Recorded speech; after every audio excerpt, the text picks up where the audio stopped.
So don't blame yourself, blame me from yesterday. I wholeheartedly blame you. Witness B, good morning.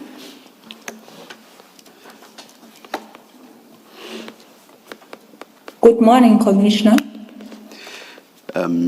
Do you swear that the evidence you are going to give is the truth, the whole truth, and nothing but the truth? If so, please raise your right hand and say, "So help me God." So help me God. Thank you. Yes, Ms. Bowie. Chair, Commissioners, to begin with, I'd like to confirm with Witness B the files that she has before her. Witness B, if you can confirm that you have 3 files in front of you, the first file being your statement. That's correct. The second file being the annexures. That's right. And the third file being the exhibit file. This is the Katiso bail bundle, which was marked CJC4. That's correct. Commissioners, you will have 2 additional files, and that is a set of exhibits. And in terms of the order, these should be marked CJC5. They are broken into 2 files, CJC 5.1 in one file, and CJC 5.2 and 3 in another.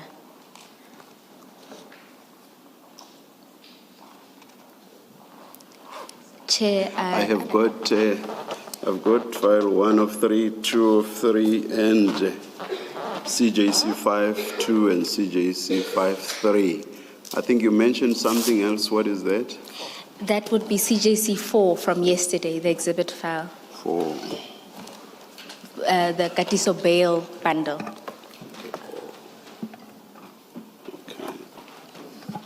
My apologies, Commissioners. But we'll probably get there much later, so... Hopefully tomorrow. Hopefully. Thank you.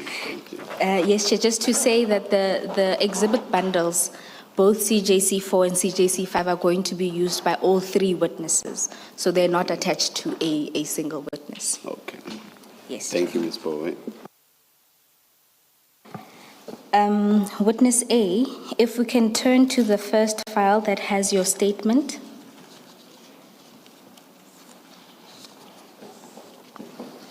It's in front of me. Please confirm that this is a statement you have prepared for purposes of giving your testimony before this commission. I confirm. And if you turn to page 50 of the statement, please confirm that that is your signature at the end of that statement. Yes, indeed it is. Commissioners, having confirmed the statement, we will now proceed to deal with the contents thereof. For anonymity purposes, we don't propose to deal with much of the service history and part of the introduction. We'll focus on those parts that do not reveal Witness B's identity. Witness B, can you confirm the correctness of paragraph 1 of your statement? That's correct. And in paragraph 2 and 3 of your statement, you deal with the cases you're investigating. Can you briefly take the commission through these cases and the charges that are involved in these cases? Yes. The charges, actual facts, I'll start by the case numbers. It's case number, case number 27544, 2024. As I would say, it has its babies, of which it's Brandy, case number 149 of 4, 2024, also Care 7704, 2024, and Sunnyside case number 2, Case number 286 of 1, 2024. And then the charge is there of Bernard, it's murder. Club refers possession of unlicensed firearm. Bramley is possession of unlicensed firearms and motor vehicle. Sunnyside, it's hijacking. Thank you, Witness B. At paragraphs 4 to 6, you deal with your service history. Can you confirm the correctness of these paragraphs? Yes, that is correct. Witness B, at paragraph 7, you deal with the SWAT murder. And before you go into the murder investigation itself, you talk about complexities that you faced. Can you take the Commission briefly through these complexities and the unique challenges you faced?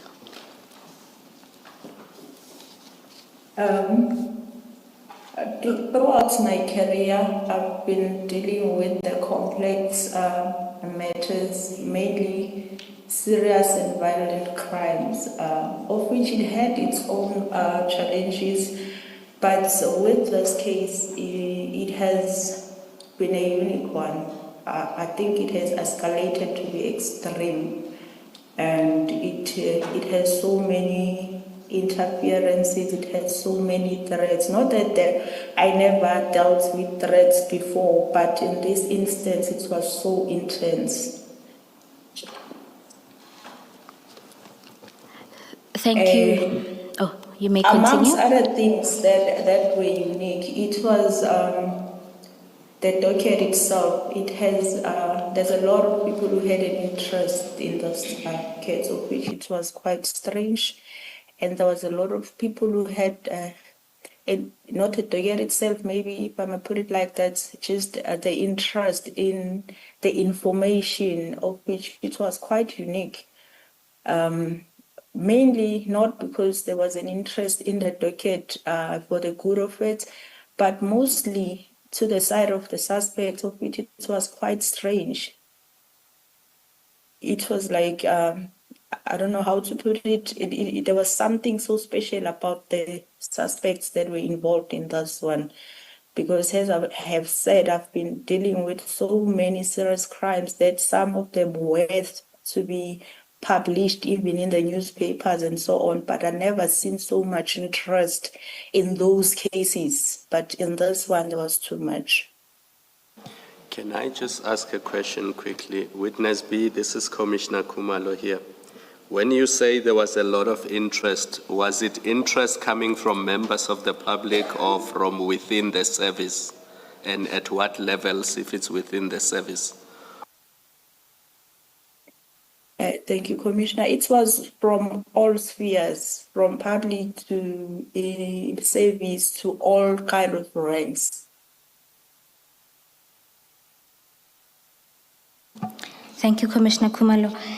Witness B, Witness A spoke in detail about the scene, but at paragraph 8, you deal with your initial attendance to the scenes on the 17th of April. Can you take the Commission through this? Yes, Commissioners, as Witness A have indicated, yes, indeed, we attended the crime scene on the instruction of Brigadier Khopane. Initially, it was just myself and my colleagues, and then we were joined by 2 other colleagues. Yes, indeed, the scene was consisting of 4 crime scenes, of which we'll break it down by saying, mainly we were called to attend the scene at Bramley, whereby the suspects were arrested, and then those scenes, one of that scene, it was divided into 2 because there's where the suspect, when they come from Vereeniging using a different vehicle, went in, parked that vehicle there with some certain exhibits, and then they drove in a different vehicle to almost 2 streets away from that street where they were apprehended. So, and then the next one, it was at Ancient One-Stop Garage, it's Kleprefir area, and then the other one, it was at Vereeniging. Us being called to the scene where people were apprehended, it worth it for us to be able to coordinate all these 4 scenes in order to get a picture what is happening. Because as much as we were called at Bramley, the murder scene actually it was at Vereeniging where everything started, because that's where Mr. Armand Swart was brutally killed. And then everything started from there when the CCTV footage from the company could identify the vehicles, they were circulated, and then subsequently they were arrested at Bramley. And then what bore Kleprefir 77, or as they were moving from Vereeniging to Joburg, and then one suspect got a puncture, and then he was forced now to stop at Engine Garage at Kleprefir, where he was subsequently arrested. Thank you, Witness B. And at paragraph 10, you deal with the 3 suspects arrested. Can you explain that to the Commission? Oh, yes. As I've said, we first attended the scene at Bramley, where we found 3 people contained at that point, of which we ought to interview each and every one. Subsequently, only 2 were detained. 1 was never detained, given the explanation and the connection to the crime. It didn't warrant him to be arrested. Therefore, the 3rd person that we talk about in this whole thing is the one that was arrested in Kleprefir, who was part of this crime that happened at Vereeniging. Let me first say what happened at Vereeniging. At Vereeniging, there was 2 cars that were there, of which one it's an I-20, white I-20 Hyundai, that had 2 occupants who I would say they were shooters, because they were the ones that confronted Mr. Swart and brutally shot at him. And then there was the one that was scouting. But when you look at the video footage, you can see that these both cars, they are together, they're working together, and there's one portion where they signal to each other to show that they're working together.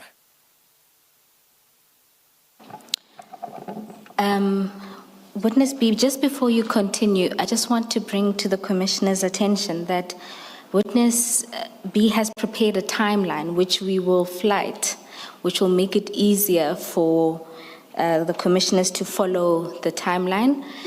We will also be using other visual aids which will also be projected. These are covered extensively in the statement, but they're just an infographic representation of what she'll essentially be explaining. So we'll ask you to also have regard to the screens in front of you. Witness B, you were going to touch on the names of the 3 people who were arrested on the 17th. Yes, the first 2 people that were arrested at Bramley, it was Michael Puletau, who is an ex-police detective at Johannesburg Detective Branch. And the second one, it's Musa Kekana. And then the 3rd one who was arrested at Kleprefir, it's Floyd Diego Denny Mabusela. Thank you. At paragraph 11, you deal with the roles that each of these individuals played. Can you explain this to the Commission? Yes, as I've already indicated, these people were driving in 2 cars, of which in one of the cars it was 2 occupants. 2 occupants, it was Musa Kekana and Puletau. They were the ones that actually the shooters. And in one of the other vehicle, it was Danny Diahomabusela, of which his role it was scouting. And the one in which Mr. Tau and Mr. Kekana were in, is that the Hyundai? That's correct, Commissioner. It was a Hyundai i20. At paragraph 12, you deal with the summary of the evidence used to link the three accused persons. Can you take the commission through that? The evidence that was used, it comprises of different methods, if I put it like that. That will be including a video footage, and I've indicated that at QTech there was a video footage that gives us a glimpse of what happened there, and that actually helped the investigation by leading the police to know which vehicles that subsequently with that information they were arrested at Bramley through the information that was extracted from that video footage. Other than that, there is also witnesses that managed to take down the registration other than the footage, because in the footage you hardly see the registration, but with the help of the witnesses that were in the vicinity at the time, that quickly thought of taking down the registration and escalated to the police. It made it easier to be able to track these vehicles. And then other than that, there was a lot of investigation tools that were used, including cell phones. Hence, I believe that, I don't believe, I know for sure that Witness A has touched on the exhibits that were found shortly after an arrest, that amongst those, it was cell phones. And as much as I was busy with other things, I couldn't follow everything that he told the commissioners. But it's worth noting that during the preparation, this kind of matter, it was not just the hit and run one, it was well prepared. Amongst the preparation, it was that the suspect will leave their personal phone, record phone, to them at home, and then use what we call burner phones, the phone that is not easily traceable, that will be mainly used for the certain job and discarded. But the fact that all those phones were recovered during arrest, it helped a lot to link the suspects and the crimes, all four crime scenes, if I may put it like that. Other than cell phones, video footages, there was also firearms. Hence, we know that at Vereeniging it was a brutal killing. Obviously, firearms were used, and then subsequently firearms recovered. That also helped in the linkages. Sorry, Witness B, the video footage at QTech around 7 o'clock on the 17th of April 2024, does it actually show the shooting incident? Because as the commission, we've only seen the still shots of the CCTV, but the video footage that you have watched, does it actually show the occupants of the Hyundai firing at Mr. Swart?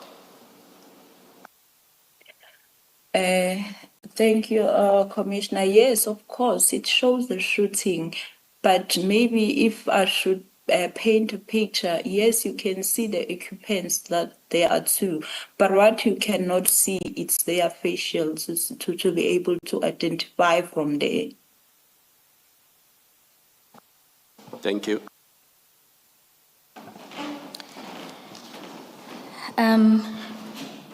Witness B, you explain with reference to paragraph 13 that the exhibits that were found on the scene were taken for analysis. Can you take the commission briefly through the types of analysis that you engaged with?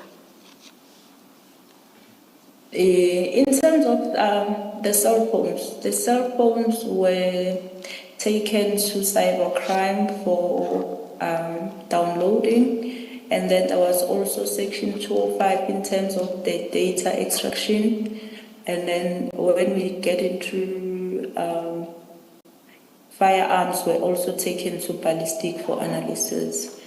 And then when I'm talking about the cell phones, well, with the section 205, looking at the data, it was quite a quicker process, but when it comes to downloading, it took a little bit lengthier because of its dynamics and obtaining of the warrants and then the specifics to the people that are going to extract specific in terms of what the magistrate is looking for.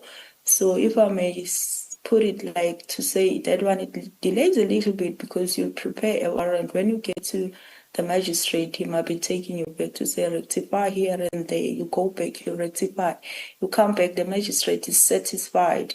When you take the actual exhibits to cybercrime, they say, no, we don't want it like this, we want it like that. And then there was like those pulling all in and out, because when you get to the magistrate, you might be saying, no, but I'm supposed to give the permission. They can't tell me how to do it. They must follow what I'm saying. So there was like those struggles of which they might have taken a month or two. That's why I'm saying it delayed the whole process. But in terms of section 205, that was quicker. And with that only, without even having the downloads, we were able to have some linkages. We were able to identify certain people of interest. Witness And B. mainly we were able to place the accused in the crime scene. Yes, Witness B, for the Commission's benefit, the Section 205 you just talked about is to obtain the call data. Am I correct? That's correct. And the firearms would have been sent for ballistic analysis. That's right. Of which that was also not a lengthy process. It was just a quick one. Thank you.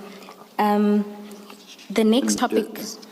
Sorry, because there's mention of more than one place where ballistic testing was sought. Please mention the name of the first place you sent these to. The first place, it was ballistic at Silverton. Maybe it's worth mentioning that the firearms after recovery were sold by a photographer, LCRC member, and then booked at Bramley SAPS. The very same member went to Bramley SAPS and booked those exhibits to the ballistic. Well, in that process, I was not the one, but I was communicating with the member to ask him to take those firearms as quick as possible to the ballistic. Witness B, can you just explain what LCRC is, just for our benefit? LCRC is Local Criminal Record Center. Thank you. You then start to deal with a different topic, and this relates to the accused's first appearance on the 19th of April. Can you take the commission through that?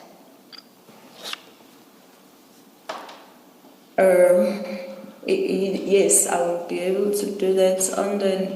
On the 19th, it was the first appearance of the accused at court, and then there was few things that were noted that were unusual. Hence I've said we've been at court like all our careers, but in this one there was some unusual things that happened at court. Well, to mention the large numbers of the supporters of the suspects, maybe it's beside the point, but what happened thereof, maybe it worth mentioning. I would say amongst the troops that were there, what we've noted is that the interest more than to be at court, it was on us. As much as we would identify people trying to take a video footage of us, and then some of the things were informed by the security at court because they also noted some strange stuff. Like they came to me, they know me because I've been to that court in the past, and other matters they might be telling me that, hey, these people are trying to take your photo, but we've controlled it and everything. Some of the things that we didn't see, the security informed us about. And there's this one particular utterance that was uttered by a certain lady that I think it's also worth mentioning. She was like saying out loud, like more like bragging, and intentionally so, because we were close by. It's like, you know, when someone is trying to indirectly convey a message to you, but not really saying it to you, but knowing very well that you'll get the message. She said, Katie will make this thing disappear. Like, we didn't understand where does it come from and why is it necessary and why so loud and so bragging, why also next to us. And then after that, after the court, well, all that happened, we noted after the court, when we have to disperse now, I've noted that most of the people that were at court now, we were all out in front of the court, but we were standing like not far from each other, still briefing with each other. I was briefing with my colleagues. They were standing just there looking at us. And I've noted, and I told my colleagues to say, you know what, those people, I feel like they want to see which car are we going to ride in. I don't feel comfortable going to the car because I was supposed to drive my car all alone, and I didn't feel comfortable about that. And then, but anyway, the team felt that we will stand here until when, if they don't move. If eventually they want to see that and they invested to see it, then they won't move until we move, and then we'll wait here until when. And then I asked one of my colleagues to come drive my car because I didn't feel good about it. And then indeed we drove in 3 different cars, and then witness B being the one at the back, I guess he touched on this, and then he noticed certain things, and then he contacted us about those, and then we stopped at the garage not far in the town there, and then we debriefed, and then we tried to say, let's now you keep driving, like not jumping into that car because I cannot drive alone now. And then let's see if they're still following us. And then indeed, they keep on following us, of which it was noted they even tried to drive us off the road. And then amongst the cars, if I may make mention, at a later stage, we get to know who are they linked to. Not all of them, but one of the cars that were in the convoy that was following us, driving us off-road, when we're doing other duties where the suspects are concerned, we find it parked there in that house. So we started to recall to say, oh, but this car is one of those cars. Witness B, I'm going to take you back just to ask, in high-profile matters, is it regular for the people in the gallery to have an interest in you, or was this something that was unusual? It was very unusual. It was very unusual. People, they might become support the suspect and all that, but not really to take interest on us.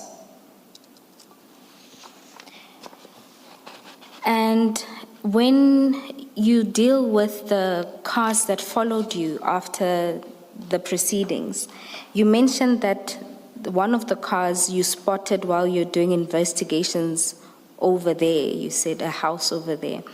Are you at liberty to disclose where you saw some of these cars at a later stage? Okay. Maybe I'm gonna jump the miles now because with everything, the arrest on the 19th, there was bail applications, there was bail on new facts, and subsequently one of the accused got a bail on new facts, and he was given strict instruction to stay at home in Warawara. And then I was also tasked to time and again to go and check him, of which I didn't for the longest time. But on that one day when I decided to go and check him in his house, that's where I found the very same car that I'm talking about parking outside his house. And just for clarity, the accused that you're referring to is? It's Mr. Puletau. And what car was this? It was a RAV4.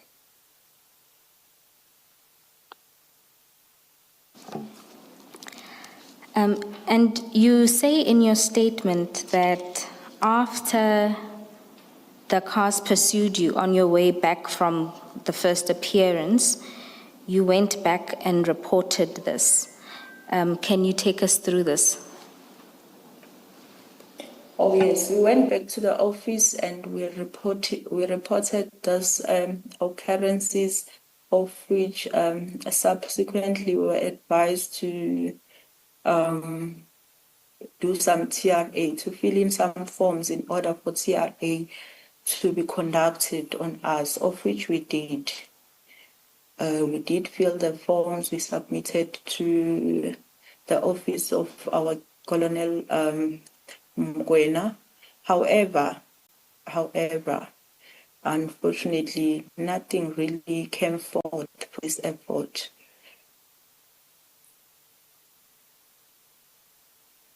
At paragraph 19, you explain that at that stage you didn't fully appreciate the gravity of the case. Can you explain why?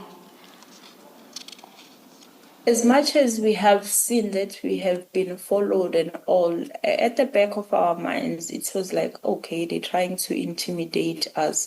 We didn't know how deep it is because even when we were confronted for the first time by the name KT, who's gonna make this disappear, we didn't really at that point know who's KT, how is he connected to, how is he gonna make this disappear? What powers does he hold to make this disappear? As much as we were aware that this has a potential danger, but the degree we didn't really understand it at the time. And did this inform you not escalating this formally with your commander? I wouldn't say we didn't escalate it formally. The fact that we went back, we went back and reports and the steps. It's not a small step to fill the TRA. It means we were saying, please look at this. There's a potential danger here. It's just that there's nothing that came forth out of it. Maybe to look at, maybe we should have known about the dangers right there and there. Thank you, Witness B. In your statement, you move on to the next topic, that is the phone analysis, and you take us through the two processes that are followed in this regard. Can you explain this to the Commission?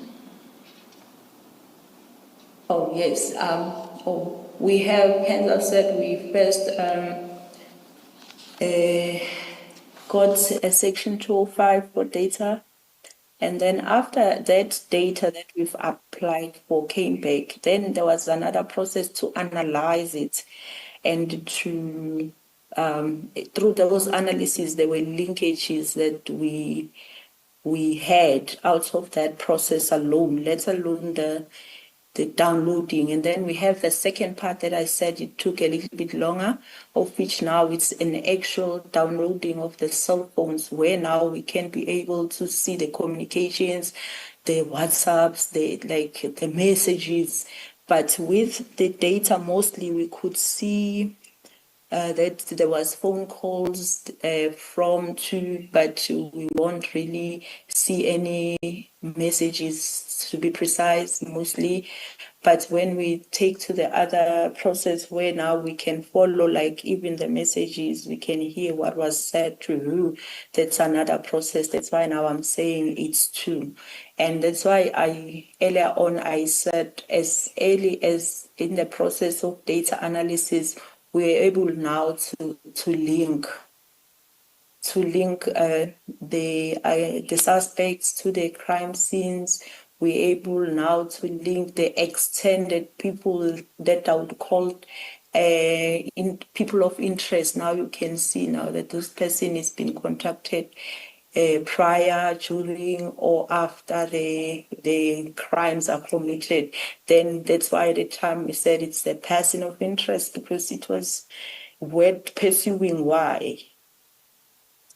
Witness B, can you just clarify paragraph 21 of your statement? You say there, after seizing numerous mobile phones found at the scenes, does that include Vereniging, or are you only referring to Bramley and Q?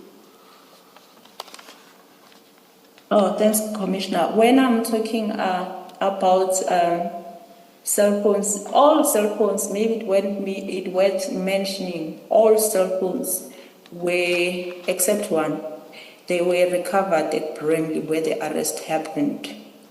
All of them, except the one banner phone that was with Mabusela at Engine One store.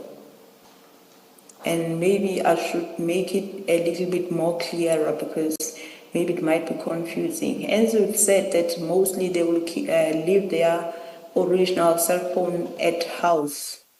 So what happened here is after they came back and they felt it was safe now, they were not arrested, the mission was accomplished, they took their original phones, got into the van with their original phone, including a banner phone.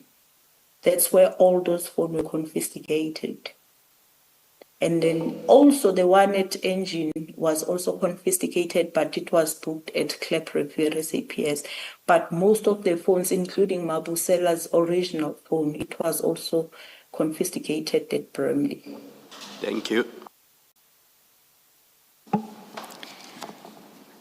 Witness B, you mentioned the person of interest at paragraph 25. Will you share the name with the commission? Oh, at the time, he was a person of interest because we could see the habits, we could see the trade, we could see that this person was very important into this case, because seemingly the calls were going to him during scouting, and shortly after the murder. So this person later on, we found out that is Mr. Katiso Mlive, who was subsequently later added in this matter. Yes. Witness B, then at paragraph 26, you deal with how Mr. Molefe was then linked to the Swart murder. Can you take the commission through this process? Oh, yes. Besides what I've already touched on by the cell phone data, and it goes a little further more, because even the downloads, they still bring him closer to this case, not even closer, he's part of that. What I can say now, there's a date that I'm gonna mention But maybe before I go to the date, let me first explain to the commissioners as to why are we here in the first place. This all started when the company at Transnet called SK Group was awarded with a tender. And then in this tender, it has been established that there was a lot of manipulation. First of all, that in the process of awarding that tender, there was two things that were very outstanding. Is to say in competition with this SK Group, there was two also more companies, of which it was Mount Gate Trading and Striveforth. And then as investigation progresses, we learned that this Mount Gate and Striveforth, they actually domained companies, meaning there was no competition in the first place for the SK. Witness A, can you just stop for a second?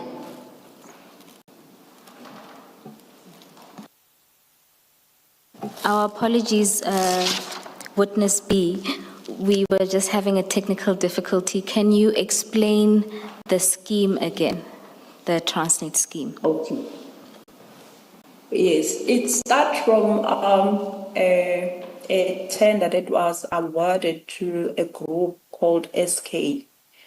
And then the SK group, the awarding process itself, it shows that there was a problem because the two competitors, it was Striveforth and Mount Gate. When we do investigation, we can tell now that those two were just domained companies, meaning this SK didn't have any competition to start with.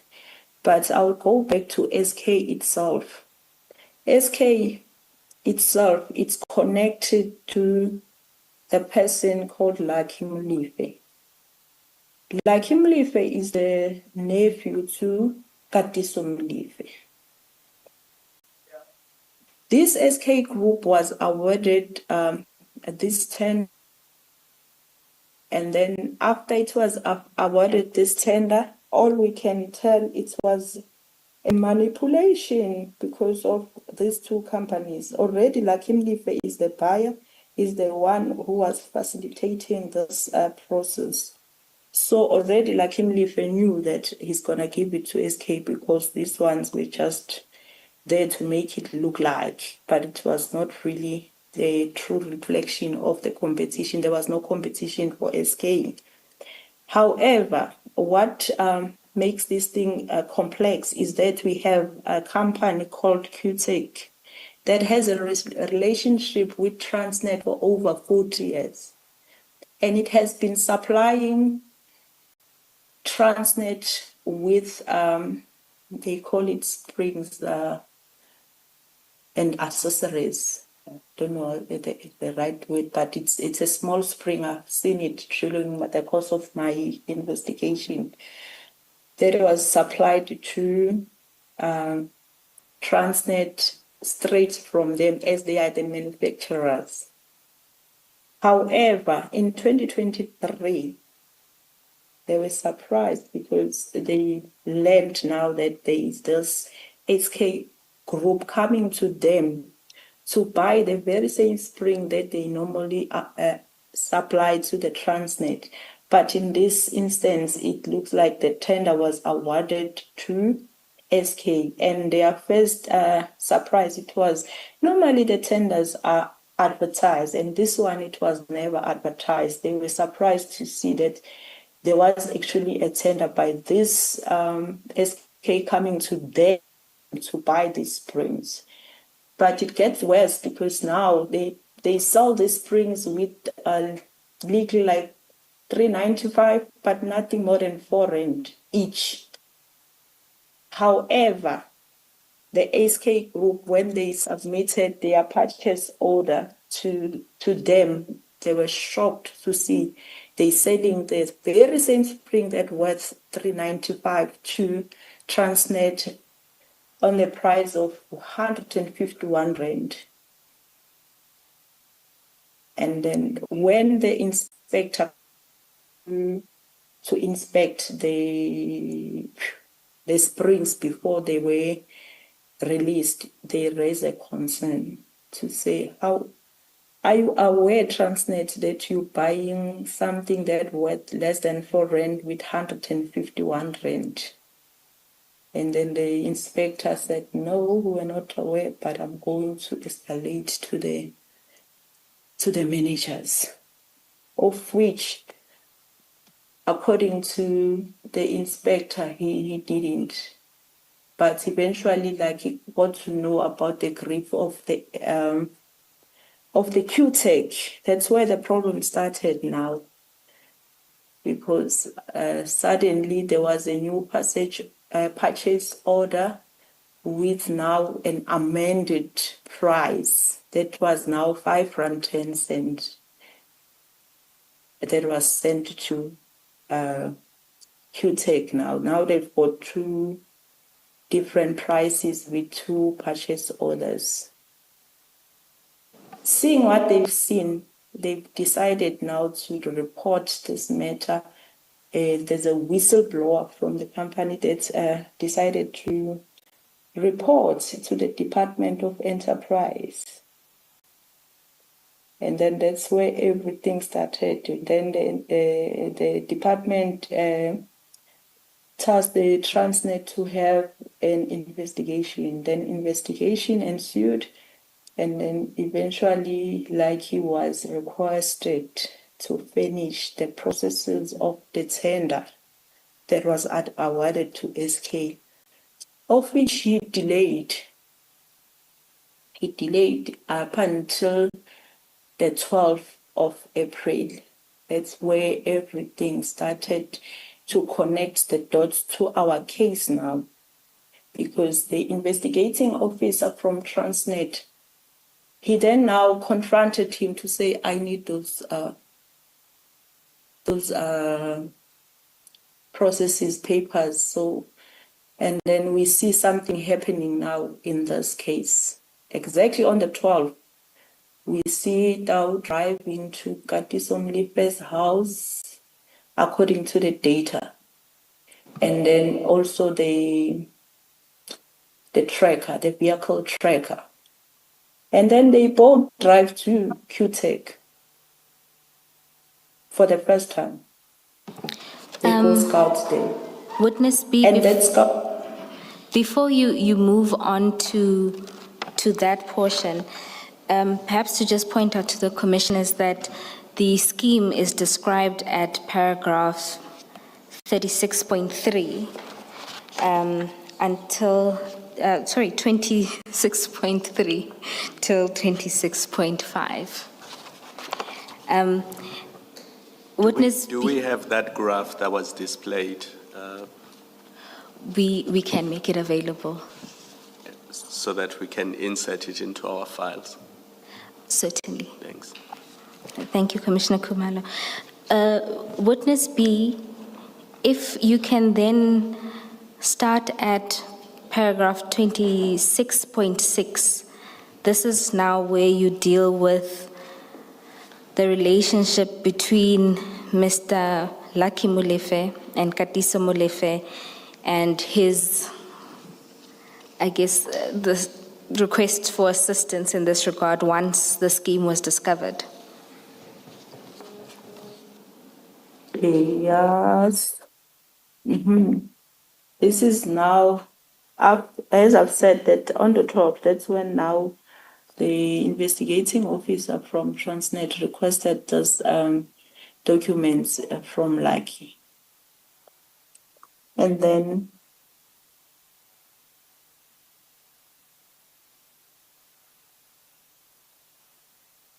okay, maybe Just to assist you, Witness B, this is where you start to deal with the communication and information from the cell phones, which shows you the communication between Mr. Molefe, Lucky Molefe, and Mr. Katiso Molefe, as well as Mr. Puletau. The communication, it's mostly between Mr. Mlive and Tau, and then we then see them meeting like personally on the for the first time on the 12th. After like we learned that he was requested to bring the papers, but instead of like bringing the papers, we see action happening between Tau and Mlive when they start now going to the very same QTech to scout.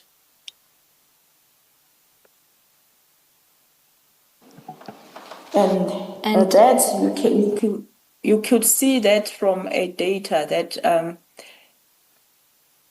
Dawu drove to Katiso's place, and then they were together picking up at the same tower at Katiso's place. Shortly, they didn't even take some time. Shortly, they both seen driving together to Bernachem at QTech. And then from there, they go back to Katiso's house. Then Tau goes his way. And does the scouting only happen on the 12th of April? That was the beginning. That was the beginning of it. That's why I'm saying it was triggered by the investigating officer requesting these papers. Now it seemed to be urgent. Something needed to be done urgently. Otherwise, there was going to be problems. Because from the 12th, there was a scouting. The 13th, there was a scouting. The 14th, there was a scouting. The 15th, there was a scouting. The 16th, there was a scouting. Subsequently, Armand was killed on the 17th. But there's things that happened in between. We see Katiso sending a name and a number of the intended, supposedly they thought it was a whistleblower, but let me just say of the employee from the QTech, he sent it to Tau. Tau started sharing this with her girlfriend named Lerato, asking her to search and find who is that person, of which Lerato indeed she searched until she find the intended target with his balls, and she sent it back to them, to Tau, let me not send it to them, send it back to Tau, send it back to Katiso, and they agreed that this should be him. And then the scouting continued, and then we could see there was a testing of vehicles and so forth.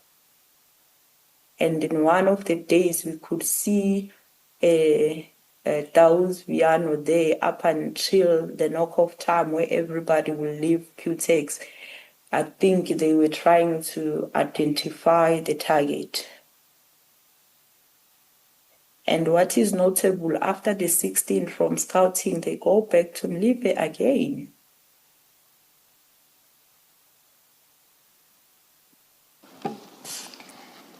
Thank you, Witness B. Commissioners, this is described in detail at para 26.8 and the sub-paragraphs thereafter.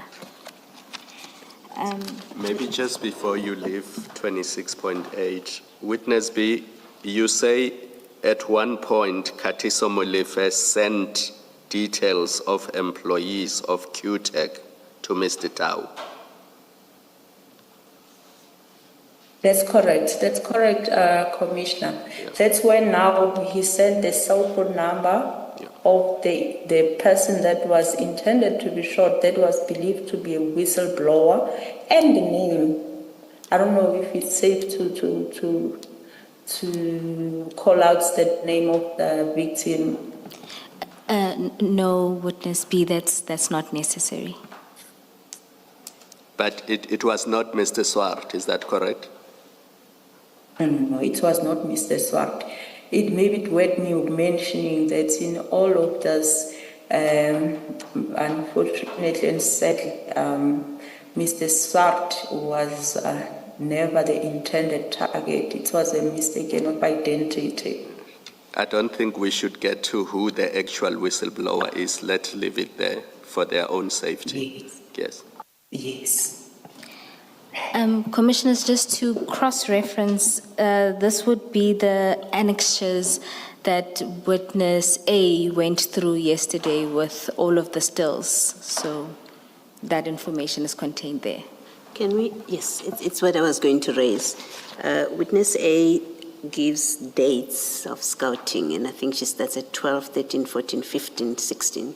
I think it will be helpful that you cross-reference from yesterday's files, that you tell us the 12th is this exhibit that we looked at yesterday, the 13th is this, because to read this without reference to annexures will be very difficult when the witness is not here.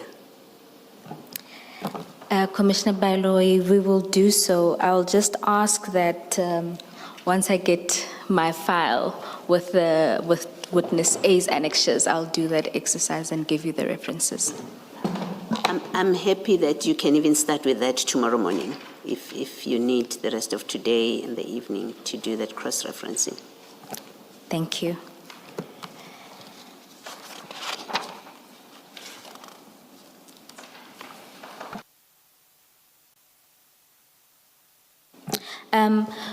Witness B at paragraph 20. Sorry, before you move off this, at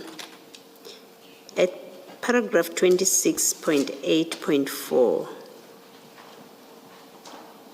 and perhaps Ms. Bowe, it still falls in the category of what I'm asking, what I've asked that you do for us.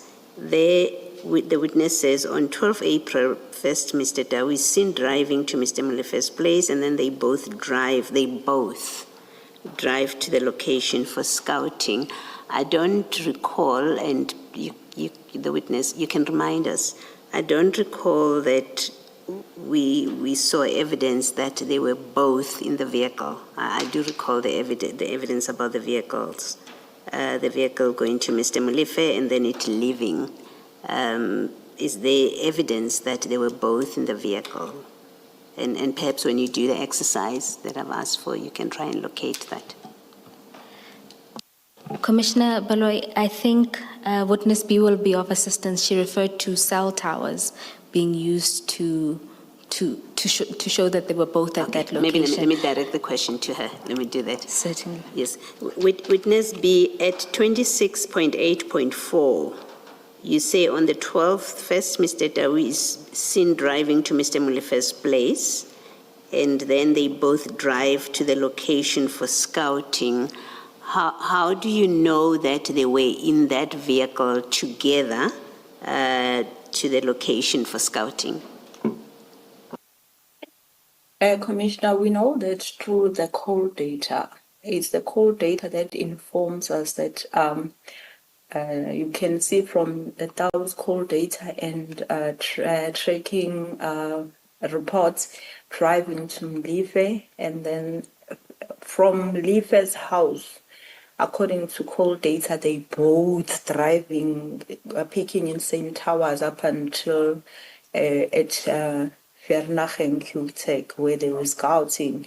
Why I would refer to say they were driving together, I'm very much aware of the explanation that he gave during the bail, that he forgot the cell phone inside Dow's car. But I'm not convinced, commissioners, because in between he was making calls, let alone receiving calls.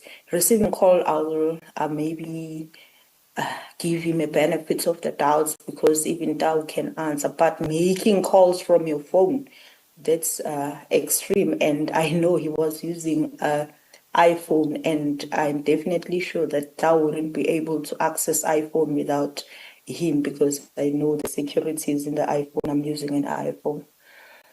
Thank you, Witness B. Thank you, Commissioner Paloy. Witness B, you wrap this section up at paragraph 26.9, where you talk to the motive. Can you explain this to the commissioners? With reference to paragraph 26.9. Thank you. Yes, the motive, yeah. Hence, I reference to the 12th to say we see something common about the date, the 12th, because the 12th is when now, like, he was pressured to give the documents, and knowing that there was manipulation in this, and that would have costed him his job and everything that he worked for. And then instead he reached out to the uncle, and the uncle called out to the friend, and they both start scouting as immediately as the 12, because the 12 is the genesis of why we are here now. And then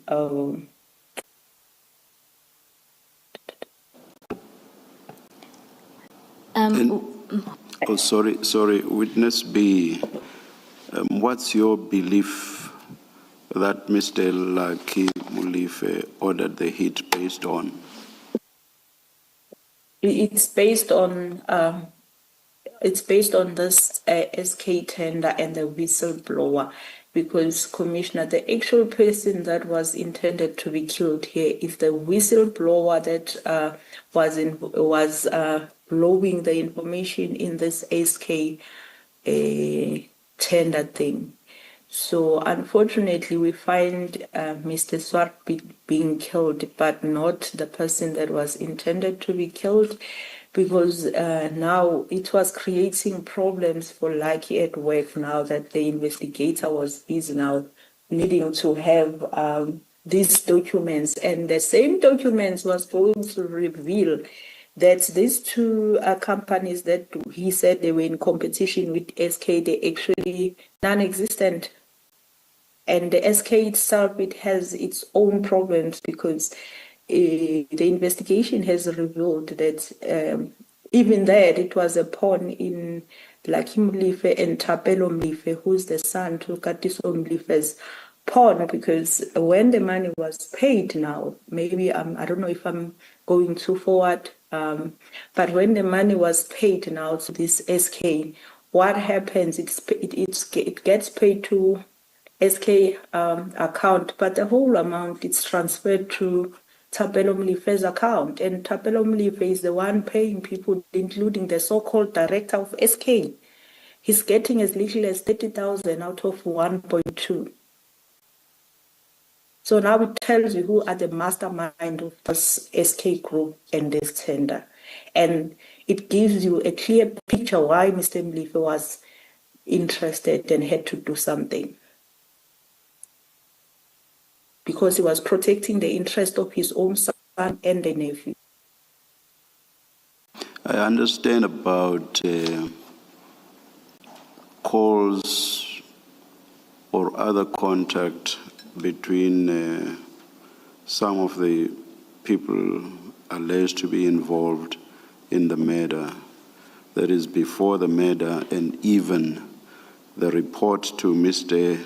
Katiso Molefe after the murder that I think it said, Abuti, we are fine, something like that. So I would understand the basis for inferring or concluding that Mr. Katiso Molefe could have ordered the hit. I'm not so sure that I get how you get to the conclusion or inference that Mr. Lucky Molefe could have ordered the hit. But I will leave it there. You have made your point. Commissioner, can I add a little something on Mlife? Yes. Mlife, meaning Lucky. Lucky is the person who awarded this tender to SK Group. And Mlife is referred to as the buyer at Transnet. Definitely, Mlife, like it's not the first time he buys these certain springs from for Transnet. And Mlife is at the liberty to look at the history in the system for the people who have been supplying them with the springs, of which at the most, the people that maybe were expensive, they were not above 6 rand mostly. I'm not talking about where he facilitated, where other employees facilitated the process. The least it's 6 rand. But in every tender where he was involved, it's 100 plus. So, what I'm trying to put out there is to say, Mlife, it's not only this tender that he awarded in this fashion. So opening an investigation for him, it was crucial because it was gonna expose not only this and others as well. That's why this whistleblower had to be taken care as quickly as possible before everything come to light.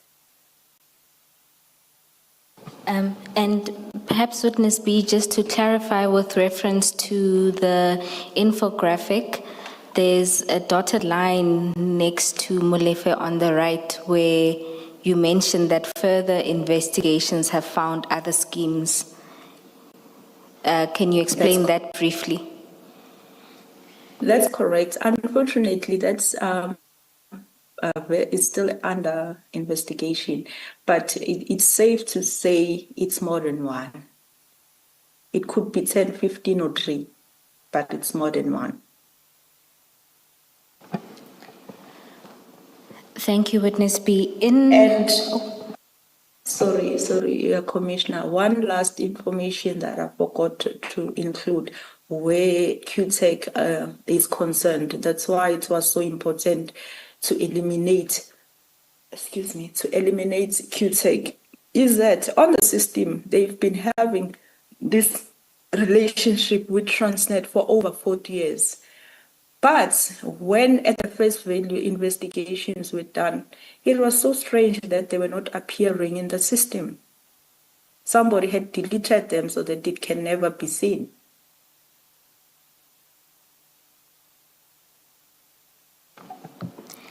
Thank you, witness B.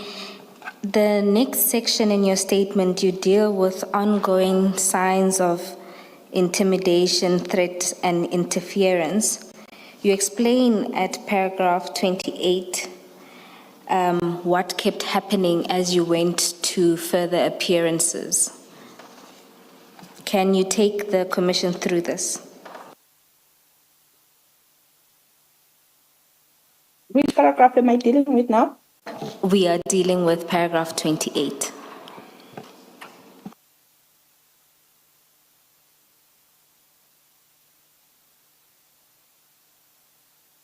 I'm trying to follow so that Just to explain to the commissioners that the witness has a slight problem with her eyes, so we are trying our best for her not to read, so sometimes that's why we give cues. Yes. This is where you talk about some of your experience with the ongoing court appearances. Oh, yes. That will be obviously not ongoing signs of intimidation, threats, and interference. Yes, Chair, that, but with reference to when they go to further appearances, that's the first line of paragraph 28. Oh, thank you.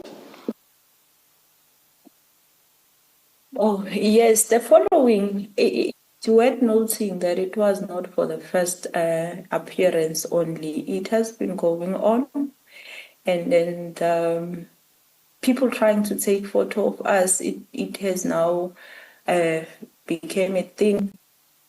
But at least we had securities that they were aware now that they were looking at each and everyone who's trying to take our photos. They might become and explain to us that we stop certain individual trying to take your photos and everything. And there was this one individual who would always make a point that he come closer to us, and we know for sure that he's a friend to Mr. Tao, but we didn't understand why this guy would want to be closer to us, and we believe it was his way to identify us. Hence, at the later stage of the investigation, we learned that he was tasked by facilitating the elimination of us. So now that action,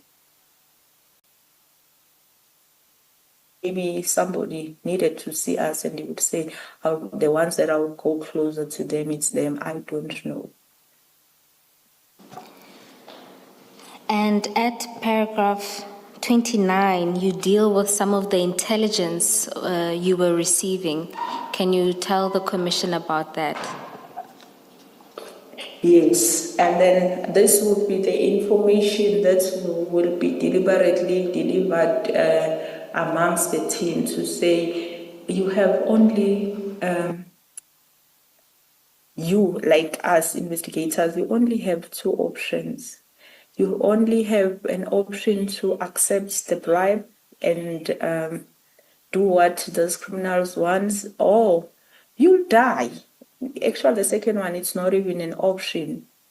It's like that. It's either you do this or you will die. And then where the suspects were concerned, there was a time where a person was informing one of our members to say, now there's only three options. The suspect will escape, the suspect will kill you, or the suspect will buy his way out. And based on... So it was like these bribes were not coming in a form of like enticing you anymore. It was coming in a form of threatening you as well. Let me understand the evidence on the bribes. Before today, I don't remember, I may have forgotten, but I don't remember that there ever was a categorical offer of a bribe. There was mention of envelopes, one envelope being for the prosecutor, another one for the investigators, plural, and another one, was it for the judicial officer? Yes, 3 envelopes.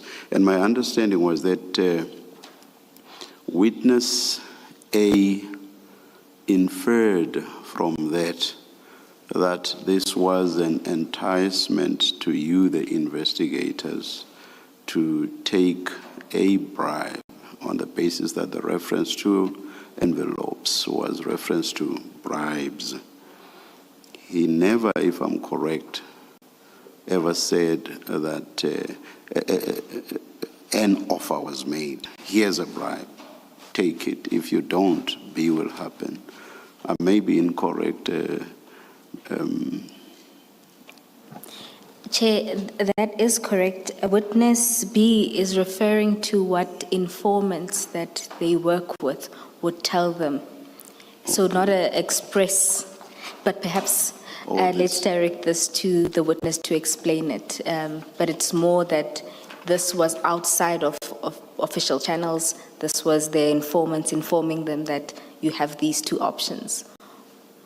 All right. Maybe let me just listen. I will hear what witness B says when they visit Pretoria. I will say nothing about who they were visiting in Pretoria. Thank you, Chair. Witness B, do you want to comment on the information you are referring to from informants on bribes and the threats that you were facing? Yes, I would like to comment. Commissioner, maybe just to put everyone on the picture of what was happening here. And yes, I understand we say informant, but this kind of informers, Actually, let me say the one that was telling us that information, it was not somebody who detached himself from the closeness of the suspects, if I may put it like that. He will put it in a way as if it's a message. It's a message from where from where the suspects they have interest or whatever. It's to say this is not. This is what is going to happen. This is what you should be doing, or else this is what is gonna happen to you. And it went as far as Okay. at some point there Witness. was, even though there was never a direct approach to say, Wit- here's the bribe, you take it or you die or Wit- whatever. Witness But there B. was the point whereby an amount was mentioned Witness B. through inform. Witness B. Can you please tell us under what circumstances this happened? Where were you when this was said to you? Where was the person who told you this? Were you in the presence of each other? Unless you are not willing to tell us who this person was, who was this person?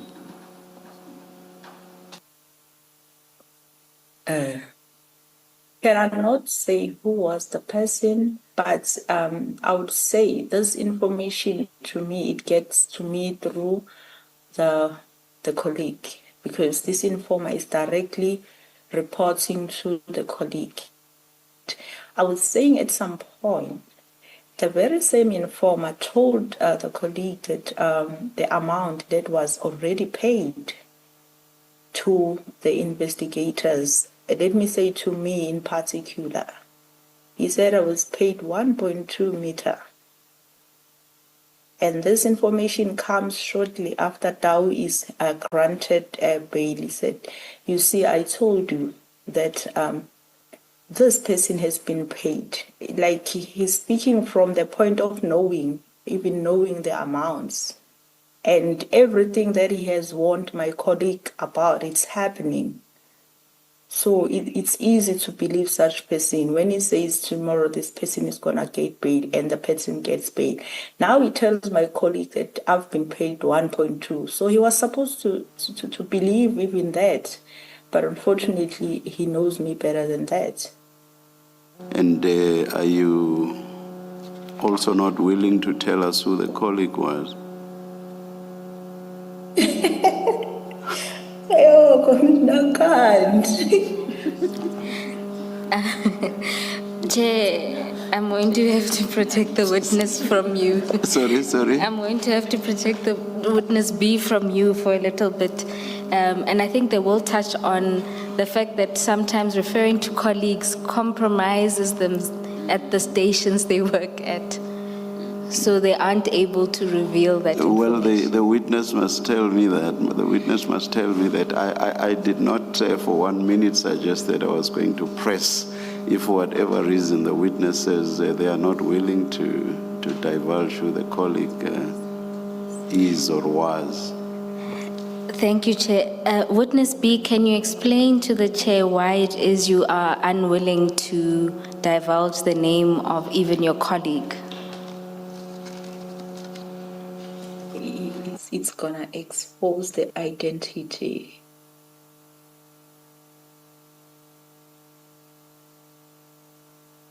I'll leave it there. Thank you, Chair. Witness B, you explained that after the escalation or ongoing threats and intimidation, you took measures to protect yourself. Can you take the commission through what measures you adopted? This happens shortly. Most of our drastic decisions were taken by us after the release of Tabo, as much as we were in danger before. But now that it was released, we knew that the danger has escalated. Witness B, let me help you. We are at paragraph 29 of your statement, so we are not at Mr. Tao's release yet. This was when you stopped driving. Oh, yes. No, what I did there, I was really afraid to drive the vehicle that was assigned to me, a state vehicle, because that vehicle I've been driving it since it was handed to, first time it was, I was driving that vehicle. So it was easy to track me on that vehicle. Therefore, I was afraid to drive it. Then I gave it to my colleague to drive it, and then I stopped completely to drive it. And at paragraph 30, you refer to assistance that was given from a private security company. Can you explain this to the Commission? Yes, this assistance happened shortly. As I'm saying, maybe I'll be too forward because some of these occurrences happened shortly after the DAO was released. Even me stopping driving the vehicle, that was exactly the time when I stopped driving that vehicle, and then we got assistance from the private security that was helping us during the course of investigation, giving us protection because it was becoming so impossible now to do investigation out of fear, knowing that Tao is out there, and we learned that he already, while inside, tried to facilitate our assassination. Then now that he can do it himself, it was so difficult. And at paragraph 32, you deal with the threat and risk assessment that you initially done. Can you explain this process? Right. And then after this now, before we even go for this TRA, we first, maybe it's time now I start immediately after that was released what happened. That was Friday. On the following Saturday, we had to regroup, me and my colleagues, to Okay, Witness B. look at how. Witness B, let me stop you because chronologically that happens a little later. So perhaps before we deal with the drastic steps that you took after Mr. Buletao's release, let's first deal with then the meeting with General Shibiri that happens in the 15th of May. So you deal with this at paragraph 34 of your statement. You start from the call you received from Colonel Mukwena. Can you take it from there? Oh, yes. And then on this day, it was after hours. I was at home already. And then I received a call from Colonel Mukwena, and then he told me that he was with General Shibiri, and he had all others. Witness B? Shibiri through Colonel Mukwena. Witness B? Can we stop for a second? I think the connectivity is bad. Can you say something just so that we can hear that it's gotten better? Can you hear me? Yes. Please start again from the call that you received from Colonel Mukwena. Yes, it was after hours. I was home already. I received a call from Colonel Mukwena, and then he told me he was with General Shibiri, and General Shibiri would like to talk to me. He then handed over the phone, and then I spoke to the general, and the general was basically asking me question, trying to understand the whole case and the linkages and everything. Therefore, unfortunately, I was not in the liberty to do that. I feel so uncomfortable to do that over the phone because after realizing the people we're dealing with, that they were too sophisticated, so we're not really discussing any of the cases concerns over the phone. Therefore, I explained that to the general to say, I don't mind giving general the brief case, but I can't do it over the phone for this and that reason, of which he understood. He said, okay, cool. And then you can please come to my office so that you can give me this information on this case. That is, of which it happened. that is the visit to Pretoria that I was referring to earlier. Yes. Witness B, in the reporting line or hierarchy, what is Colonel Mokoena in relation to you? Is he your direct superior?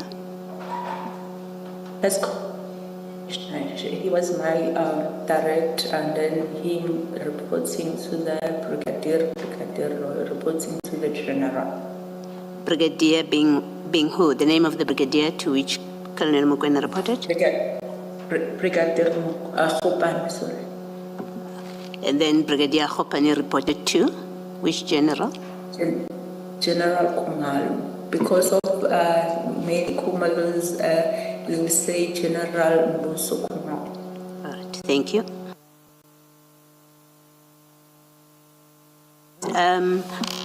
I don't recall whether yesterday we got the name of Colonel Mokoena. His first name? I know him as Colonel Mokoena. I don't know his first name. All right, we'll get it. I'm sure Ms. Bowe will help us at some point. Thank you, Witness B. So, Witness B, you are not on first name basis. We can leave it at that for now.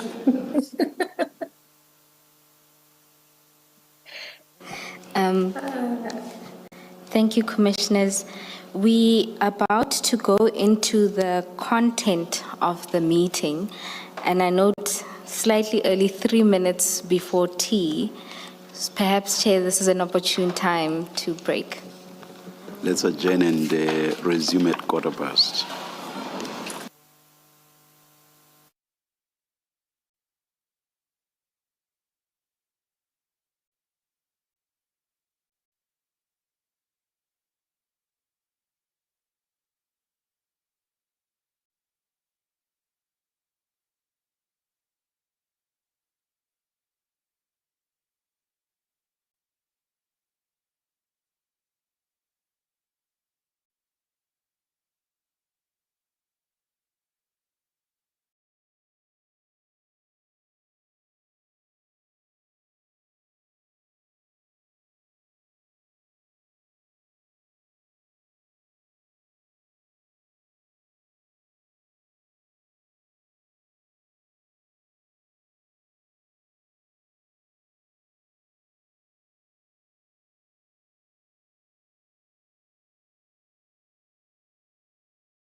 Good morning.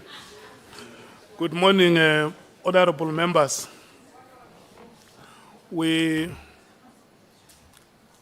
want to take this opportunity and welcome all of you to the proceedings of today. This is our last day with Honorable Minister Mchunu. Good morning, Advocate Arense, SC. Good morning. And your team, Advocate Lerato Zikalala and Advocate Maria Mkhwaitz. Good morning, Honorable Minister, Minister Senzo Mchunu,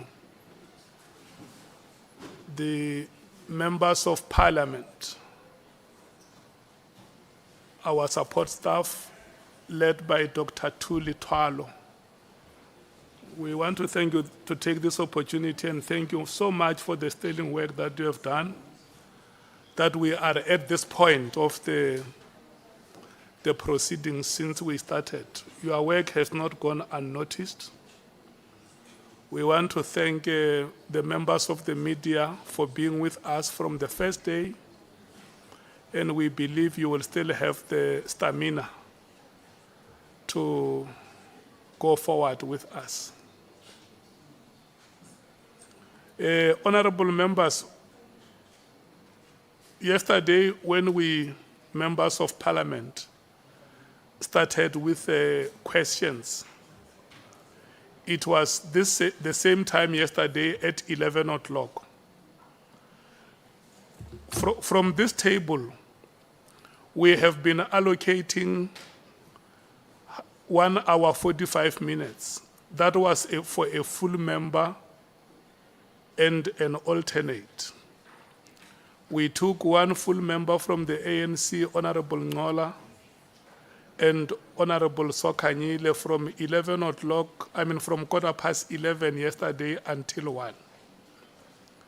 And then we went ahead and took the MKP from 2 o'clock until 3:45, and came back and took the DA until 5:30.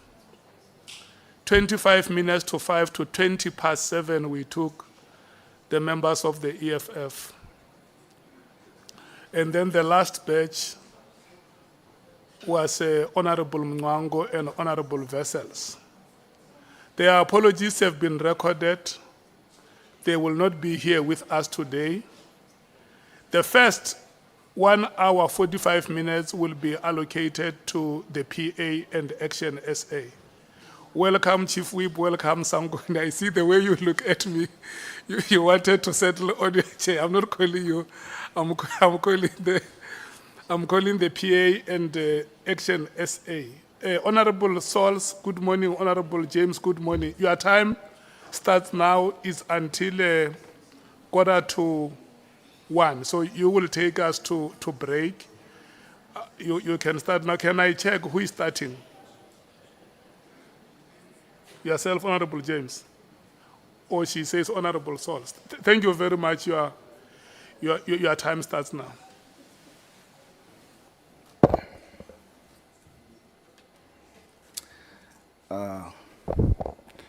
Honorable Minister, good morning. Good morning, Chair. Good morning, everyone. Minister, the main witness testified that he is not alleging that your decision to disband is unlawful. He further testified that he does not allege that you are corrupt, but he does express concern about the reason why you want to disband, especially the rush to do so, given your use of the word immediately. He thus alleges that it is his view that your reason for disbandment is to protect drug cartels, or the Big Five, as we've come to know. In my view, looking at the evidence put forward thus far, it does not show beyond reasonable doubt that you are seeking to do so. However,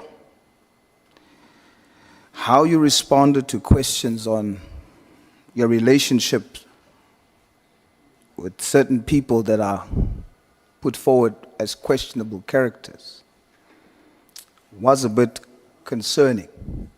So I'm going to begin just to get some clarity from you, Minister, with clarity-seeking questions on certain key matters where I saw contradictions. I hope you will clear them up,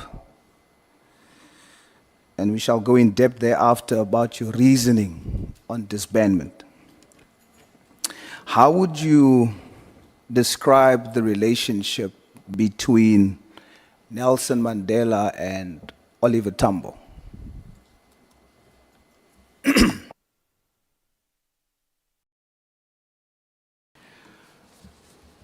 Thank you, Chair.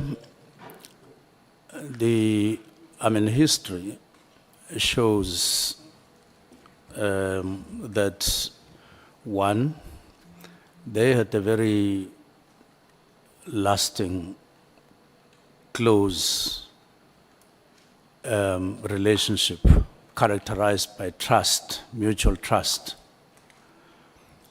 But it was not a one-day crafted kind of relationship, nor was it a desktop one.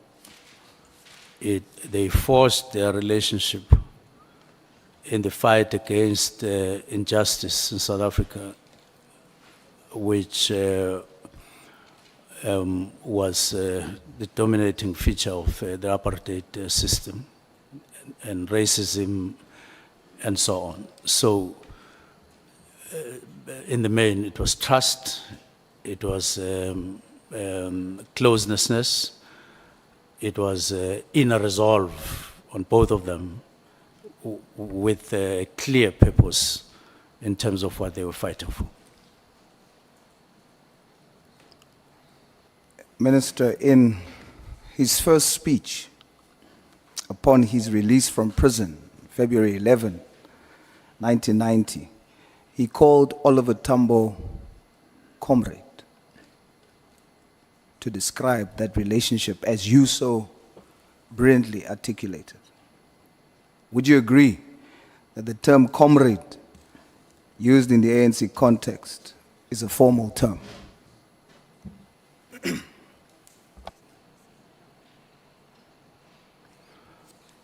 I didn't hear that. Would you agree that the term comrade, as used, as you've just described it, in the ANC context or historic context, is a formal term?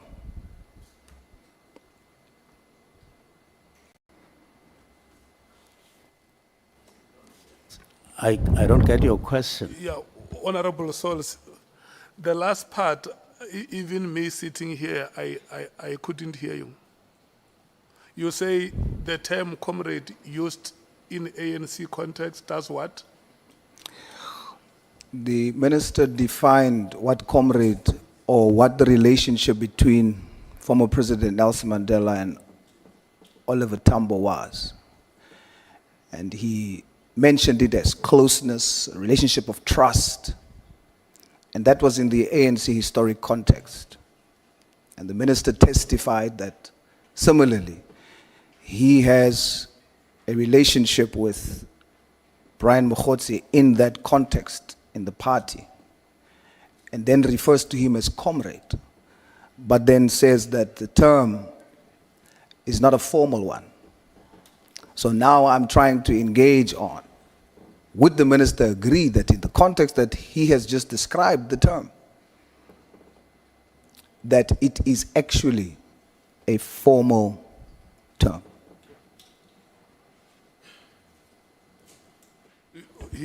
What he's saying is whether you agree that within the context of the party to which you belong, the term comrade can be a formal way of addressing each other as members. Yes. it does get used as a formal kind of an address to each other. But yeah, depending on the context. But yes.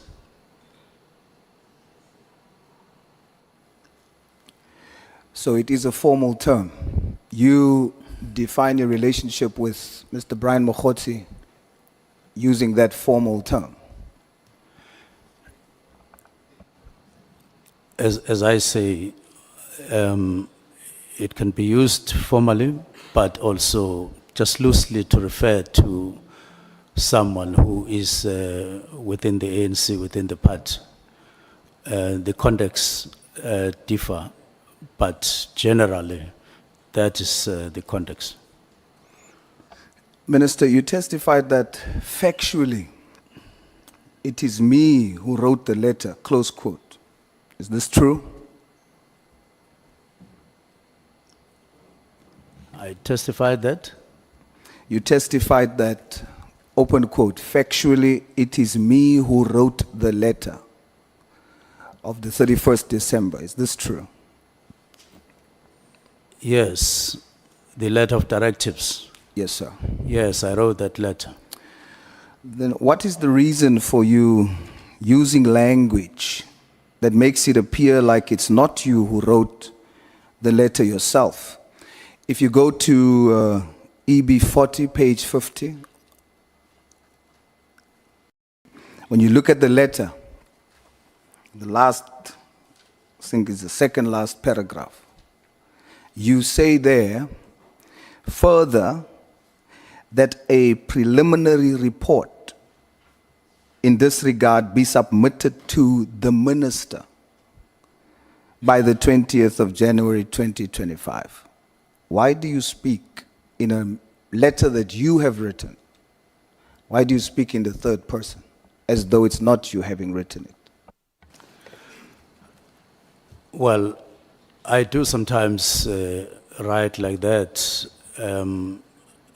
Generally and personally, I'm not a self-conceited person. I'm not necessarily a person who wants, while writing a letter, you say the letter must be written, the report, preliminary report must be written to me, like that. I just wanted to have that small distance that the letter, the preliminary report must be written to the, I could have said ministry, but said minister and so on. There is no other reason other than just being formal to the minister instead of me. Yes.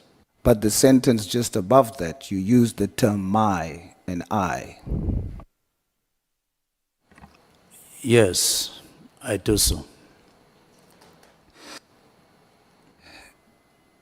In your testimony, Minister, what is the reason for withdrawing the statement, open quote, further existence of this team is no longer required, nor is it adding value, any value, to policing in South Africa? The first part deals with what I've been dealing with in the last 3 days, or it refers to that, no longer required, emanating from, right from 2019, when they intended then to replace the National Political Killings Task Team with a structure that was based on the study that had been done, and they sought long-term, they sought sustainability, just to make sure that they continue in a sustainable way to fight what was emerging, but taking it broader than just political killings. There were other crimes that were emerging at that time, and they thought that in order to contain everything, let them create a new structure. So even then, they felt that once that structure gets implemented, a structure like the National Political Killings Task Team, only based in KZN, wouldn't be required. But then there were delays and extensions up to 2024, when they finally submitted to the National Commissioner a report that was supposed to be signed and then implemented, and which didn't happen. So no longer required comes from that kind of observation. Now, adding, in the sense that a lot of crimes and a lot of people in the country are complaining about matters, they are complaining about drugs, they are complaining about, and myself, I'm also complaining about that because I've seen in some instances people just getting murdered, and to find that in the background there are drugs and related matters, including illegal firearms. And therefore, if you have a structure of 68 people based in KwaZulu-Natal, whereas these crimes are all over, especially in the 4 provinces, you wouldn't feel that you are adding value. If you look at 415 million from 18 to now, of course you'd say they were doing well and so on in the tasks that they were facing, but no longer equally so because of the changes that have taken place. But when you were asked about the wording used, you then agreed that they do add value. You are withdrawing the fact that you said that they do not add any value. No, I'm talking about as time went on, particularly after 2023. I fully understand that, Minister, but I'm trying to get to understand, even after that explanation, why then did you accept that perhaps you should have phrased it differently? Why did you accept that in testimony? Why didn't I accept? When the question was posed to you, why did you use the words that they did not add any value? And then you said, no, they did add value. So maybe you should have used other words. So I'm trying to understand, why did the minister withdraw? Well, that you are putting a weight to those words. And you recall when I spoke to the evidence leader, I did say to the evidence leader,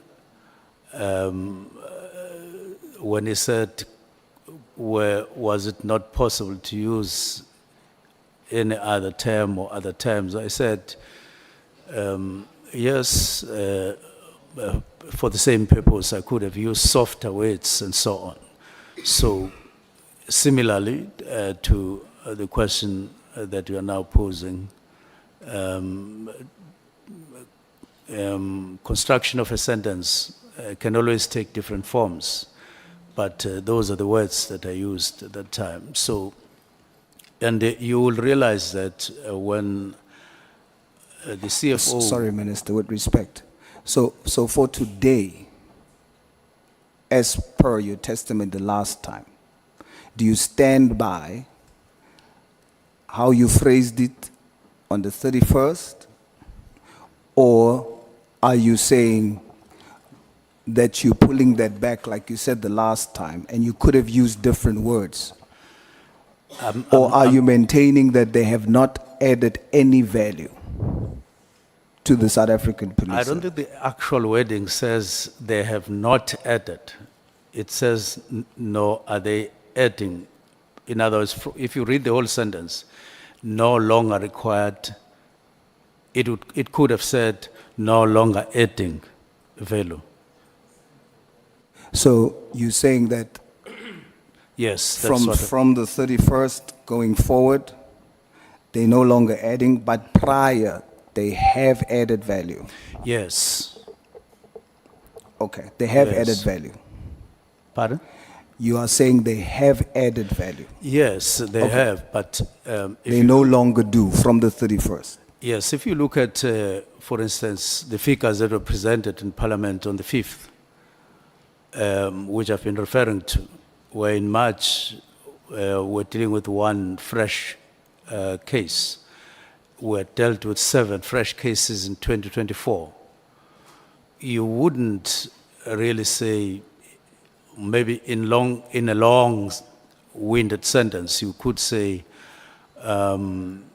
based on no longer adding value, based on one monetary investment, which would have declined as the cases decline, and also based on the fact that you pull people from other stations and you don't replace them over time, which means that where they come from, they leave gaps. So they, in my view, you are no longer optimizing and using those resources equal to the value. So I read the evidence that you... Honorable Sols, let me take Honorable Malimata. Thanks, Chair. Morning, Minister. Morning, colleagues. Honorable Sols is asking you about something that you wrote here, and you say you don't think it's written like that. You're saying my observation in this regard, as indicated above, is that further existence of this team is no longer required, nor is it adding any value to policing in South Africa. And then the question is, do you still stand by that? The answer is yes. But when he pursued me, I then tried to elaborate. Thank you. No, Minister, I fully understand that Are you okay, Honorable Malim? Thank you. Honorable Sols, thank you so much. You may proceed. Thank you, Chair. No, Minister, I fully understand that you maintain they are no longer adding. But what you are saying is that they have added before. Definitely. Now, I want us to now take a few minutes and talk about and interrogate that statement. Have they added before to the value of the South African Police Service as a whole? We're going to walk through that. So when we consider the PKTT, the extension requests, the budget increases, even though the staff complement decreases. Example, the initial request covering 6 months, September 2019 to March 2020. They asked for 57.1 million for a team comprising of 152 members. By 2021-2022, they asked for 97 million. But the staff complement decreased from 152, that they asked 54 million for, it decreased to 110 members. And now they're asking 97.5 million for. Minister, is that them having added value to SEPS in South Africa as a whole?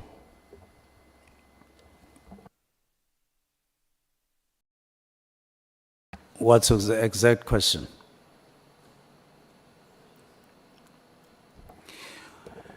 When you consider your statement, they're no longer adding, but they have added. We are now interrogating, have they added? Yes. And now I'm asking, when we consider throughout the extension requests, and they asked for a budget first in 2019 for only 6 months of 57 million for 152 members. And then in 2021, 2022, they increased that to 97 million, but the staff complement decreased to 110 members. Would you say that they added value to SEPS in South Africa as a whole? Well, part of what that sub-sentence or that phrase in the last sentence is based on is along those lines, as I've indicated, the calculations in terms of monetary value. But what I didn't add, because I wasn't writing details, you add the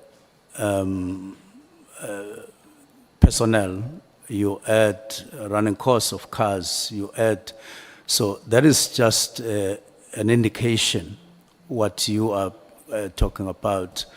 When you add all other things, the expense is quite high for the cases that were decreasing, as you are referring to. So are you saying they have added value despite the way they approach the request if for you- money, even though the staff complement decreases? It's okay, Minister. at If you say yes or no, it will work. Are you saying that it did add value, even though they did that? Yes, no? I'm saying so at the beginning because at that time you had a problem of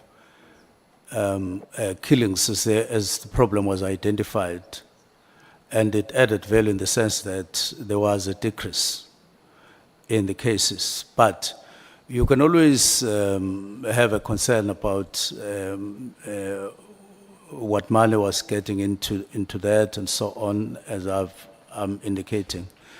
But generally, that's my view, that at the beginning they added value and they were a factor in the decrease, although not the only factor. Okay. I'm still just looking at your evidence, and I'm putting it to you what you've given to us. Talking about cases, when you observe that in 2019, the task team reported 60 cases remaining under investigation, 60.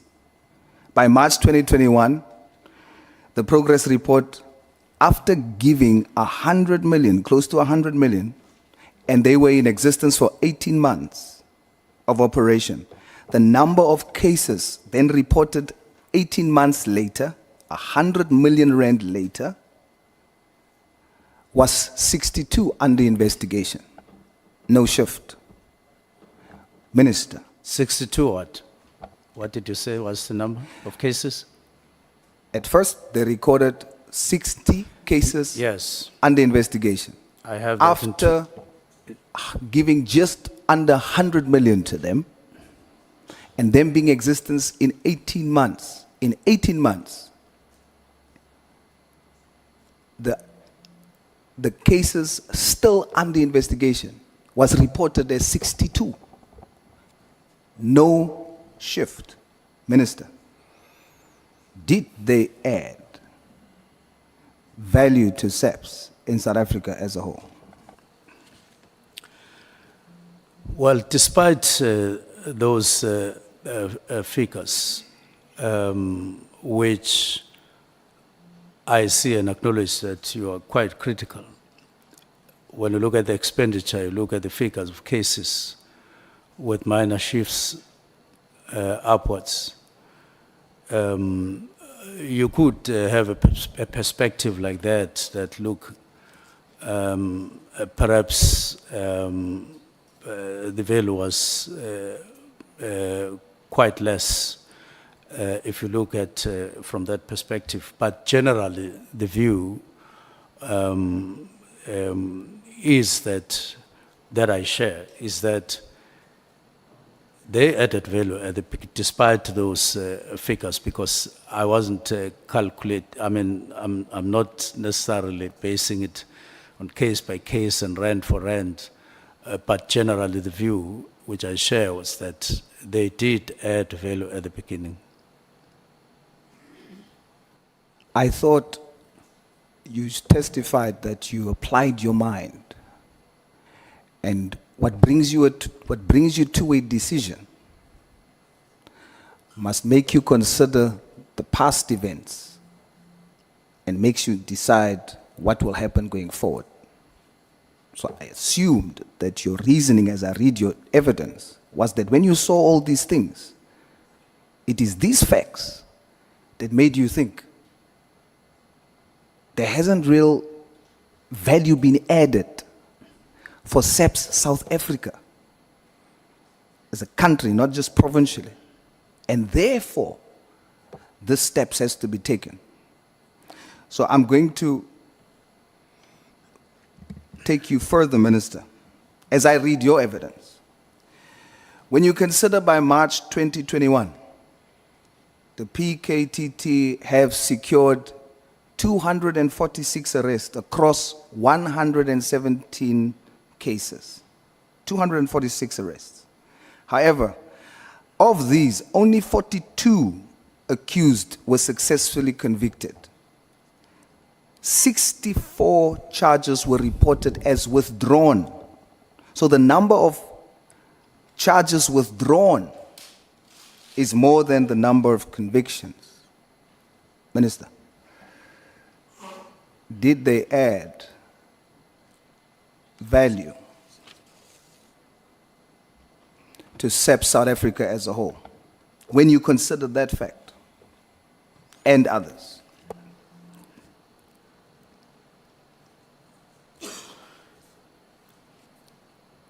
Now, you are asking about values still.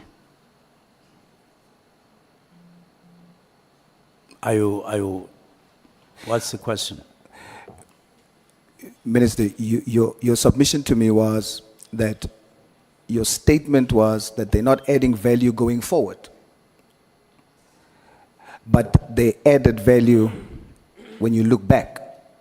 Now we're looking back, and we are interrogating based on facts before us. Did they truly add value to the South African Police Service, South Africa as a whole? Well, I have said generally, without or despite those calculations, and considering the fact that there was a downward trend, even though you could still poke some holes in terms of quality thereof, and say generally they did add value, and that was acknowledged across. But it's not without those points and factors that you are counting. Hence, where we are now, taking all those points into consideration, you do have concerns in terms of value. Could I request, so that I'm of help to you in terms of responding, to get where you are reading from, so that as you read, I look at what you are reading? Now, I've studied the entire evidence that you've brought to us. And then I drew cross-reference and drew comparisons between. Oh, okay. Then I formulated these questions based on those facts. Okay. So I'm trying to understand, looking back. So when you consider the PKTT's 2024-2025 request, the latest one, for 94.8 million for 120 SEPS members, that equates to an annual allocation of approximately 790,000 per member. That is 65,000 rand per member per month. And this allocation only pertains to a unit in KZN. I ask you, Minister, is this did this add any value to SAPS South Africa as a whole? Well, I'll go back to my answer that generally, when I looked at all the factors, my honest view was that the value had been decreasing over time if you are considering South Africa, as you point out. That was my concern, and finally settling for a directive, because the cases, on one hand, decreasing the budget was not necessarily, and the concerns of the CFO. So I share that concern. It culminated at that directive. Okay. So we've moved from no to you share the concern. All right. Is it true that the DPCI's reported overall staff shortfall amounts to 2,711 personnel? DPCI? Yes, sir. Well, without the advantage of figures in front of me, but I do know that generally they have been raising concerns via General Libya, who was head of DPCI. They have been reporting shortfalls and problems on personnel, on equipment, and on various other components that would enhance their work. They've been complaining over time. So, Not only them, but let me hold it at that, it is true. so I put it to you, Minister, it's 2,711 staff members that DPCI, Hawks, is saying they need.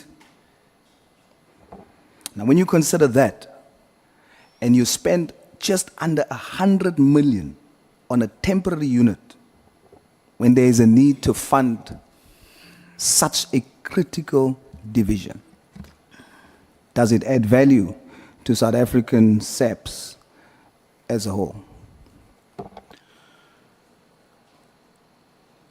There is a basis of an argument for a decreasing value. You may, as I answered you earlier, that yes, at the time, but as time went on, it clearly unsettles you and makes you a bit uncomfortable. That how you are spending resources may be skewed, and those figures that you are pointing out serves that particular purpose in terms of you looking at your distribution of resources within SAPS, and they increase your concern. So the concern is increasing now. Yes, they increase the concern and the need for a more rational kind of use of resources. All right, let's continue. Minister, when you consider the budget allocation for laundry services alone for 12 months in 2022, for 110 members, it amounted to 4.4 million, just laundry. This translates to a calculated monthly amount per person, just for laundry, per person, 3,367 rand 73 cents. This figure is equivalent to the basic living cost of a normal South African, and that money is used on one member just for laundry. Has this added value to the South African police service in South Africa as a whole? Yes, you would increasingly find yourself in some corner when, as you calculate the costs of the national political killings, task team over time, and lending to, at a time when I wrote the directive, it was because of that you continue to sit uncomfortably as you consider other factors. And as I say, the meeting starts, the issue starts in November, where I say I have these concerns about matters and all of that, but you don't have additional resources from Treasury. So you have to be on your own. And when you put it the way you're putting, you are more and more on the side of lesser and lesser value. Minister, when you consider that in 2021, 2022, the figures reveals that 43.6, or rather 43.1 million was requested for overtime alone, just overtime. When you calculate that per member, each member gets approximately 392,400 per annum. And that is over and above their normal salaries. Minister, is this adding, and has it added to the value of the South African Police Service in South Africa as a whole? Just to check, Minister. Honorable Souls, are not those the questions for the portfolio committee of the police and the accounting officer? Chair, you can guide me, but I am taking all this information from the evidence that has been submitted to us. So looking at that and the statement that is made, I'm trying to weigh whether there has been value so that we can assess whether there is legitimate reason for disbandment. So that's where I'm going. So unless I'm not supposed to interrogate the evidence. You are granted, Honorable Member. I just wanted to check that. I think you have clarified it.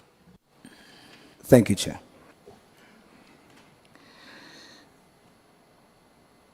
Minister, when we consider the cost of disbanding immediately, as you put it in your letter, when we consider that, I had to apply my mind to say, when you consider what would the cost implication be for disbanding immediately and winding down? So when you consider that, it totals 49.5 million. And that's for that 12-month transition. This total transitional cost is equivalent to approximately 50% of the previous year's full operational budget. This is just for the winding down. Now I'm comparing if it had to be immediate and if it has to be winding down. The structure of the remaining staff, when I look at it during the winding down, it shows that there's a priority mismatch. The priorities is not adding up. As of May 2025, the remaining 56 members, they comprise of only 20 detectives, 20.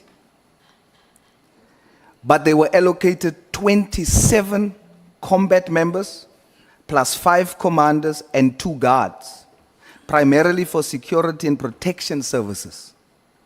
Now, I thought the final stage was to consolidate the cases that is still pending.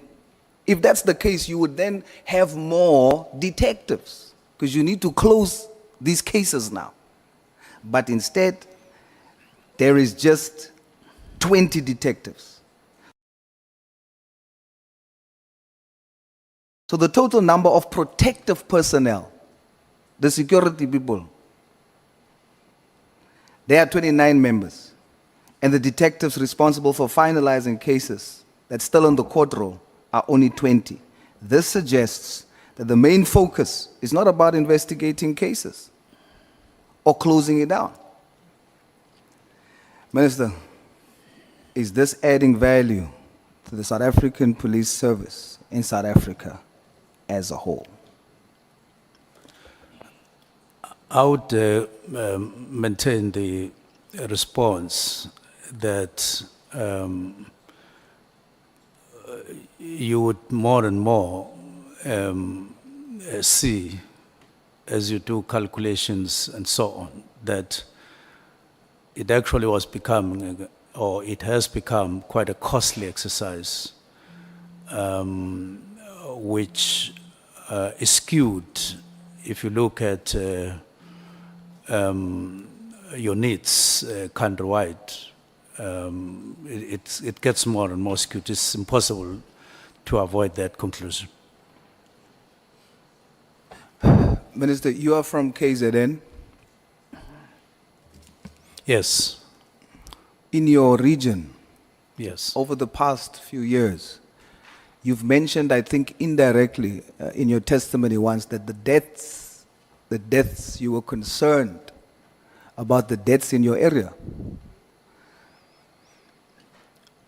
The increasing deaths in your area.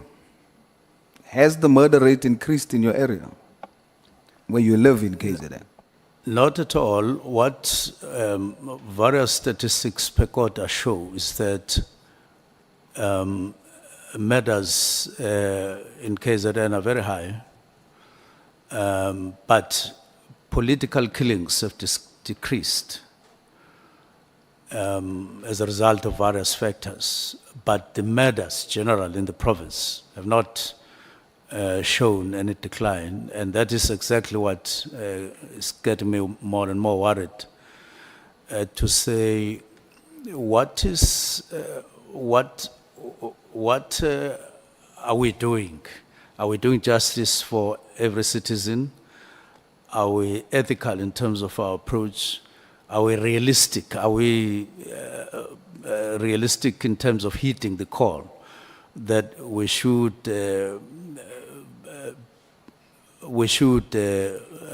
overcome the scourge of murders in the country? Because it's not murders of politicians and Isnduna Namakosi. That is a concern, but not them alone. Together with that of citizens general. Murders in KZN are very high, concerning, very, very, very concerning. Despite this huge investment, who arrested the hitman on AKA? Can you come The back? hitman who murdered AKA, who arrested them? Was it the political killings task team, or was it the national task team? Well, I'm not sure about who, in terms of name and surname and so on, who actually did the arrest, but police would be able to give the exact reports on that matter. I didn't ask any whether it is NIU, whether it is the National Political Killings Task Team or what. We have it on good record that it was not the PKTT. And yet this high-profile murder happened 5-kilometer radius from where the task team is based. And for months, it has gone unresolved.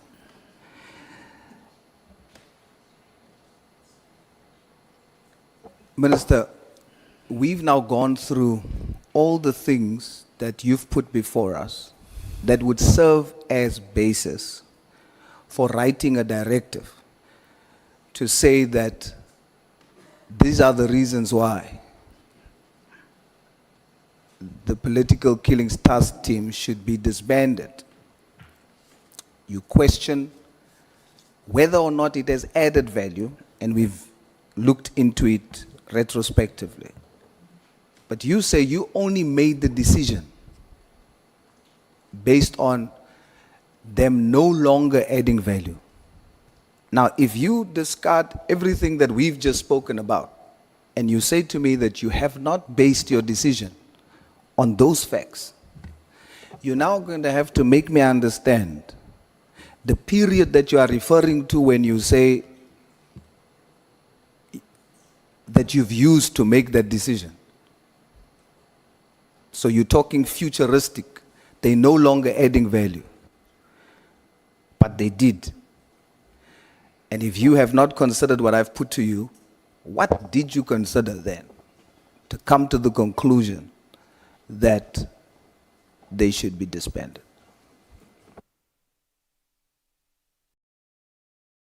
Well, I'm saying if you consider everything that you have been saying, even though I didn't go to that long calculations as you were saying, but generally what was being reflected and what was being observed is that on one hand, political killings are decreasing, the cases are decreasing, but you are funding at the level, and you were bound to conclude that there is something disproportionate here. And then you go out of KZN, you look at nationally to say you are facing a serious problem all over, including in some other sections like detectives, DPCI, and so on. And therefore, you are bound to review how you use your budget.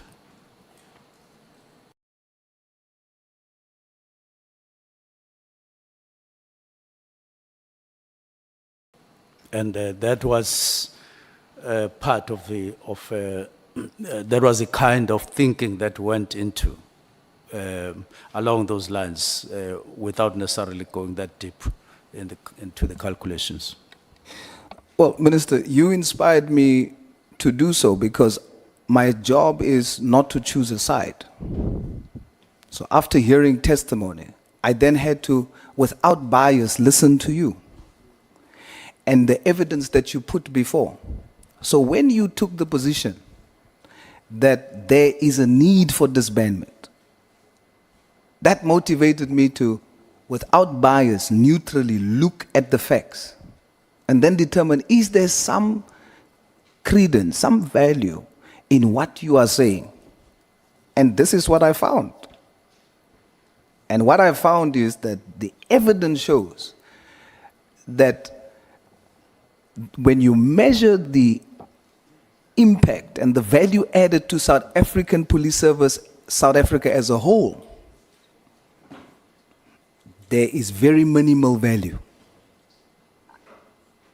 except for high budgets that's not even on investigations, but rather spent on protection, laundry, SCTs, and all of that. So I've come to the conclusion, Minister, that based on the evidence, what you have written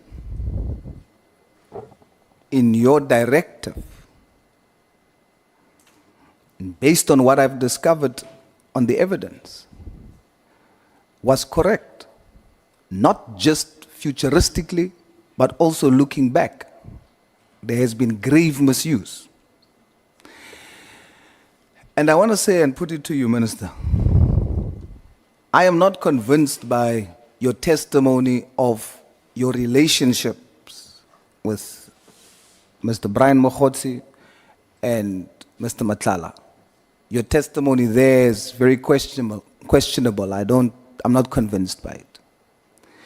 But when it comes to the reasons And the evidence before me for disbandment and immediate versus winding down, I saw with facts that I've just put to you why it would be justified. Don't worry, Minister, about your position. Don't even worry about public opinion. Stand by your conviction. I look at your evidence. I compared it to what was given before. This is what I conclude.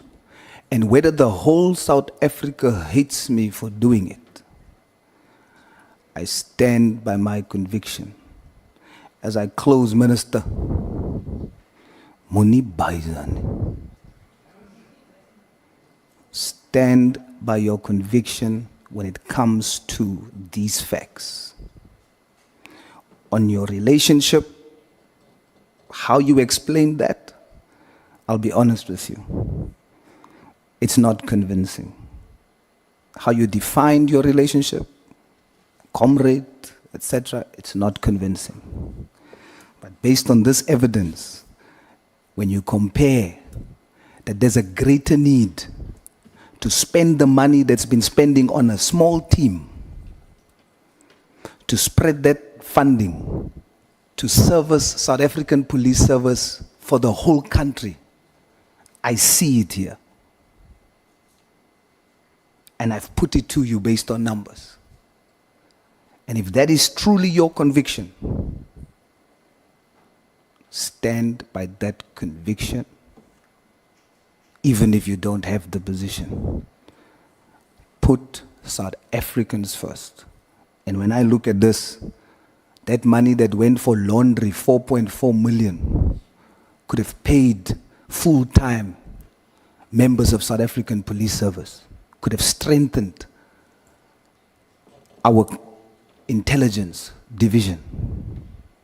Stand by your conviction. Whether the public hates you, we're not here for claps. We're not here for likes. We're here on national duty. I thank you, Minister. I thank you, Chairperson.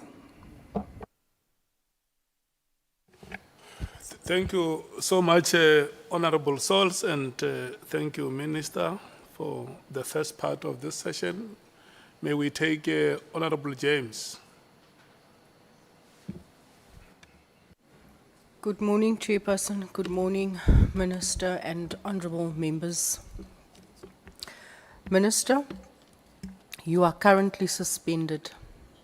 You are facing serious allegations. By senior officers, you are appearing before this committee. Later on, you'll be appearing before the commission, where your integrity is under scrutiny. At this point, Minister, before I delve into my questions, what is most important to you? Is it your job? Is it going back into office? What is important to you as you are seated here today? Well, the most outstanding issue for me that needs serious and urgent attention is to bring down levels of crime in South Africa, especially murder, proliferation of firearms, and the drugs that are all over the country, especially in the streets. I'm sorry, Minister, that is not the question that I asked you. I'm not speaking about operational matters right now. I'm saying to you, your credibility is under scrutiny. What is important to you right now, in your capacity as you are seated there? Is it your job? Is it getting back into office? What is it that is at stake that is important to you?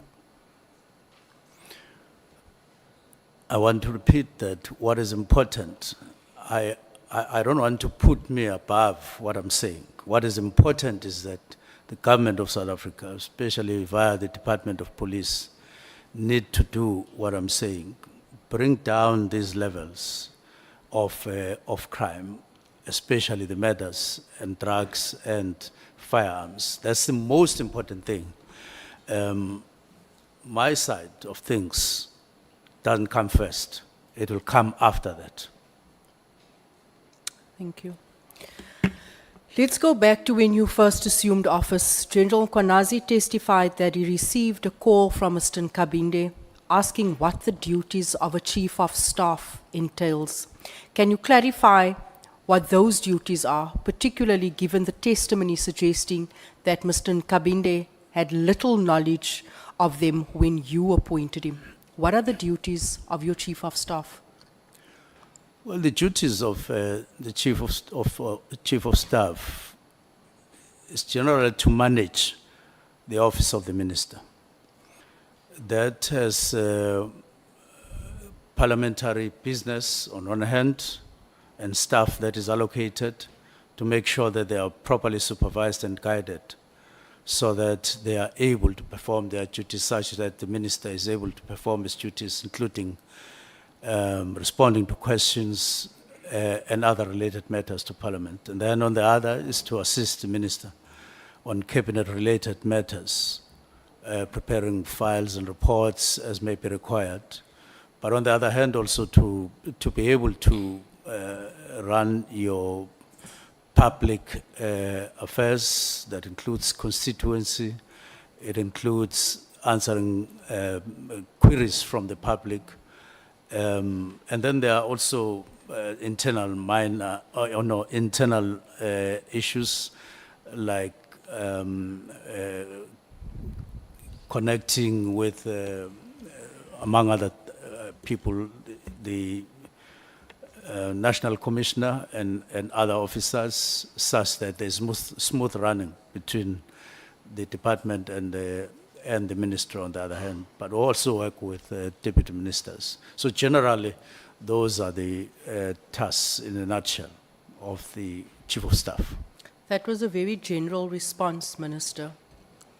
I was referring specifically to his employment contract of employment. What are the specifics that was required by him? Does he have the relevant qualifications for this job? Do you know what's his qualifications? Does he have any? So I will ask you, you speak in a low voice, and I Oh, I speak a low voice. I was Yes. just being very considerate because the last time you said I spoke beyond the heads of anything that was alive. But if you want me to up the volume, I gladly will. I asked you what are the qualifications and the technical qualifications that he has. Well, Mr. Kabinda has a degree that is a BTech in policing and some diplomas and so on. Administratively, I would say he worked in the IPID where he acquired some skills related to policing. Thank you, Minister. Reflecting on your three, I call them New Year's Eve resolutions. When you sat there and you thought, what can I do better this coming year? Let me come up with these 3 New Year's Eve resolutions that has fallen on deaf ears. The resolutions or the directives prompted by your concern for South Africa, particularly the Cape Flats and the high murder rate. And I've listened to you over the last 3 days, and at every given opportunity, Minister, you mentioned the Cape Flats. You mentioned what is unfolding, and you said it is very concerning. When you decided to disband the PKTT, what did you think was going to happen to that resource? Why did you not deploy that resource to the Cape Flats? What plan, in other words, what plan? Because you said you are concerned about the Cape Flats. So when you disband and you come up with these 3 New Year's Eve resolutions, what plan did you have in place for the Cape Flats? Now, the plan that I had for Cape Flats was that once we have a new division coming up that we decided on last year, Operation and Response Service, we would then be able to optimally use all the units like the task force, like the National Intervention Unit, TRT, and then POP included, and give them intelligence capacity. In other words, tie them in with intelligence, crime intelligence.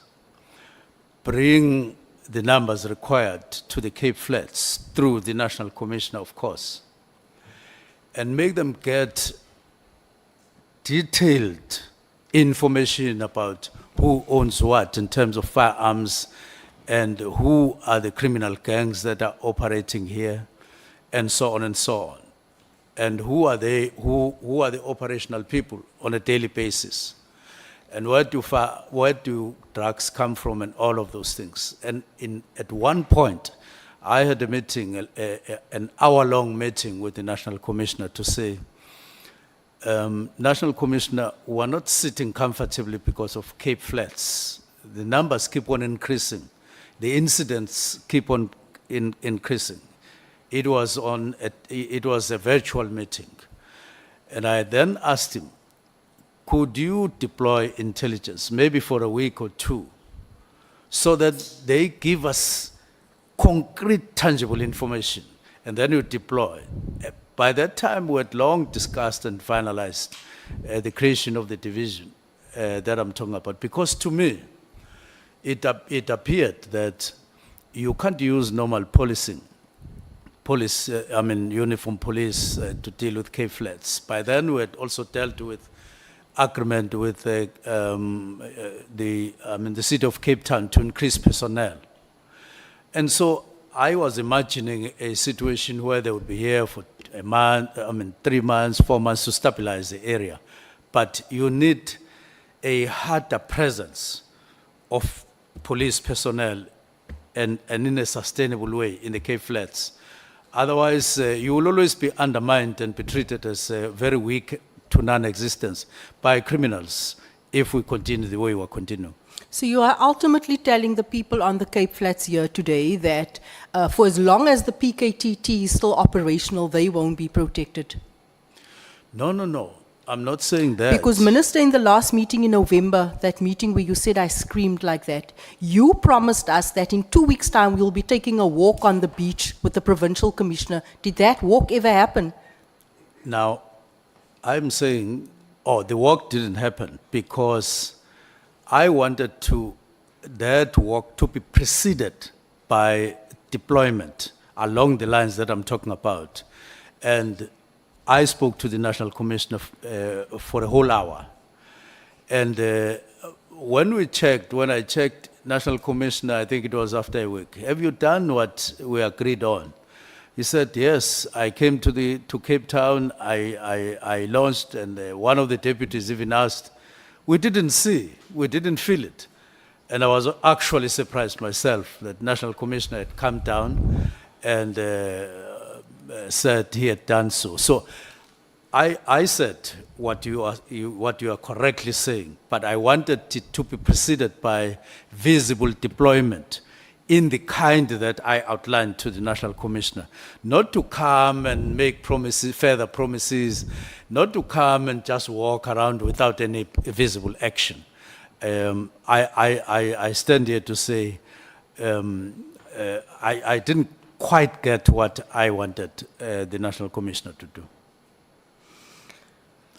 I'd like to say to you that the Cape Flats has been waiting for a response, Minister, for the past 30 years. As things stand this morning, I'm under immense pressure because of the 7 children that were gunned down yesterday in Westbury. This past weekend, we've had over 30 people mass shootings on the Cape Flats. You keep on mentioning the Cape Flats as reason, as your concern for the disbandment of the PKTT, but to date, there's been absolutely no response to those areas. which is a shame. You are meant to be sitting here and reaffirming and giving South Africans confidence in restoring public trust. Instead, in your statement yesterday, you said that we are weak as SAPS and we are unable to respond. That coming from a minister is concerning. That coming from a minister is extremely concerning. I want to ask you, you place great emphasis Can I respond on to that? No, sir. You place great emphasis on the national PKTT and the budget. You're saying that this was a national political killing stars team. Honorable James, the witness is requesting the chair to give him opportunity to respond. So unfortunately, you cannot deny him that opportunity.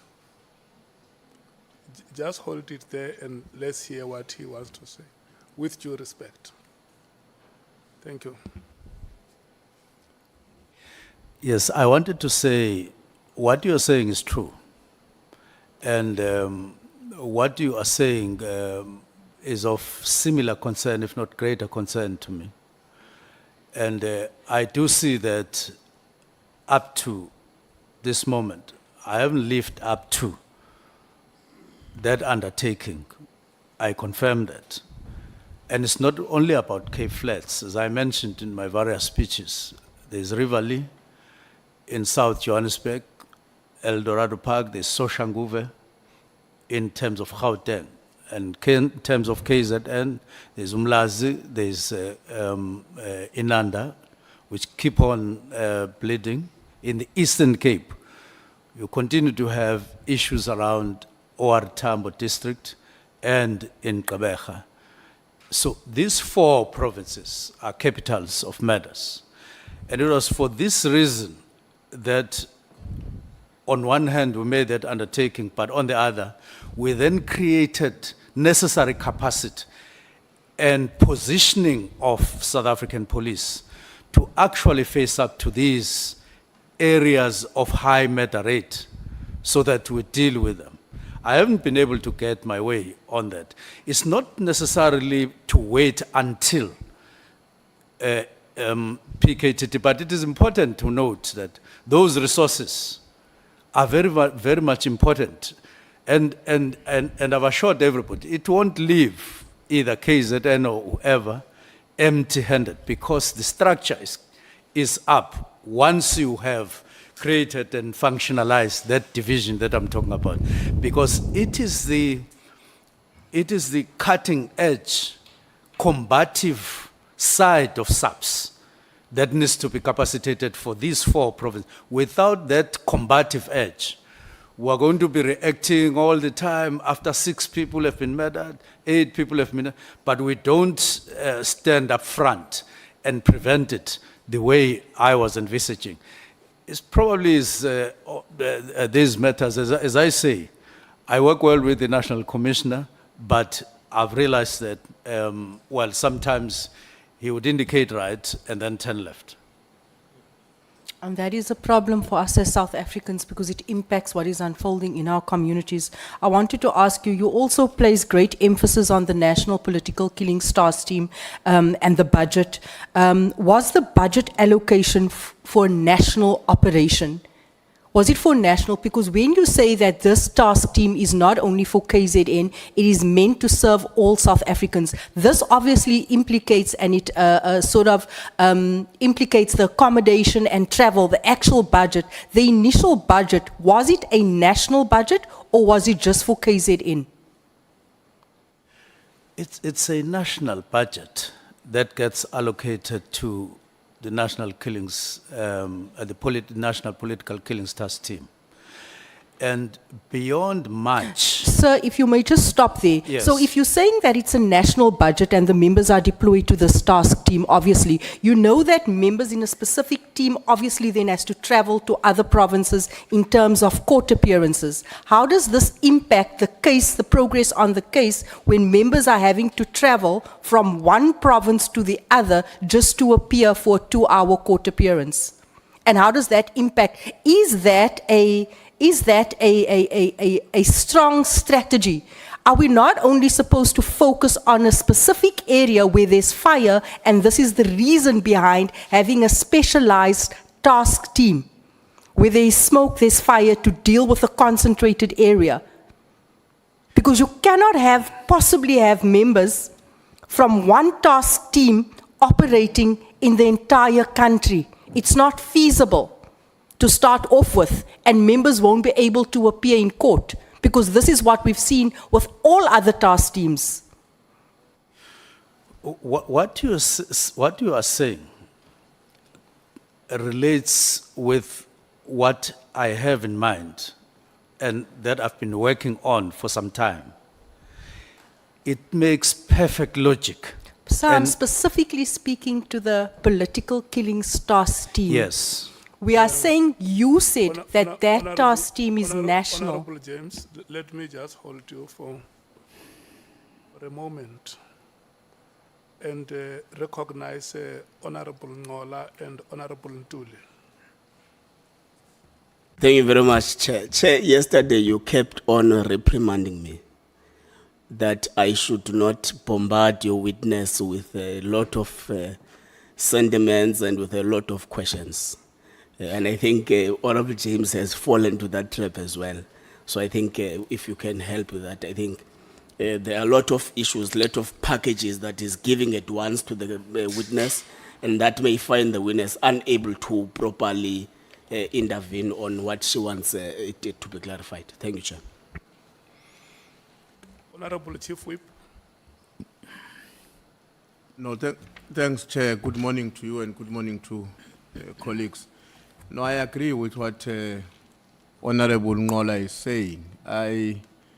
When we are listening, as we have been listening for the past 4 days, some of us, the first time I'm speaking in the presence of the Minister, part of what we are also doing is to listen to what the questioner says and what the answer provided is saying, so that we can follow as we prepare for our own engagement with the witness. Now, the way in which the exchange is taking place between the Minister and Honorable James is making it difficult, not just for the witness, but for ourselves as well, to properly follow the conversation, which is what we're supposed to be doing. So I'm appealing as well for your guidance and intervention to ensure that we are all taken along as we should in the current proceedings. Thanks. Honorable Sauls, I saw your hand was up. Yes, thank you, Chair. Just for clarity, when the Minister says National Political Killings Task Team, I just want to understand the task team that needed to be disbanded was specifically created for operation within KZN, or is the Minister saying that it was created to operate nationally, and therefore the name National Political Task Team, or whether it was just supposed to focus on KZN? You want to know whether the NPKTT and the PKTT is one thing. Okay. Let me rule on the first point. I want to request to Honorable James not to breathe heavily on the neck of the witness. Footsteps are allowed in a race, but when you breathe heavily on the neck of the witness, that may distract the chain of thought. So I just want to request you that you do not breathe heavily on the neck of the witness. And then before we allow you to resume, let's allow the Minister to respond to the question that Honorable Sauls has raised, whether the Minister, Honorable Minister, the NPKTT and the PKTT, are they one? They are one. It's National Political Killings Task Team, but it is based and focused in KZN. In KZN. Honorable Souls, are you clarified? Thank you so much, Honorable James. You may proceed. Chair, I just have a difficulty, even me keeping my trail of thought, when I ask the minister a question and he says what I had in mind.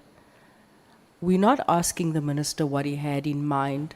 We are specifically referring to the detail and the duties of the national PKTT, and we are trying to determine if this national PKTT was adequately resourced and funded to extend and to do work in other provinces. And so that is what I'm asking the minister. Was the budget allocation, because remember when you put together these task teams, Minister, you book accommodation, you book vehicles, you book laundry, all of those things form part of the costings. Was that done on a national level or was that done on a provincial level? That is what I'm trying to ask. The budget, right from the beginning of the National Political Killings Task Team, came from national, and it still comes from national. But the National Political Killings Task Team is based in KZN, and its operations are largely, if I could use that word, confined in KZN. They have, however, dealt with a matter or two in the Eastern Cape. They have gone to Gauteng in the form of 10 officers to assist there. And in the three cases that they are assisting in.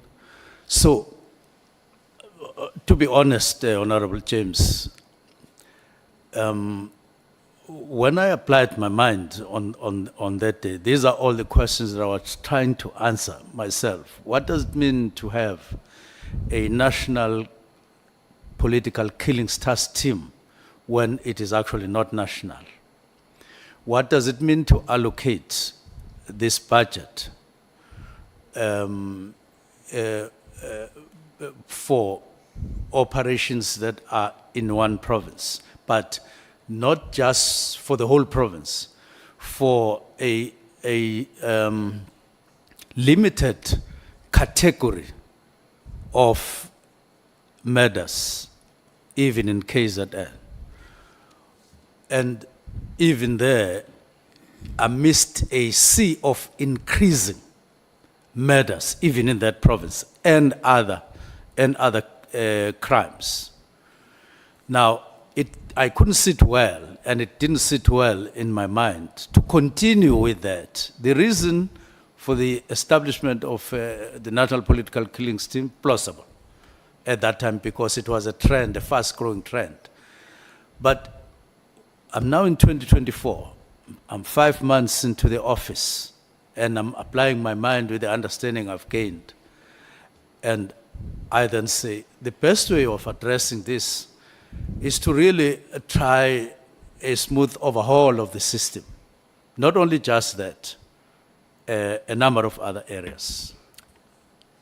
Minister, with all due respect and through you, Chair, we are now speaking into the future. I asked specifically about the budget for the National Political Task Team. Was it, let me rephrase, was there an operational budget for only that province or for the, we understand that the actual monies comes from national, but I'm saying the budget of the task team, was it allocated for national operations or just for that specific province? That is all that I'm asking, Minister. Well, the budget for operations is the budget that is allocated to all provinces, but part of that budget is allocated to for the operations of the National Political Killings Task Team from that budget. Hey, Minister, you are confusing us here. I'm not even sure how to put this question anymore. Minister, you and I know I've been in this environment for the longest time, for over 15 years when it comes to setting up task teams. Task teams are focused to specific areas. The budget comes from national, but the operational budget is only for a specific province. That is what I'm saying. And I'm asking you, sir, have you been privy to the budget that can qualify your statement when you say it is national? It is national on paper, but it is not, hasn't been operationalized nationally. Am I correct, sir? Well, I was trying to make it simpler. I don't know why we lose each other, that there would be a pool of money, an X amount of money for operations throughout.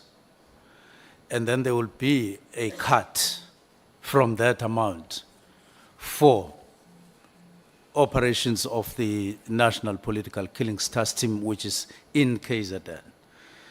That's why I'm saying it's part of my concern that we are cutting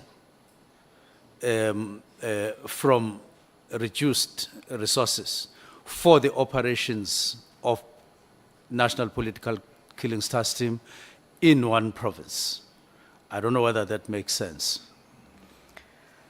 Let's move on to the next question, Minister. The reason why I'm saying this is that you have repeatedly criticized the PKTT for working in silos, for working only in KZN, when they only had resources for KZN. That is the point that I'm trying to get to. Yet, Yes. Minister, by you taking a unilateral decision on New Year's Eve without consultation, did you not yourself act in isolation? Well, I would say no, but maybe the extent to which it was done before the signing may raise those concerns. But I have repeatedly said there were meetings where I made it clear that we need to review, and National Commissioner also spoke along those lines. But I also added before that long before I arrived in SAPS, there was even a memo, as early as, I would say, April, May or so in 2024 before I arrived, that was implementing a new structure which only got signed this year. It only got signed this year by the National Commissioner, which would have addressed all the issues in all other provinces equally or so, and would have made it unnecessary for us to continue with the National Political Killings Task Team. Now, but before that, there's been a work study and a structure based on that study to spread resources and equally to address these concerning issues in each of the provinces. Minister, you further mentioned that the National Commissioner could have objected to your directive, right? Saying it happens all the time where you have national commissioners sort of having a different approach. In which South Africa is this, Minister? Because SAP's not an environment governed by instruction and execution where subordinates act out of duty and at times out of fear. Is that not the SAP's environment, that when you receive an instruction, you act on it? Generally, that is the overall rule in SAPS. But when it comes to minister and national commissioner, it's not necessarily the spirit. The spirit is that you have a closer relationship so that there's maximum understanding in terms of what needs to be done at any given moment, so that there's smooth a direction general of SAPS, identifying problems together and resolving them together. And that is what we've been trying to do until later when I now realize that we're no longer that together as much as we had been before. So the character generally is that from National Commissioner downwards, he gives directions to lower ranks and instructions, and they get complied with. But between the minister and the national commissioner, it's not instructions per se. It's more to say, this is the view, and we share, and then we'll move on, by and large. Minister, the last couple of days has almost felt like an English lesson class, where you're now saying it's not an instruction per se, when this is the culture of this environment, it's a view. I've been stuck on words such as immediately, comrade, acquaintance, all of that, and now we are saying an instruction is a view. When we had witnesses coming before us and saying to us, when you receive an instruction from a minister, you must act on it, and you must act immediately. No, we're saying the same thing. Materially, there's no difference between what you are saying and what I'm saying. All I'm saying is that when I say from National Commission downwards, it's much more stringent, much more streamlined. But I say between the minister and National Commissioner, most of the time it's discussion. That doesn't mean that in the Constitution there's no directive, there's no space for directives. There is space for directives, and this is what I used in terms of, in this instance, of the 3 directives that I gave. Minister, on the counterintelligence investigation, because this is where I believe, this is where the wheels came off. Both General Masemola and Mokonazi testified that you disbanded the PKTT under the mistaken belief that it was the unit investigating drug cartels in Gauteng. Are you aware of that? No, I deny that very strongly. But are you aware that this is what they testified? I'm aware Okay. of what they were saying, and I deny it very, very strongly. Their testimony draws a link between that decision and your alleged association with Brown Mogotsi, who in turn is linked to Kat Matlala, reportedly tied to a Gauteng-based drug cartel. You have denied this claim, but why do you believe 2 of the country's most senior police officers would make such serious allegations against you if there was no basis for it? Now, number one, I did say, and I said that there were 2 ways in which there are 2 kinds of reaction to my directives. The first one was General Masemola, to whom I wrote the directives. They were addressed to him. For all purposes, we moved along right from the beginning with General Masemola. I don't want to lie. We were together up until after March. We were together, step after step, with him playing a role, coming up with phases and all of that. But on the other hand, General Mkonazi took a much more confrontational line or stance as a reaction to my directives. One is national, one is provincial. Now, why ultimately they would say that, it's something that I'm still quite baffled about, that I'm associated with drug cartels. Now, I'm saying in this room, there's no drug cartel that I'm linked to. There's none. And I've never acted in support, directly or indirectly, of any drug cartel in South Africa. It has never happened. Minister, are you aware that Brown Mogotsi is linked to Kat Matlala? In terms of what is coming out now with in the Madanga Commission, it does look like they are quite close to each other, something that I've never been aware of all the time about Brown Mkhotsi. It's something that it's just emerging The now. very Brown Mkhotsi that has been sending you messages that you said is a crafty character, that you have been receiving messages from him, and you said that sometimes this guy actually makes no sense. So that tells us that there's a pattern of communication. So you earlier on said that you are not linked to any drug cartels directly or indirectly. Based on the fact that you have Brown Mkhotsi linked to a drug cartel and in communication with you, what do you make of that? Well, I'm saying that I do know Brown Mkhotsi, and I have spoken to him, and we have met on occasions.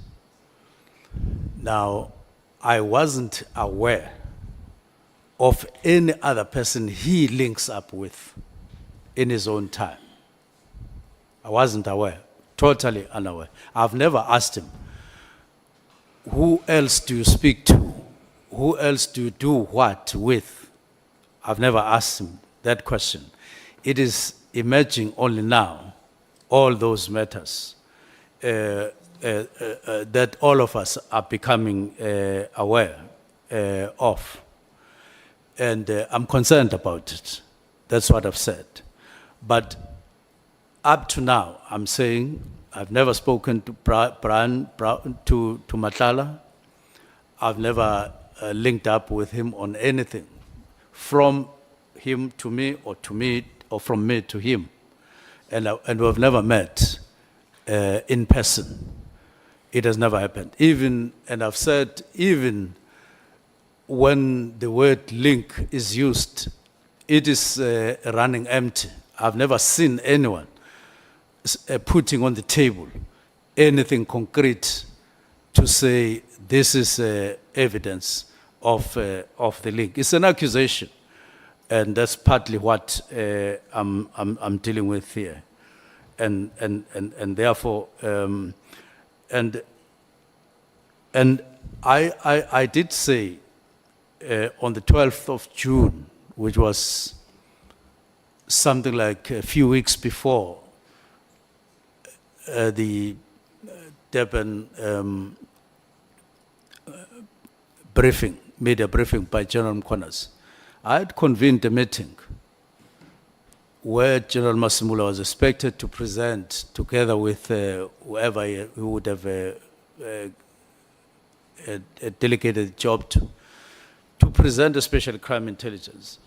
Why do we have so much drugs in the country? Why do we have so much illegal firearms? And why do we have so many murders and so on? No, it was drugs and firearms. That meeting took place, and I did take a detailed report. It was an effort to understand this on my side, having raised it in November, to then start getting to fight all these matters and reverse the trend that everybody is concerned about.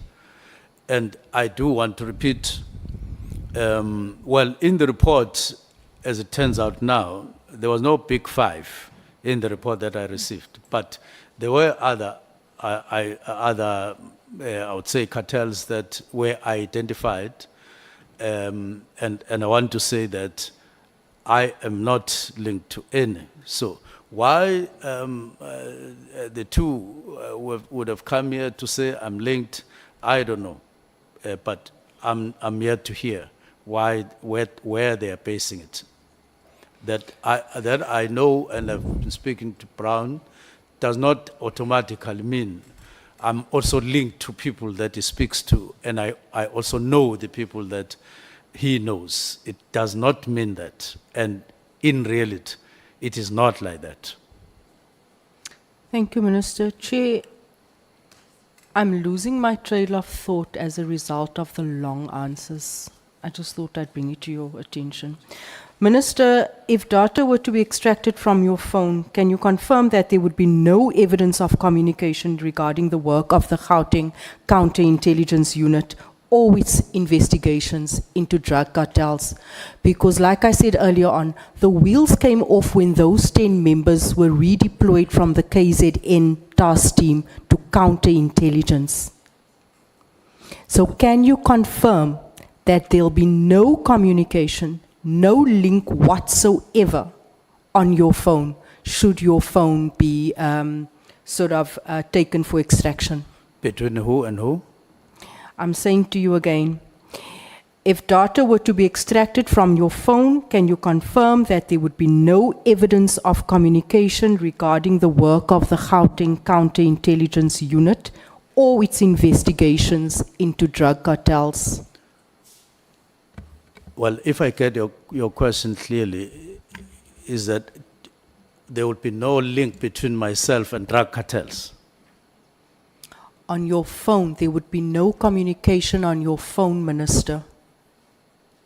Between me and drug cartels? There would be no evidence of communication on your phone if data were to be extracted from your phone. There would be no communication with drug cartels. I want to be clear. This is taking into my time. Minister, if data were to be extracted from your phone, Honorable James, look, you have to be straightforward with your question because you are asking the witness on evidence that is not before. It's like you are saying in the event there is proof that you have been in conversation with so and so. So that's why you need to be straightforward so that you don't confuse the witness. The witness must understand, because that evidence that he might have spoken to somebody is not before this committee. So ask him the question that you want to ask, but be patient with him, allow him to understand what you want him to respond to. I'm very patient, Chair, and I'm not sure how else to ask this question at this stage. I'm really not sure why the minister's not understanding a simple question.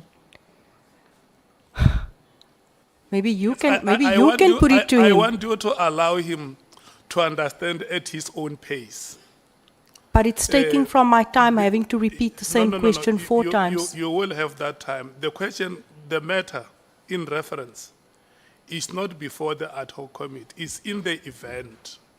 So put the question to him, but allow him to understand it to the best of his ability.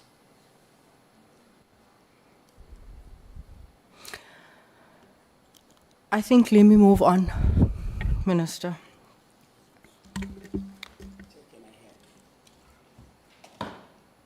I know, Honorable Ngola, we are moving on. Let's not flog dead horses. Minister, could your relationship with Mr. Brown Mogotsi, the same individual? I think from where I sit, you were making things simpler for me to respond to the honorable member to a question that appears to be quite important. I'm ruling you out of order because the honorable member has decided not to proceed with the question, so it is immaterial. Erase it from your mind. It is not there. Yeah. Could your relationship with Mr. Brown Mogotsi, the same individual who allegedly funded your January 8 guess, allegedly, be the reason a message was sent from him to Matlala, currently in CMAX, informing him that the task team had been disbanded? Do you not see the reasonable link that any ordinary person would see? There is no request that I ever made to Brown Mogotsi to organize any dinner for me anywhere in the Republic, not just Cape Town. what would have happened, he would have done that on his own. Whether it is funding from whoever, it was not necessarily as per my, or from a request from me. I never asked for any, I never diarized any, I never knew that was anything that was being done in my name. I never knew it. And I was not part of that. And I was not even in Cape Town in those days. All that I have learned, I've learned afterwards to say there was some dinners supposedly organized in my name. There were some people who were flown in and accommodated, and I don't even know who those people are. Is that not worrying, Minister? What did you do about it? It's worrying. It's very worrying. It's similarly worrying when there is a WhatsApp, if it is true, of a WhatsApp to General Mchunu saying, Minister has arrived in Lusikisik, when in fact I had arrived there. But then the message is made like Mkhotsi is there with me and is relating that information, when in fact it was not like that. When in fact it was not like that. So that is equally worrying. And many other instances that are similar. But those things, I imagine now, they had not been part of any other relation I've had with Mkhotsi, or rather I was not aware if he was doing such things. I'm very concerned about that. Based on what you've just said, Minister, when you say that Mr. Mkhotsi often sent you messages, right, out of the blue, that sometimes made no sense, are you suggesting that his communication was unsolicited? You also describe him as a crafty character. What exactly do you mean by that, Minister? Do you know him well? You're saying now that you can't make sense of the fact that he would send these messages.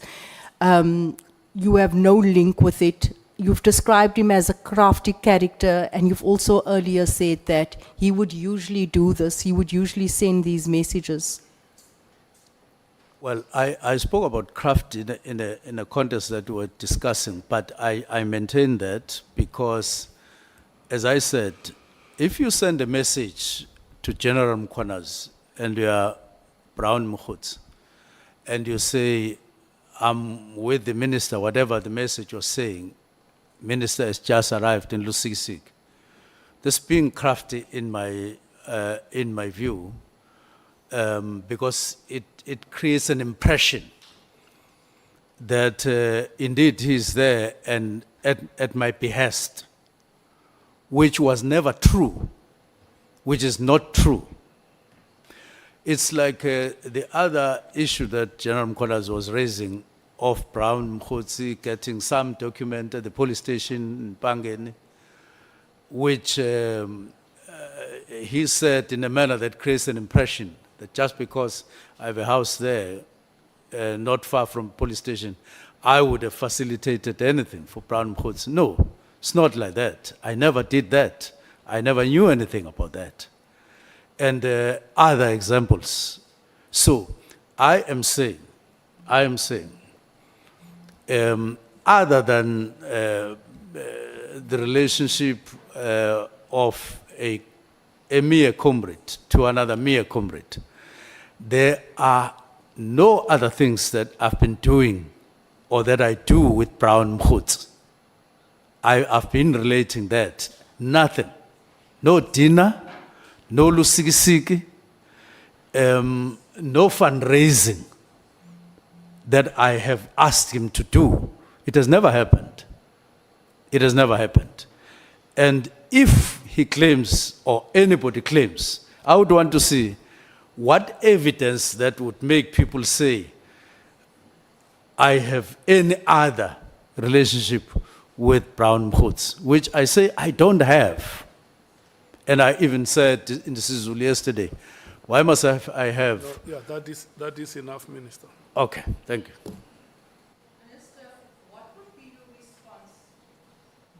Minister, what would be your response if I put it to you that the committee will hear testimony from former Minister Sele, that Kat Matlala told him that you and Brown Mogotsi met with Kat Matlala to discuss a project which was your campaign for the ANC president or the deputy president? I would outright say, Point of order, Chair. No, I just want to, Point of order taken. I want to know utubani lesela khuluma ngalo Honorable James uthe Minister Sele ubani lesela khuluma ngalo. Thank you.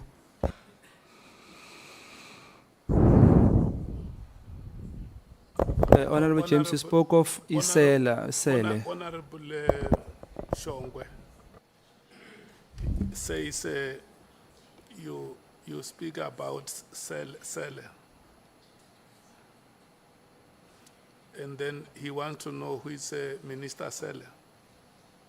Minister Becky Cele, my apologies. Oh no, ngobe Isela. Okay, no Isela means Isela. Okay, no, thank you. Former, you want to say former minister? Former Minister Becky Cele, my apologies. now, if former Minister Peggy Cele would say at one point, I met Matlala, I met Mogotsi, and discussed something, that would be a lie, an outright lie. If it were to happen, it would be a lie, even without me asking for evidence, even before I do that, because I know that has never happened. Minister, you appear to place great importance on public opinion. You said public? This is the last question you are asking. Yes. Yes, you are now on the referee's optional time. The whistle can blow anytime. Noted, Chair. Minister, you appear to place great importance on public opinion. As it stands, there are widespread calls for you to vacate office, and you have become central to the internal divisions within SAPS. Would it not be in the best interest of South Africans and of restoring public trust for you to step down? Well, I don't know what you are talking about. We're in an ad hoc commission or committee. We are dealing with the problems that we are dealing with at the moment. What you are introducing, I can't answer. It is based on public perception that you spoke about. Thank you so much, Thank you so Chair. much, honorable members. We will come back at 2 o'clock.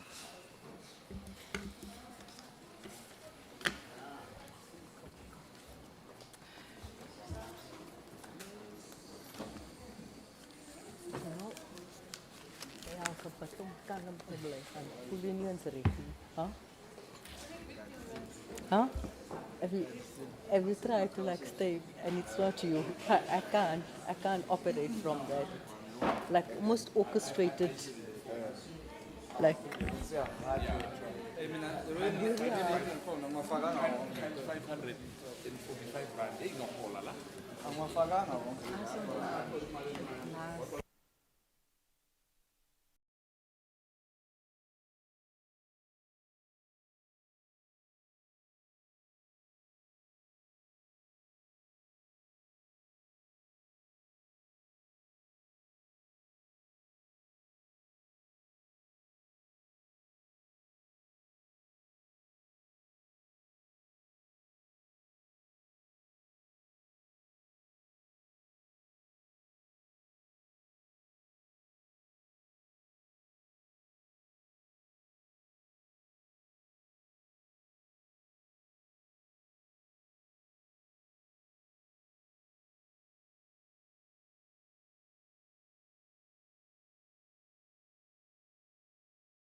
and on the column on the right, there's reference to 4.9, but the rest is exactly the same.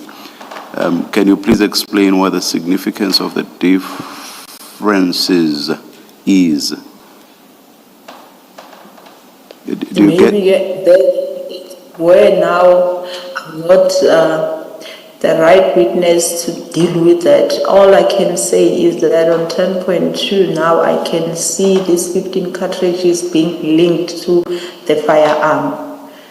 And then as to now, what happened to this 3.4 and 4.1, I'm not the right person to speak to that. Can I just try? Chair, if you have regard to the initial report at 3.4, which is on page 18, yeah, it describes the item itself that was checked, and you'll see there it's a 7.62 caliber fired bullet scores and marked with them with a particular reference number. And you see 4.1 being an assault rifle. So what 10.2 did was to link the assault rifle with 3.4 being the 2 caliber fired bullet in the initial report, that is. Yeah. Maybe also just to try and see if I Witness B, go ahead. Maybe to get the clarity from the commissioner, if I understand the question well, I think he was, I stand to be corrected, I understood as why do we have on 10.2 now different entry of 4.9 linked to the firearm. What happened to the linkage that was at 10.2 from the initial report? That was the question. 10.2 in both columns looks or reads the same, except for the fact that in 10.2 on the left, there's reference to 3.4. And in 10.2 on the right, there's reference to 4.9. I wanted to understand the significance of that difference. Can I,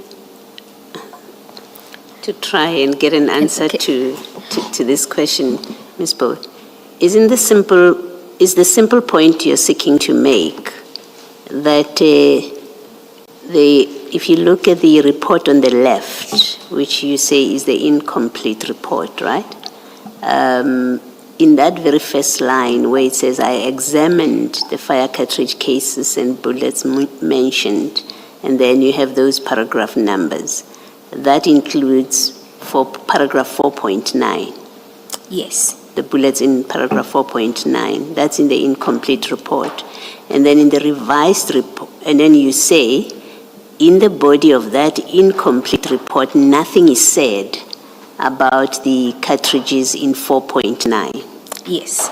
Is that the point you're making? Yes. And then in the new report, in the very first line, that report says, I examined the cartridges in all of those paragraphs, including 4.9. And now in paragraph 10.2 of that revised report, we now see findings about the paragraph 4.9. Yes. Is that the simple point you're making? Yes, and that it's only at this stage that the 15 cartridges are now linked to the firearms. Okay. Yes. Can you confirm Thank that you. witness I speak? get what my co-commissioner says, but I still do not follow why there's 3.4 on the left column. That's all I'm trying to establish. And I thought the witness will be able to speak to that. Commissioners, the answer is at 10.6. You'll note there in both reports that the findings related to 3.4, those bullets, was that it was not suitable for microscopic comparison due to the damage. There will be a stage where the witness explains whether she believes this was an omission or otherwise, but that was the rectification that was sought from the lab. Okay, thank you. Isn't the other point that 3.4 has nothing to do with the cartridge cases? So if you just go to Yes. 3.4 on page 18, it refers to fired bullet cores, and that's what you find in 10.6. Yes, that's So- the case. There was an omission in 10.2 of the 15 cartridges that had been found in Bramley, I believe. Yes. Yes. Witness I B, guess can that's you? a simple explanation I wanted from the witness because this is not my area of expertise. My apologies, Chair. I will say that we also had to take a crash course in ballistics to be able to read and understand the nature of the omission. Thank you.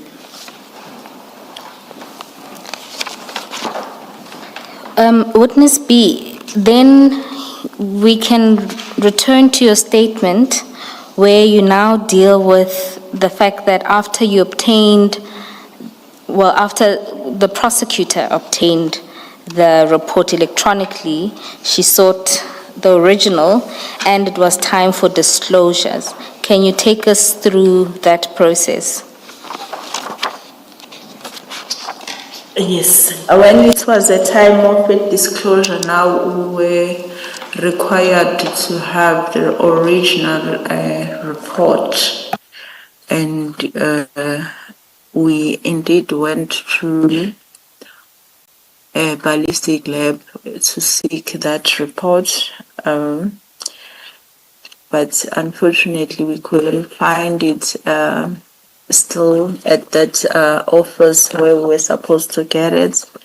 And then we were taken through a lot of process helped by Kennedy so trying to locate that report. He went as far going to the system now trying to check where he can get it, and then still he couldn't find it.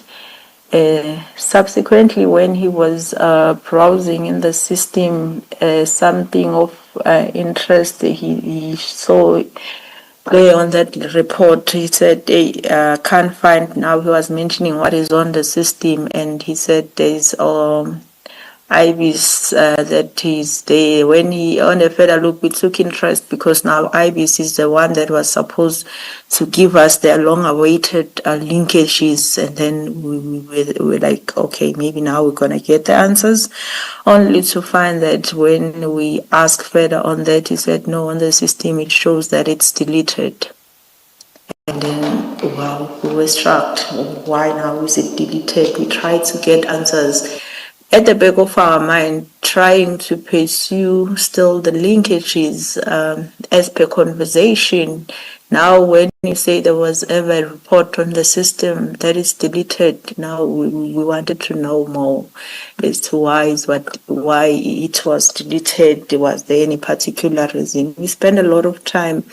Kennedy Lisa said, no, I cannot be able to explain to you where IBIS is concerned. I'll take you to somebody that knows about that field. Indeed, he took us to a certain guy who only was known by the name of Desmond at the time.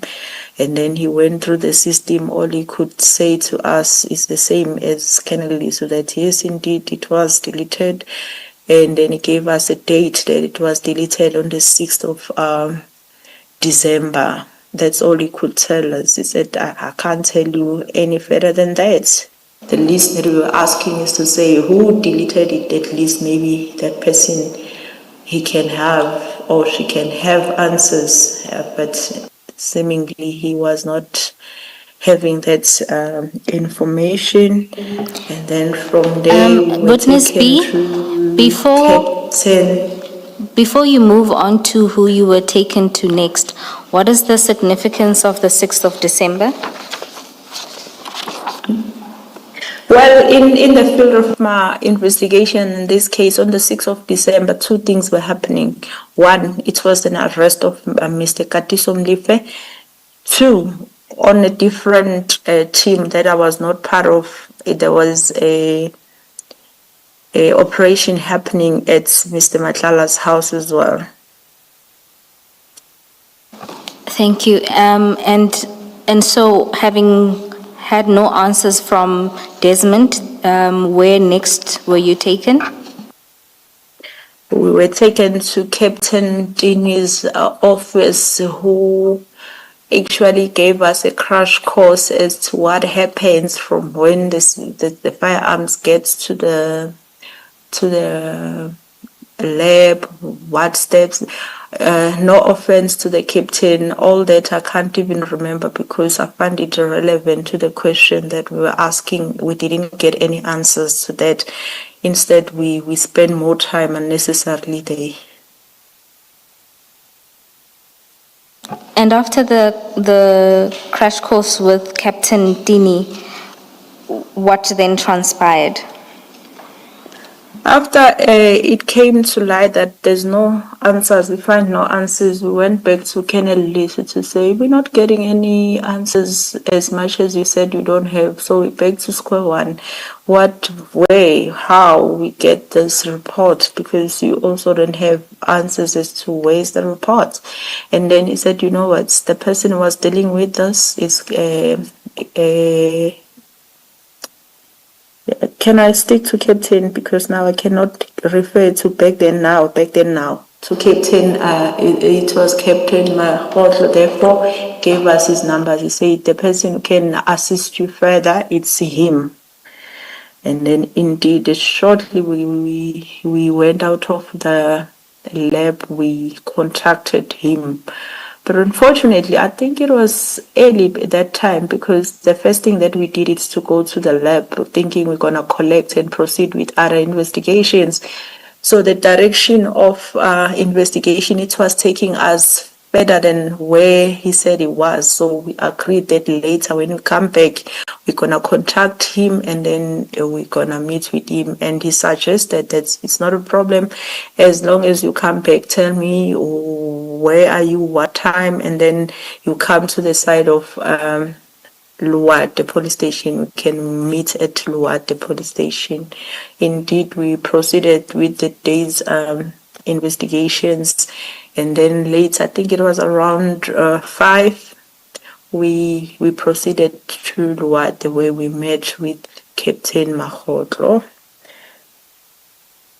And then we requested the room for us to have a chat with him, explaining our reason for visit and everything. Indeed, they were given a room just not far from the CSC where we had a chat explaining all this process that we had in the lab earlier on, and then why do we urgently need this report, because we were supposed to disclose to the defense, and the original one was of the importance that we get and disclose.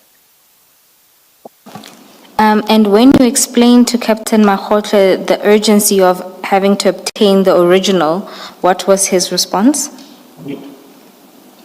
Oh, at the time he said, no, I will need to have my file, I'll need to have my workstation so that I can be able to assist you, of which eventually we agreed on us going to his office. But prior to that, there was some arrangements made because it was late by then. Remember, we got to him at around 6. And then we sat there, we chat, and then by the time we start the process of engaging the superiors in order to obtain the permission to go to the lab where he said he can be able to assist us there should we get there. He then himself, using his cell phone, called the Brigadier Mkabela.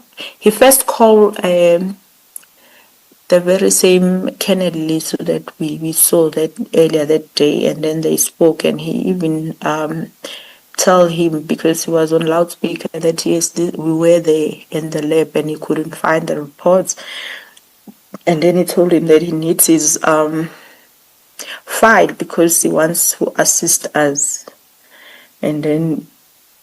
Oh, no. At first, they didn't speak to Colonel Lisu because Colonel Lisu didn't answer. The first conversation was with Brigadier Mkhabela, but a call was made to him, but he was not found. And then he spoke to Brigadier Mkhabela, and then Brigadier Mkhabela sent us back to Colonel Lisu to say he must call Colonel Lisu so that he can make that file available. And then he said, it's okay, you can go to the lab, and he is going to contact the General Mlauzi. Then that was it. And then he called,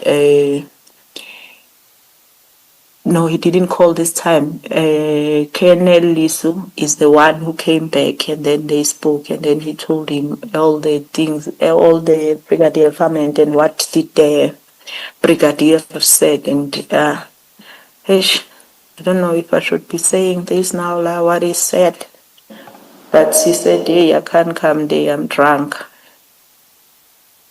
And then shortly he called again back, and he said, no, that file, I remember now, it's not there, it's at KZN.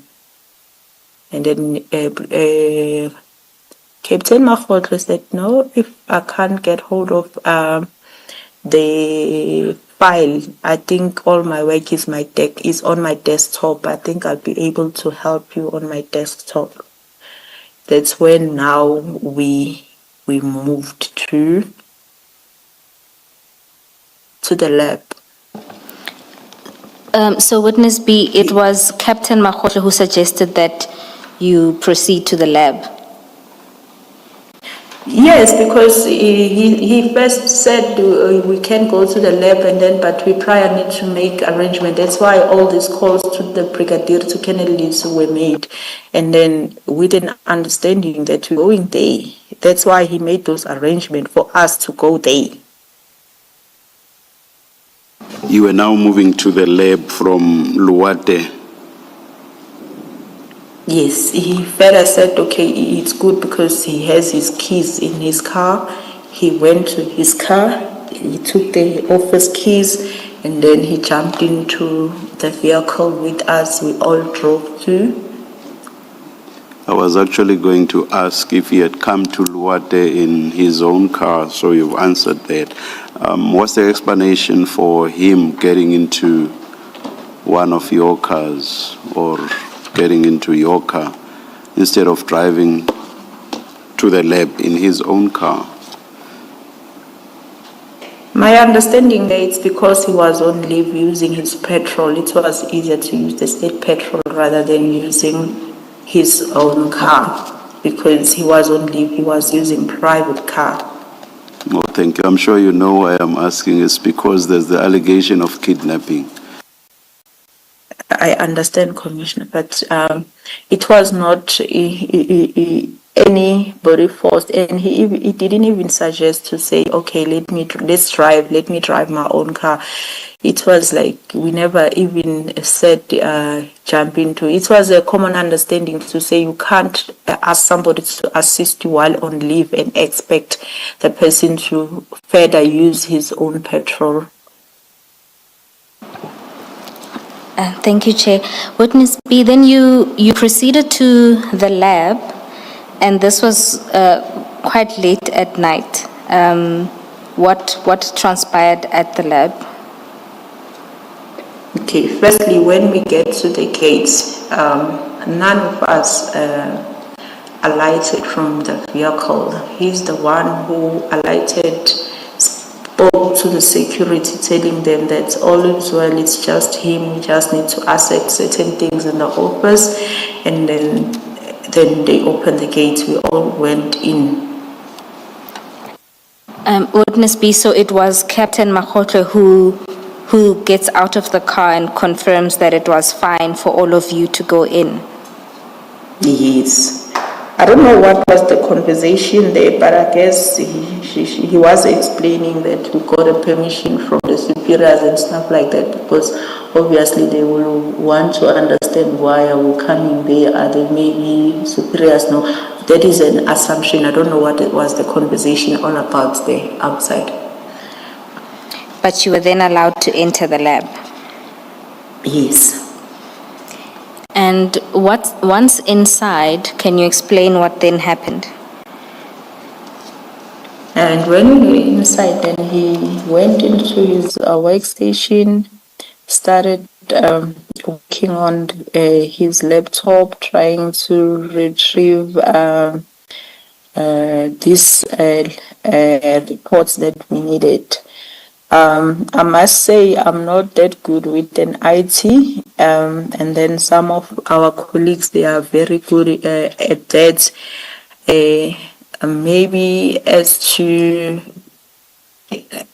the details of what was found on there and what was found not to be in witness, he is the one who's gonna dwell on that, because he's gonna give the commission a better understanding than what I can do if I try to do that now.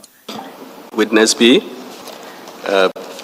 in light of the fact that as far back as April, May, you had asked for the ballistics report to be expedited, what did you make of all these delays? Because it looks like we are now in December of the same year, which is 7 months later, and you still do not have what you had asked for and what you had asked to be expedited.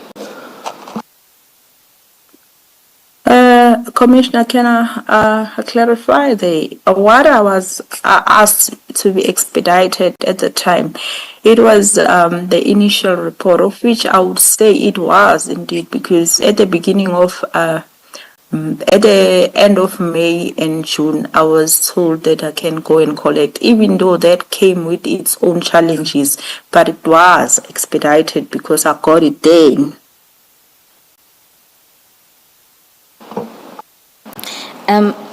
Perhaps Witness B, if you can explain the initial report you obtained in May, and you had been asking for rectification of the report without success, and the prosecutor had to intervene. And even after that intervention, you only now physically have to go and get the report in January. And so I think Commissioner Khumalo is asking what you made of that delay.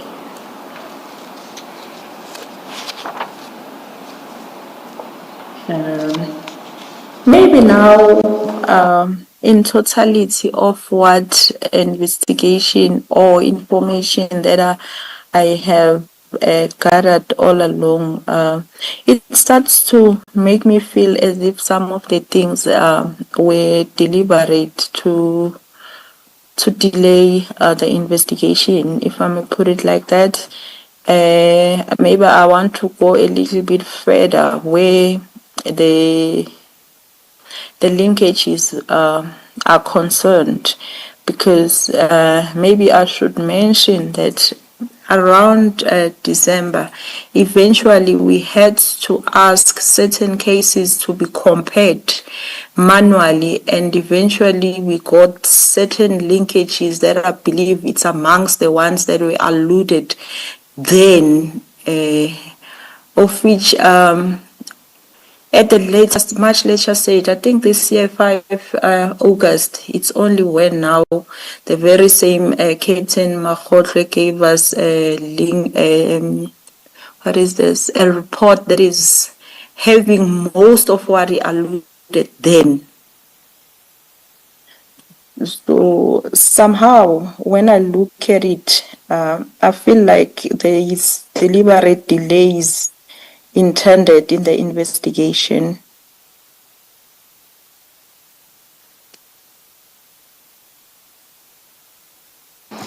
Witness B, you've now explained that Witness C will take the commission through what was found on his computer. However, you note in paragraph 62 that multiple versions of the reports were found on his computer, and you took steps after that. Can you take the commission through that? Oh, yes. After that, then the decision was taken to say we have now to confiscate that workstation in order to take it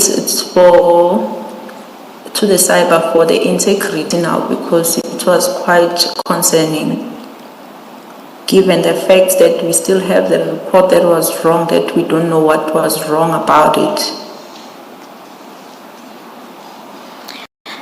And then in relation to Captain Makhotlwe, did you, and this is in reference to what you say at paragraph 64.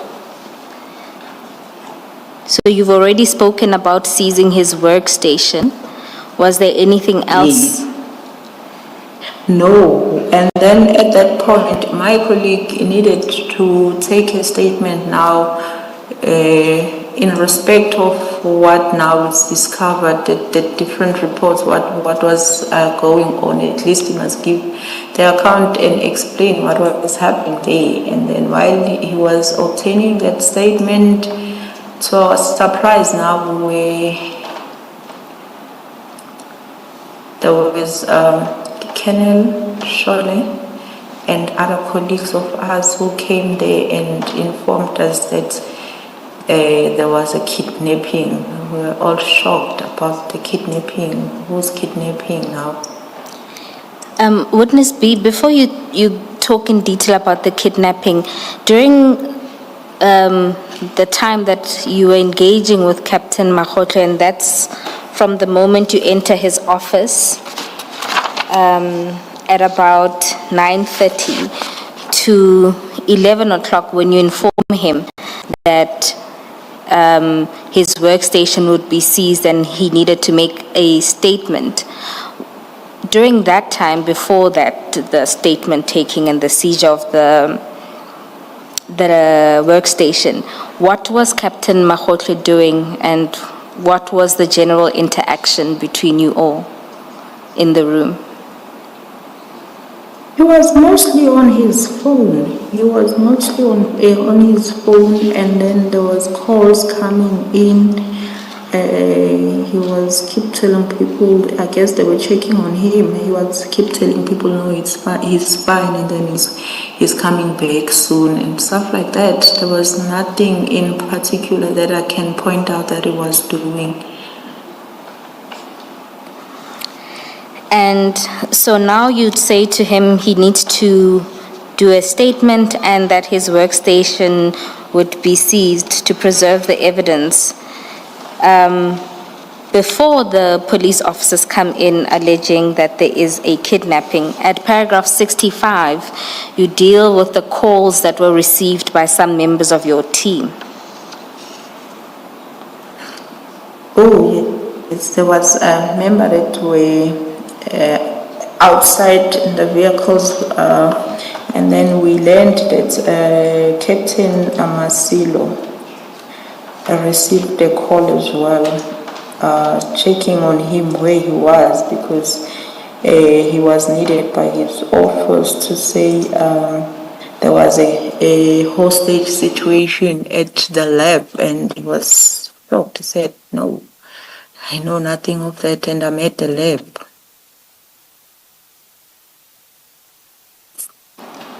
And we were informed by him that also the negotiator was also called him asking if he knows anything about this kidnapping, and then he explained, and then they said, oh, it was a false alarm. Okay. And after these calls, you then explain that a group of officers came in, and that's at paragraph 67. Can you take us through what happened then? Yes, they came now telling us that there was They've been sent because they were informed that there was a kidnapping situation in the lab and stuff like that. So we're all shocked now. We explained exactly what happened and that we know nothing about the kidnapping and everything. And also Captain Makotlo was also there. I never heard him say, hey, I am the one who's been kidnapped or something like that. We were like all shocked at that point. And then there was a phone call that the Colonel Shole, who was leading those colleagues of ours, he made a call to the general to explain now the situation he found rather than what he was sent as kidnapping. He was explaining now the situation as to what is actually happening, and then we were given the phone on the loudspeaker. Not we, all of us were listening, but the actual person who spoke to the general, it was the other colleague of ours. I don't know if I should be mentioning his name. No, that's fine. Oh, please don't mention his name. Yes, and then that thing, he spoke to the general, and the general understood, and general said, because now there's a whole lot of this thing, he's requesting us just to leave everything that we're doing and come back in the morning, including leaving that workstation. Or maybe I omitted to say the workstation was already sold in the sold bag. It was already packaged. Witness B. So there is all this activity, all because you wanted a rectified ballistics report.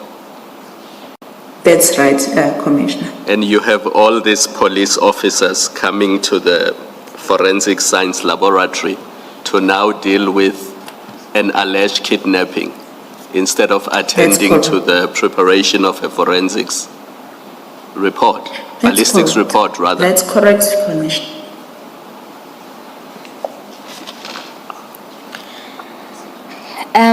And Miss Poe, apologies. before you proceed, and I don't know if witness B is able to do this and do it now, there's a whole lot of names from paragraph 65, and some of them appear to be people of importance because they give instructions to inform the team to instruct the team to withdraw and come back the following day. Are we going to get evidence about who are these people?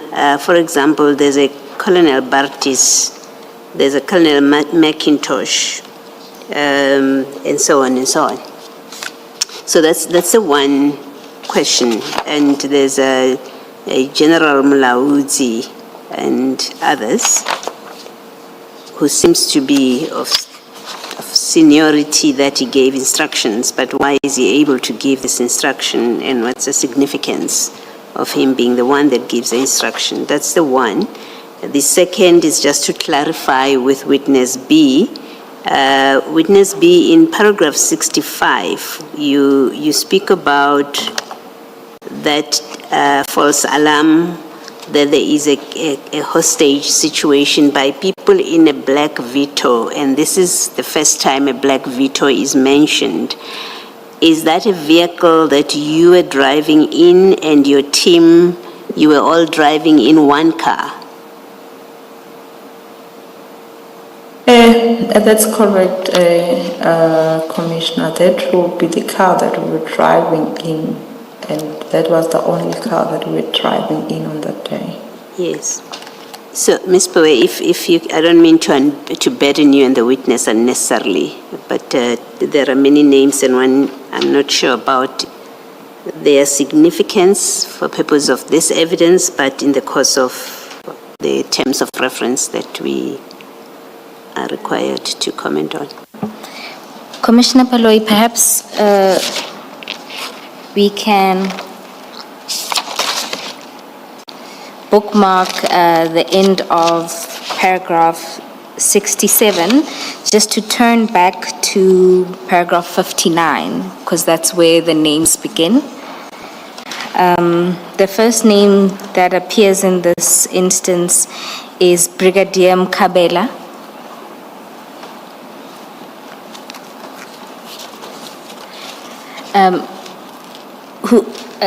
Witness B, do you know who Brigadier Mkabela is?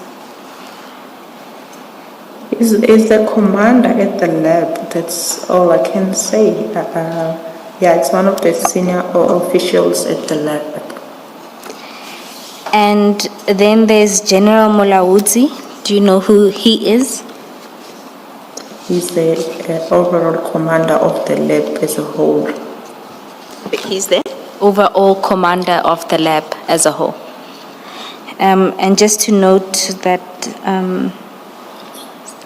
some of these individuals will be called to the commission to provide the ballistics evidence. And then there is Colonel Lesu. Do you know who he is? Yes, I know. He's also one of the officers at the lab. He has helped me in more than once at the lab. Is he an analyst at the lab? No, he's also a commander. The commanders are in different levels. He's also a commander. But now, me not being the personnel at the lab, I won't be able to be specific as to what exactly. Okay, and then there's Captain Masilo. Do you know who he is? He's a Special Task Force commander. My apologies, Commissioners. We are now at paragraph 65. The next person is Sorry, Colonel. can you repeat that for Captain Masilo? Special Task Force commander. And then there's Colonel Barchis. Same units, also is the commander. And then there's Colonel McIntosh. I don't know McIntosh. He's noted in the statement as a hostage negotiator. Oh, yes.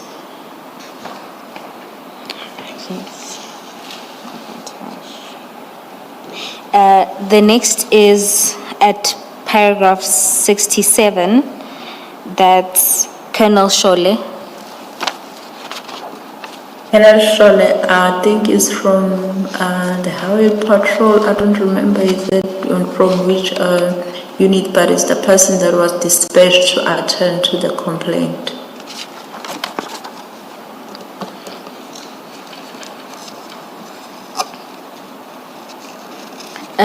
The next person is Warrant Officer Ndumiso. He's a member from LCRC. Yes. The next is Colonel Shaku. Colonel Shaku and Shole, it's one person. I think it's a spelling error. Okay. I think we've dealt with General Mulaudzi. Okay.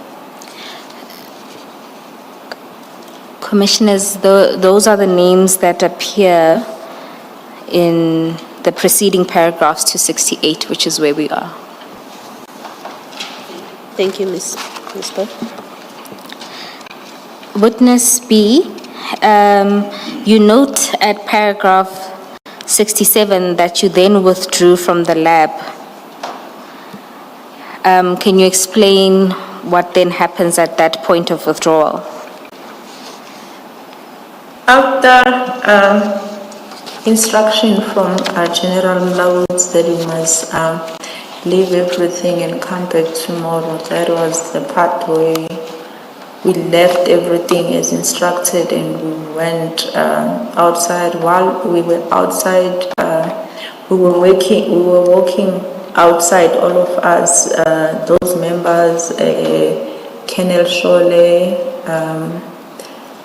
Captain Mahosho, and we were all laughing as to, it's like we didn't know who created this situation, all of us at the time, because we were all laughing about it as to say who created the situation, who said there was a hostage in the first place here, who said there was a kidnapping here. And then, but there was something I noted after that.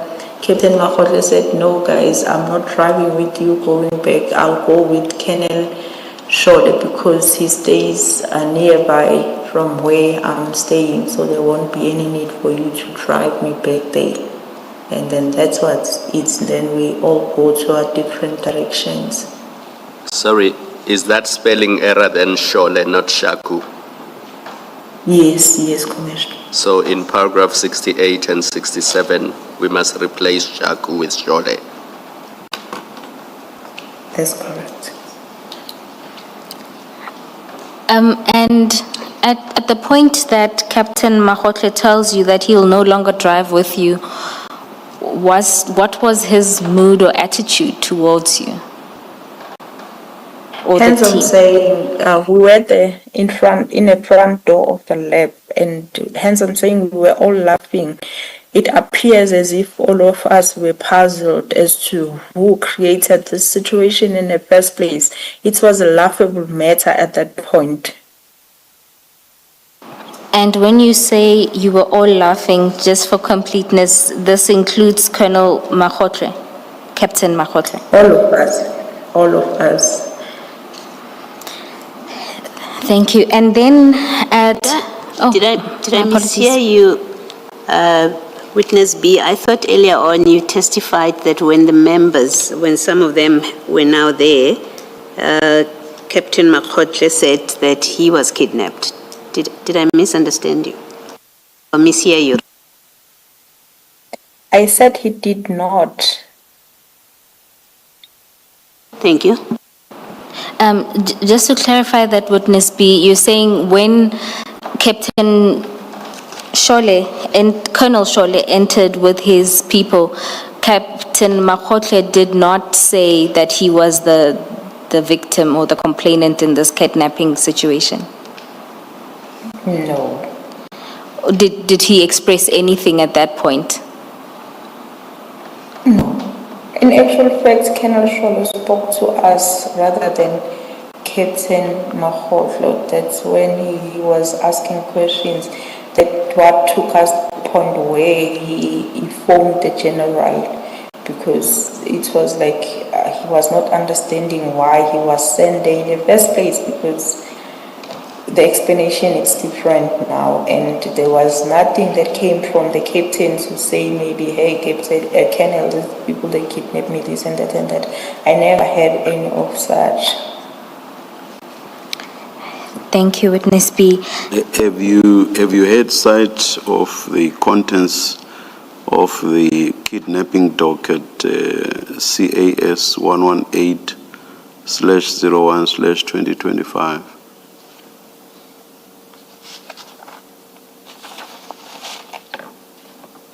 Unfortunately, I don't know what is in that kidnapping, because we only learned maybe 3 days later about, we were not aware that there's kidnapping and stuff, so we never had the liberty to see what is in there.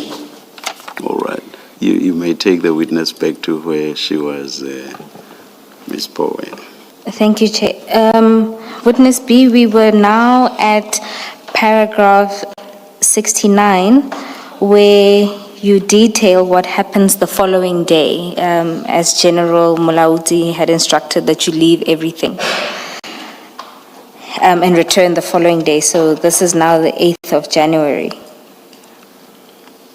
Can Yes, you indeed, take the us following through? day, we went back and we were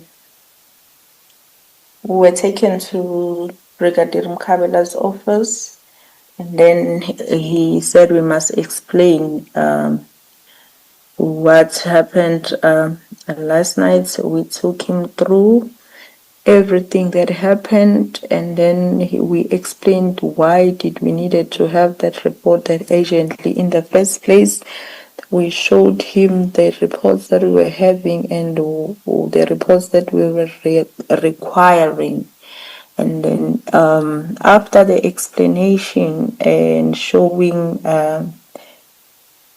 the brigadier the reports that we were having and the omissions there, or not the omission at this time, it was a big date of a commission, and then he eventually understood, and he said to us he can see now where the problem is, and he said indeed you must take this workstation, and when you get the report you must share with us because we need to institute our internal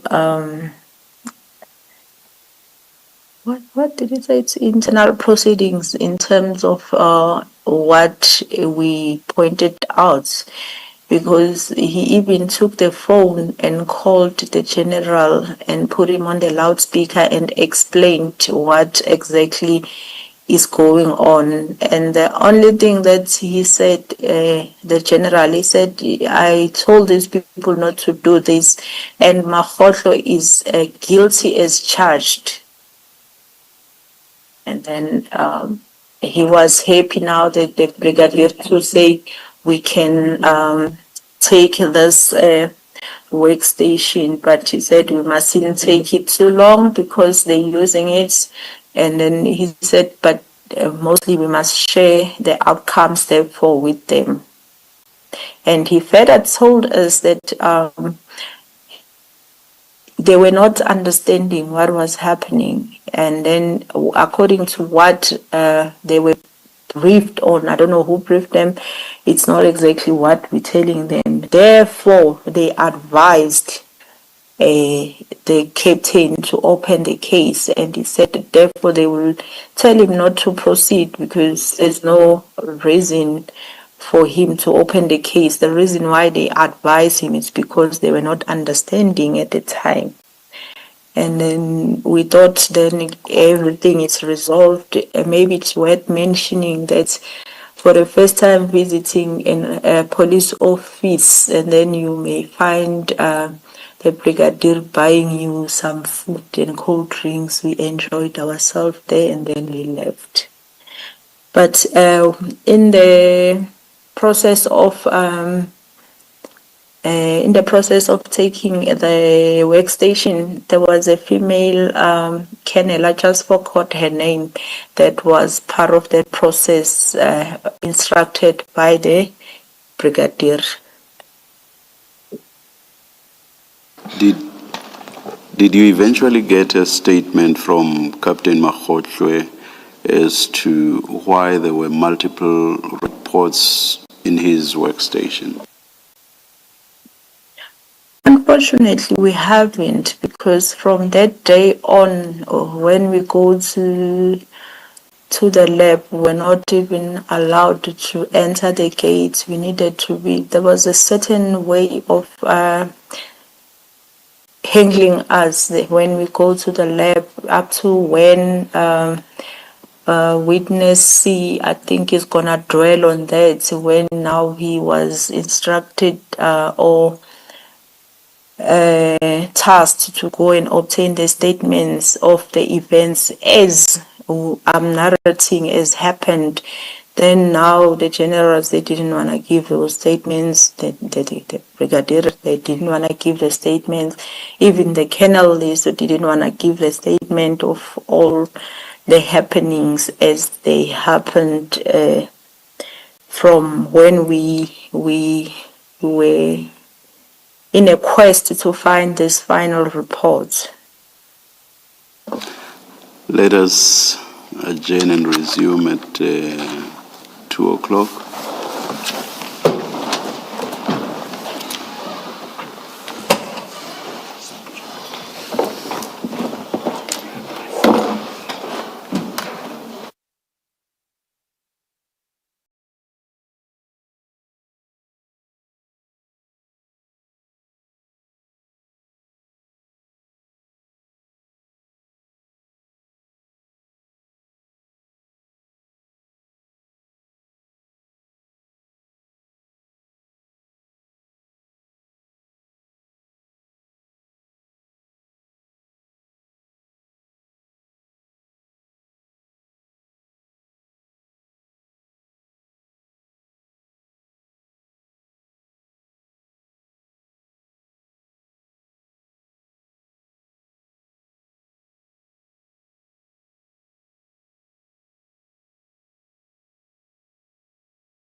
is centered around monitoring police behavior or conduct,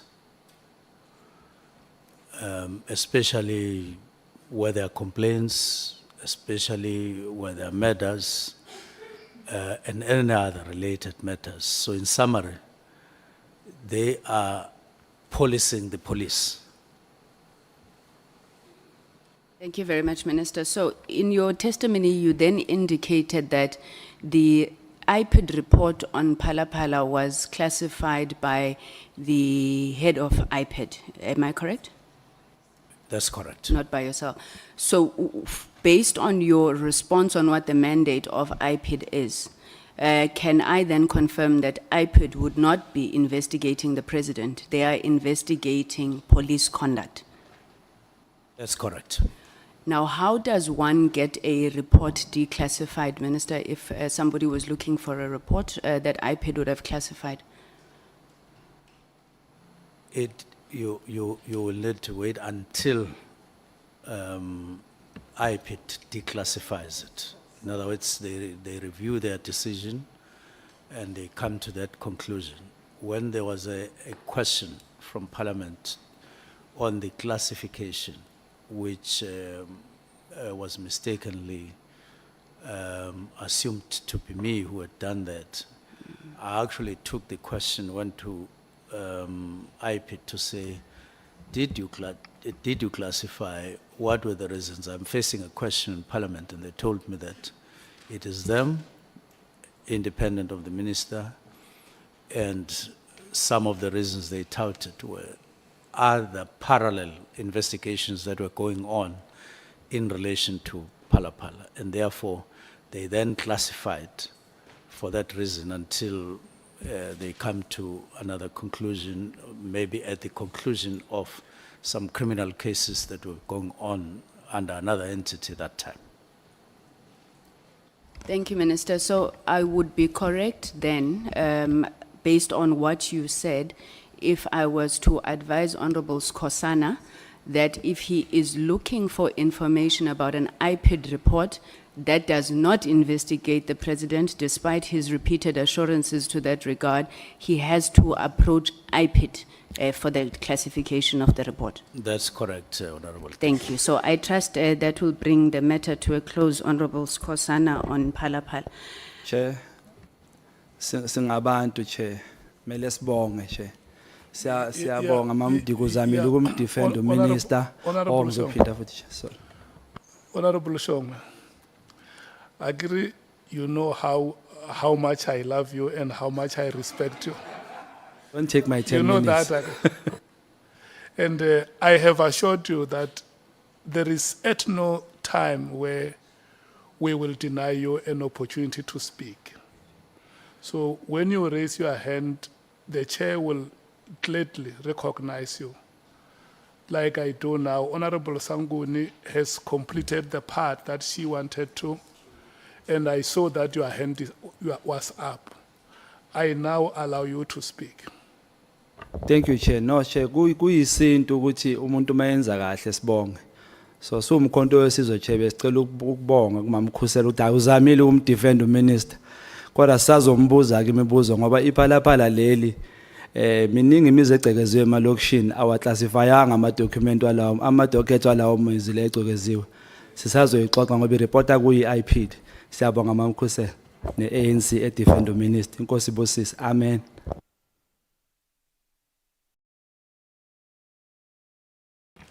Do you want to comment on the there's nothing to- message of gratitude?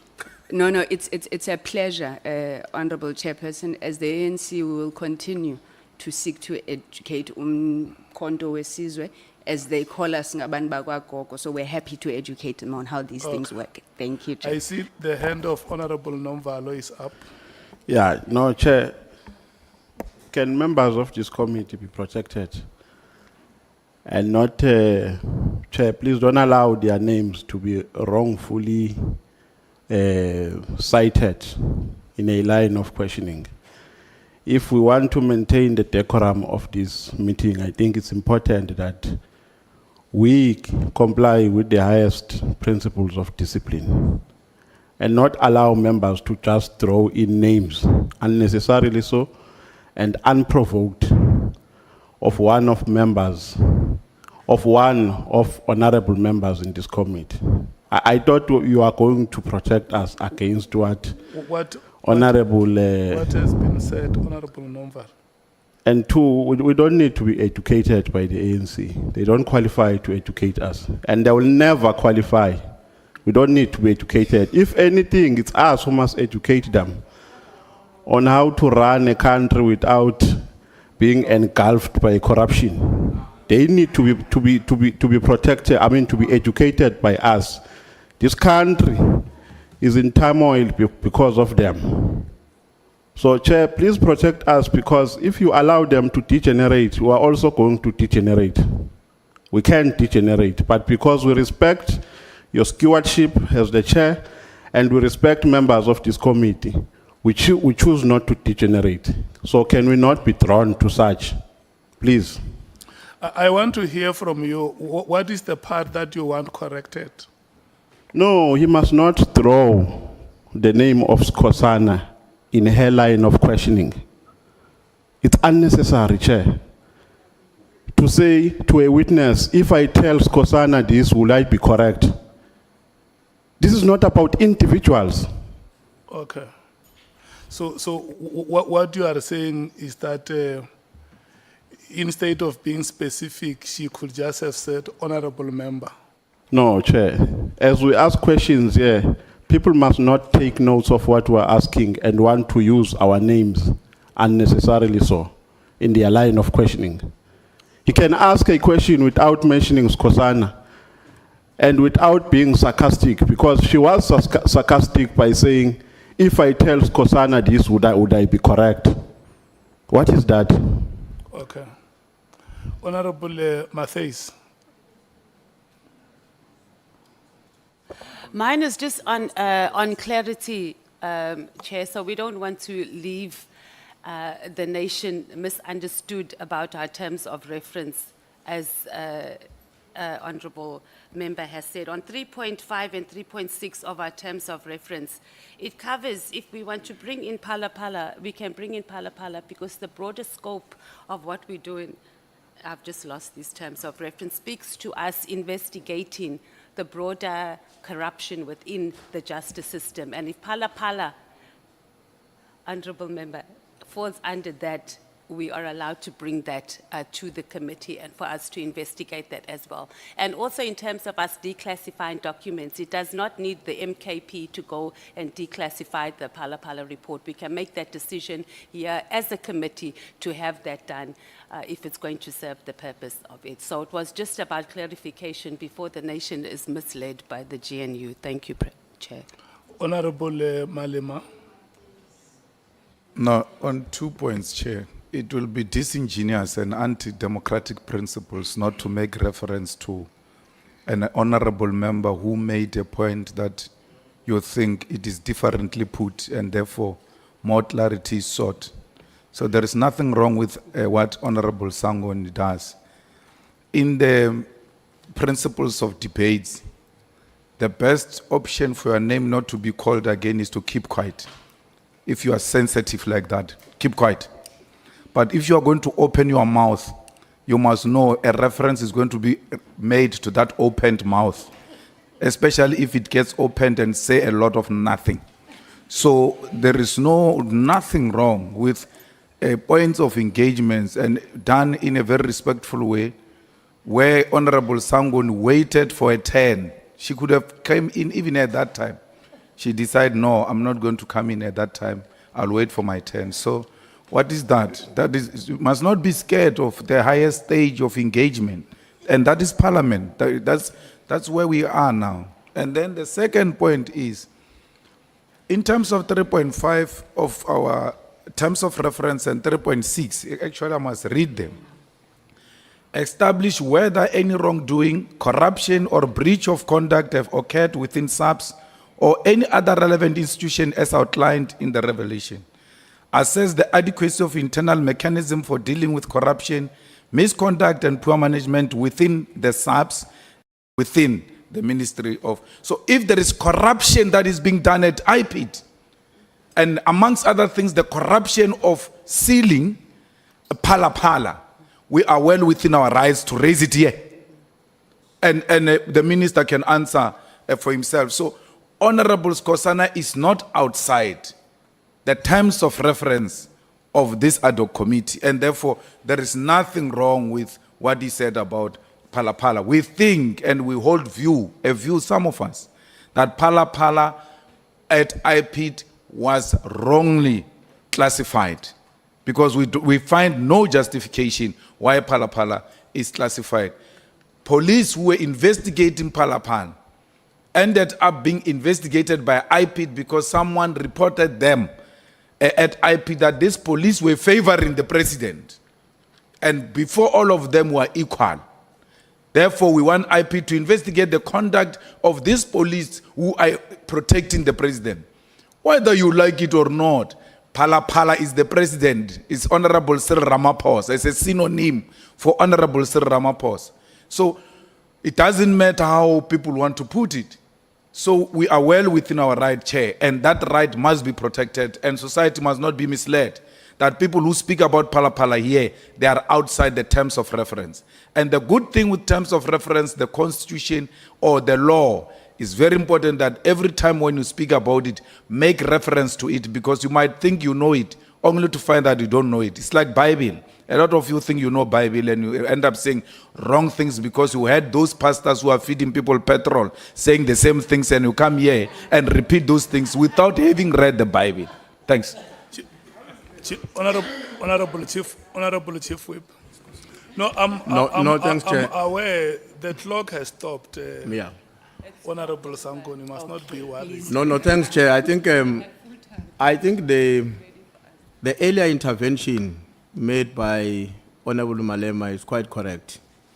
Throughout our sessions, right from the inception, we have made references, and I will when I ask questions to the minister later on. We have been making references to questions that were posed by either the senior counsel or any one of our members. So that practice is correct, and I don't think that we should change it. Where I think, on the second intervention, where I think we probably running a risk that colleagues did not understand the context within which Honorable Sangoni was raising the issue. Over a period of time, on many occasions in this platform, the insinuation has been made that the classification of the Phala report was at the instance or at the behest of the minister. References have been made, if you go to our records in this ad hoc committee, that the minister somehow had a hand on that issue. As a consequence of which, in one of our hearings, one of the witnesses was asked a direct question, I can't remember which of the generals, who has the authority to classify the report? And the answer was that the only person who can classify the report is the primary author of the report. Now, when Honorable Sangoni is raising the question, of course, she may have jokingly then made references, which is what I suppose has also made the MKP not to be comfortable. She may have been very, very casual in terms of how she refers to Honorable Skosana. But the fundamental issue is that nobody is saying a discussion on the Phala question, in whatever way it arises in this meeting, is a violation of our terms of references. But we would like you to appreciate the context within which she posed the question to the minister, because that has got to do with our history as opposed to what has actually happened today. I thought it's important to clarify that, because I don't think there's a fundamental difference between what Honorable Malema is saying and his understanding with what Honorable Sangoni was saying. The question is the context within which she raises the question, given our history with this matter. Thanks. Thank you so much. Honorable Skosana. Ngithokoze Mgcinisihlalo. It is unfortunate that, in fact, let me put it this way, it's not unfortunate. It was obvious. I serve in the Police Portfolio Committee. I'm not parachuted. for the last, since I came into Parliament. I understand much better than what Honorable Member Sangone was trying to educate me. There's nothing he can educate me about. iPad, IDEC, and whatever institution which we deals with. You know? Now, the issue, no, I'm not going to play with some semantics here. I can do that if I want to be naughty. But I was naughty during those years when I was young. Now, the minister is not a zombie unless they want to turn him into a zombie. The minister answered me on the day. He answered me. She doesn't need he doesn't need an advocate or an SC here. Now, if somebody wants to attack me indirectly, I'm straight. Straight, I'm not, I don't fear anything in my life. Now, let's not do that. The decorum which my colleague was talking about, we want to maintain that.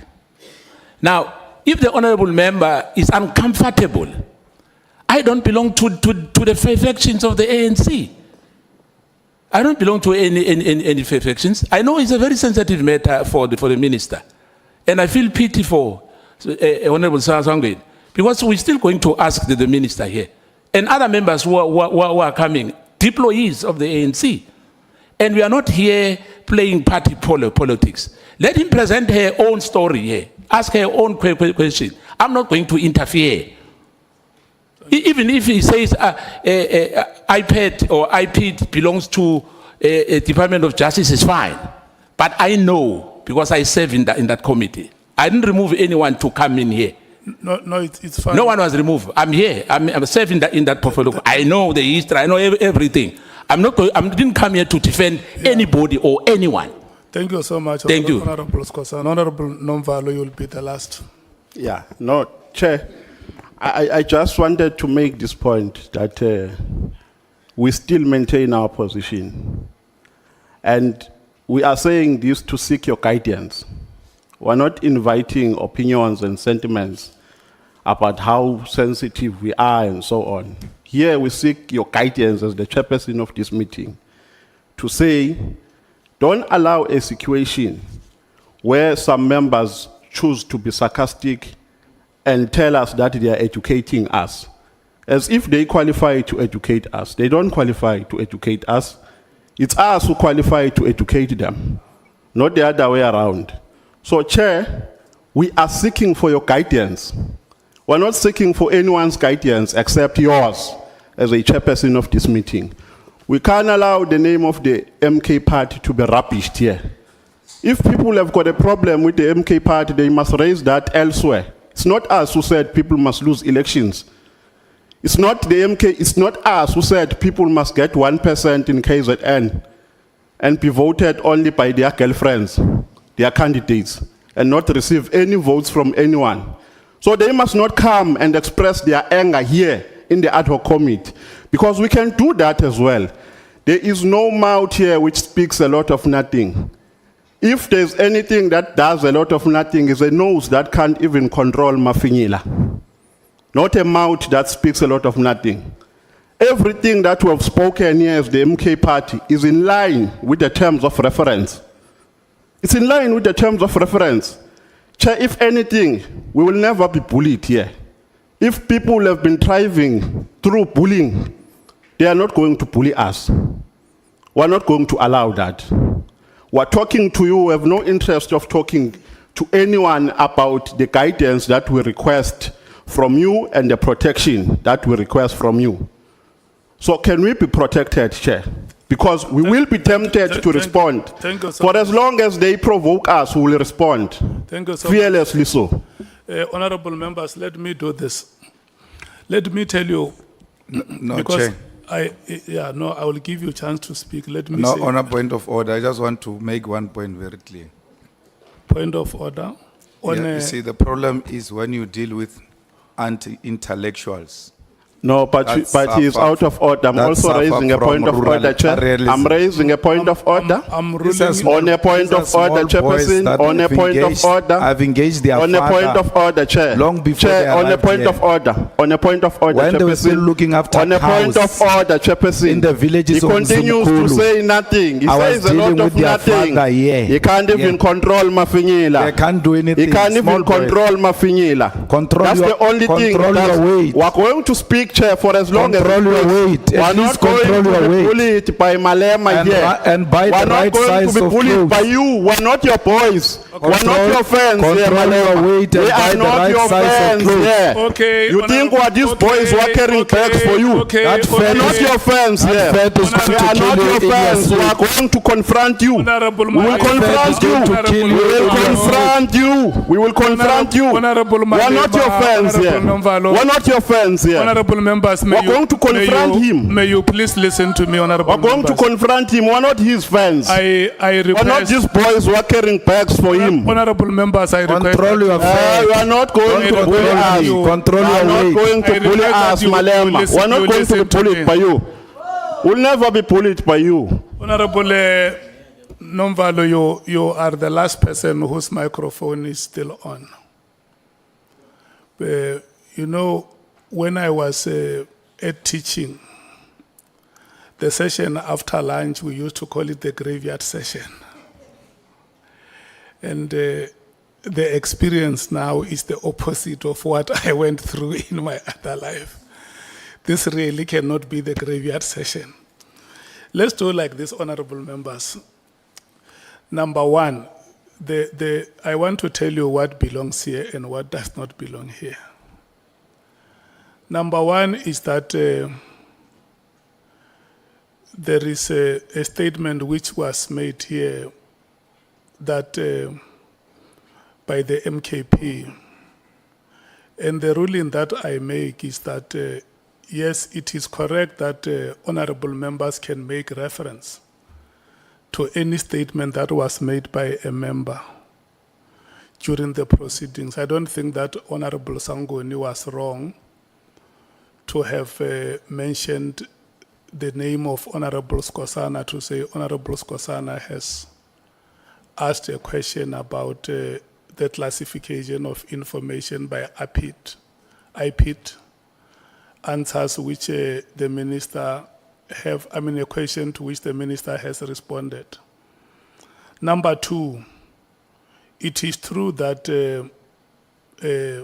if honorable members want to probe or inquire about alleged corruption at Palapala, if there has been, they will not be wrong in terms of the scope of the terms of reference that we have adopted. Those are the two issues that belong here to this meeting.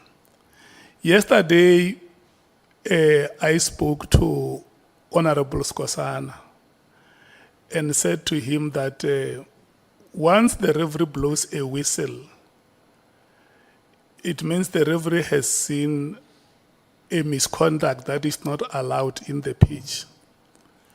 And once the player who has been fouled reacts or remonstrates with the referee, that player also acts in common purpose. So I may not want to be drawn into how you conduct yourselves, but I want to remind you this. All along, I have been emphasizing this point that when we are here, we are in service of the people of South Africa. And I want to make this appeal once again to all of you, that let us not make the people of South Africa to know our parts, which we are not. The way they know us, let it always be how they know us, and not introduce to them the other sides which they have never known about us. Because that is how we keep the decorum of this parliament, and that is how we also keep our individual personalities intact. I mean, it's very, very unfortunate, Honorable Malema and Honorable Nomvalo, that it had to come to the point that it did, and for sure, I think that you should also be regretting that there could have been a way to deal with the matters that you strongly feel about than to have dealt it the way you did. But look, you can't be crucified for that. You are human beings. Sometimes you may get very emotional, and at the end of the day, you learn from such moments in life. You are leaders coming from political parties recognized in this country. Mogolo o pelopedi. Ye nngwe ge e tlala, ye nngwe ya tlalologa. When you are a leader, you must always have two hearts. When the other heart is saturated, the other heart is it must become a second venue. Okay, the second heart must be able to help the other heart to restore your calm. So I hope that as leaders, you regret the moment that we are coming out of, and because I can't prescribe, I can just say we may not experience this kind of behavior again. And let me assure you, sitting here as the chairperson, I respect you so much. And I love you so much. You must not doubt it. I love you, Honorable Nomvalo. I love you, Honorable Maleo. I appreciate you so much. And so, you know, sometimes I feel very bad about it. But look, we have to move forward and serve the people of this country. Honorable Sangwen, we will add 15 minutes more to your time. Yes, yeah, so. Thank you very much. So what it means is mutatis mutandis. So it will be you and the chief whip. It will no longer be 4 o'clock, it will be 4:15. Thank you so much. Thank you very much, Chairperson. Thank you so much also for your guidance in this matter. I'm sorry, Honorable Skosana, if you took offense, but I see now at least Honorable Manyi has joined us, so you are reinforcing. Thank you, Chair. It's a joke, okay. Chair, let me go to the questions, and thank you very much. Minister, I just want to start on the issue of what brings us here, and apologies to you, Minister, as well, that you had to sit through that. Obviously, at the core of the issues is around that 31st of December directive. Now, the Minister obviously appreciates that any administrative action has to be lawful and rational. I hold a view which coincidentally coincides with yours around the action. I want you to take us through that. I may hold a different view on rationality, but on lawfulness. So this year, my understanding is that the national policing policy was adopted in May of 2025. Is that correct? That's correct. So would it be your testimony, Minister, that you felt that the PKTT in its operations did not align with the policy or any other policy directive? And if so, briefly, Minister, because I know you've spoken to this, can you just elaborate how you were of the view that it's not aligned to policy?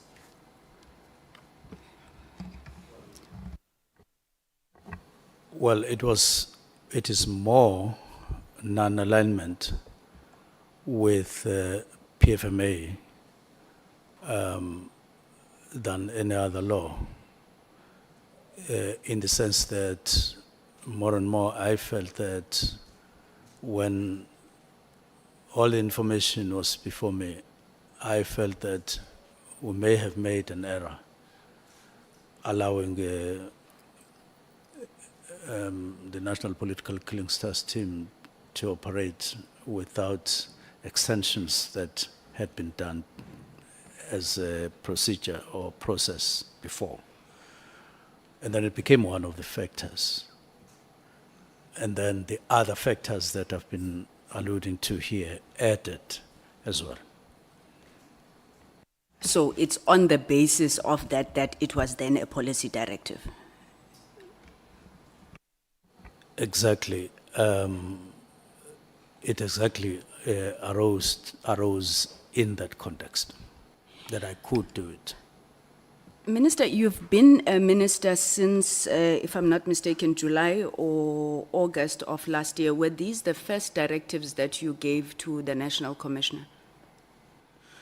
Not necessarily, but in that form, yes. Mm-hmm.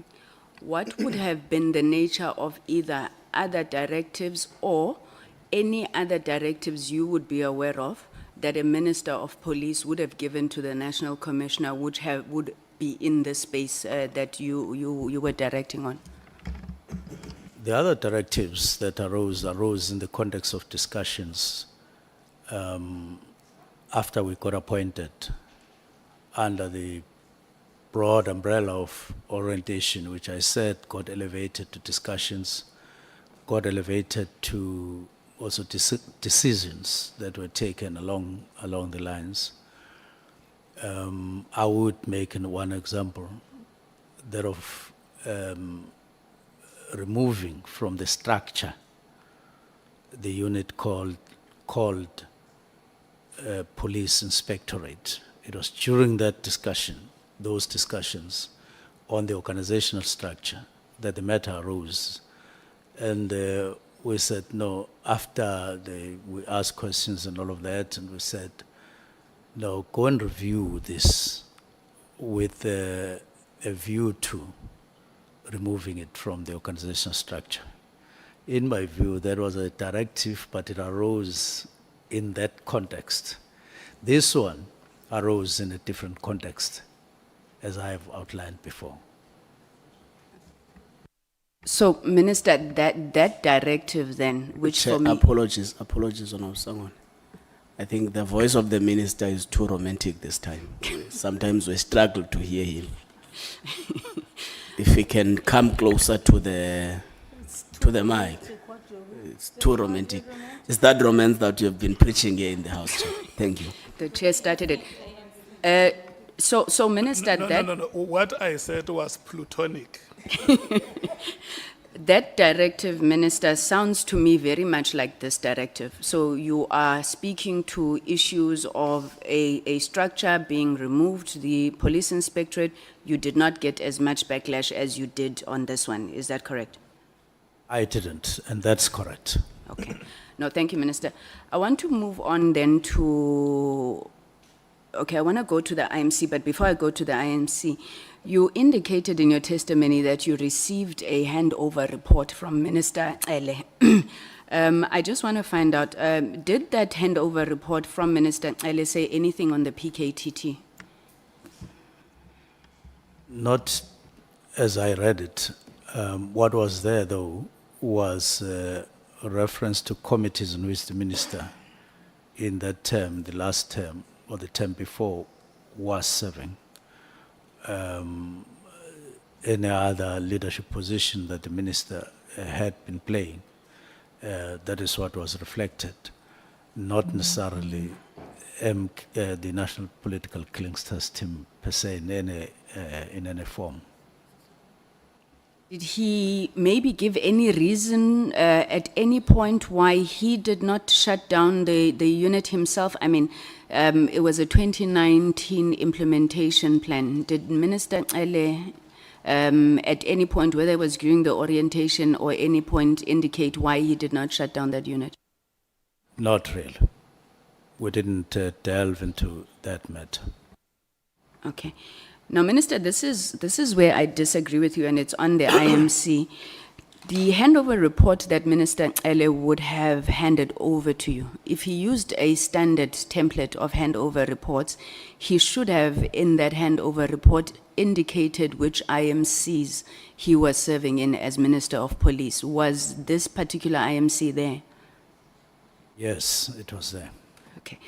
So you had said, and I had been tempted to agree with you, that an IMC ends at the end of a term. But when I tried to look at this, I was informed that IMCs are established in two ways, one by presidential minute or two by cabinet decision. And there's always a process to disestablish an IMC, which is either it going to report to cabinet or memos being signed. Now, why would you then take it that at the end of the sixth administration, this particular IMC that had been handed over to you had been disestablished? It's because cabinet at some point did sit and there were announcements of a new committees, IMCs and all of that, and this one was not mentioned. Okay, then I think that that may be new evidence, Minister, because what we have been deliberating on is, does it exist from sixth administration to seventh administration? But if you're saying that then cabinet agreed on the IMCs for this term, we would really like to see that, because I think it has an implication on your testimony. Now, you then say, Minister, that the reason you disbanded the PKTT was because it had been established by the IMC. You say that in your testimony, I'm not sure which page. Then in page 235 of the bundle, which is an information note written by General Khumalo, Lieutenant General Khumalo, requesting funding. He says the PKTT was established by the IMC. Page 247, which is a report to the minister written by General Masemula. In the fourth paragraph, he again confirms the establishment of the PKTT by the IMC. So there's no dispute, I think, there in terms of the PKTT being established by the IMC.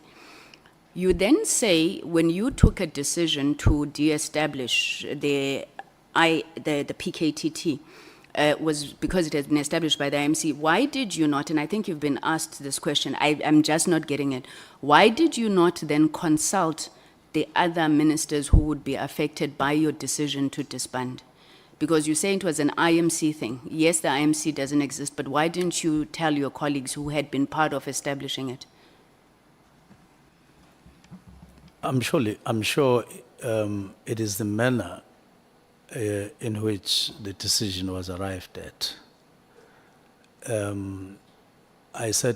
We said with the deputy ministers, I think it was on the 21st of November 2024, to look at a number of issues that were picked up since appointment.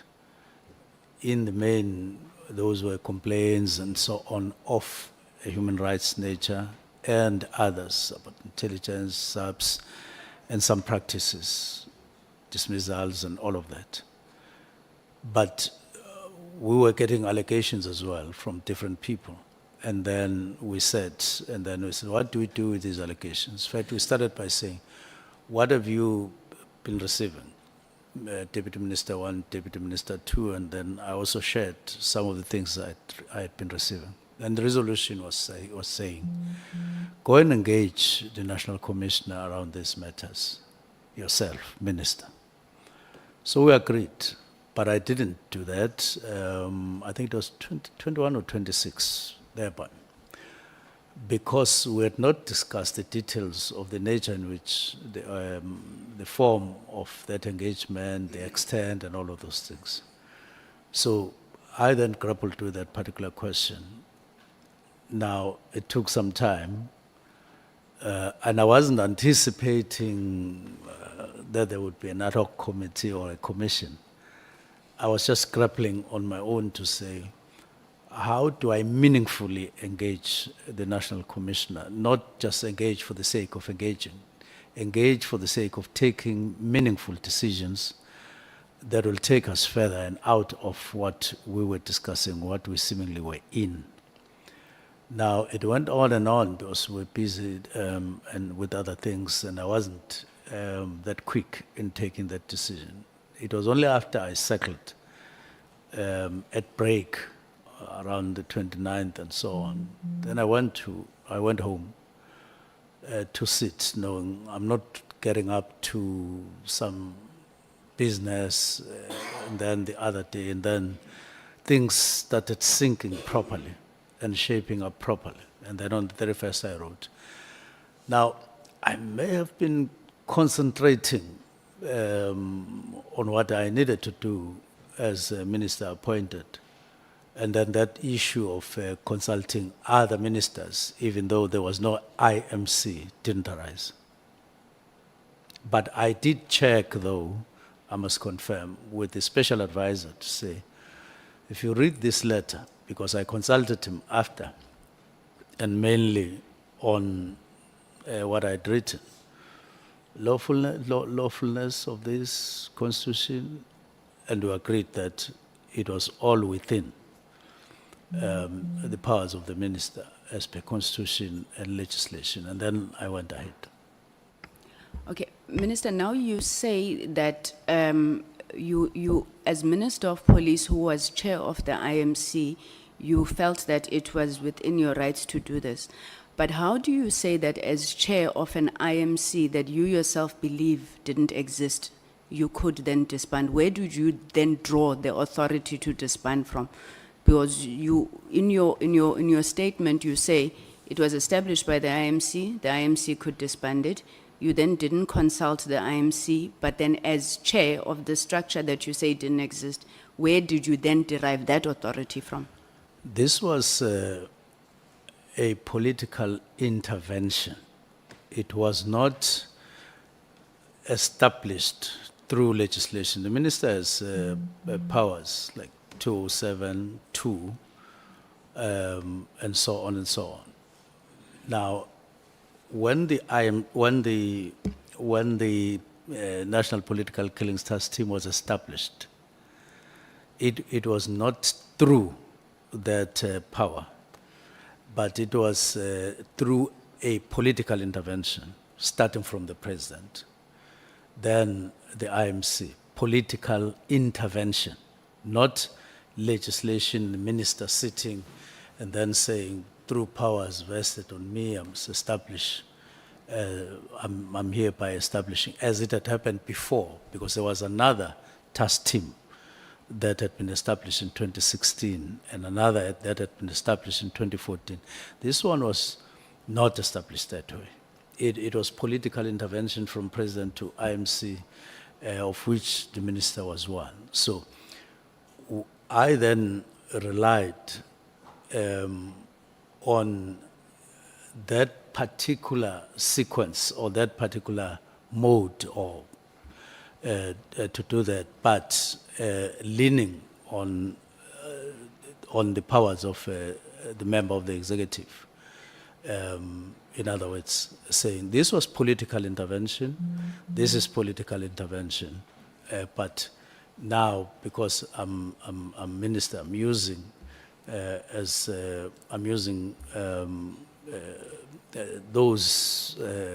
that framework as minister to do what I did.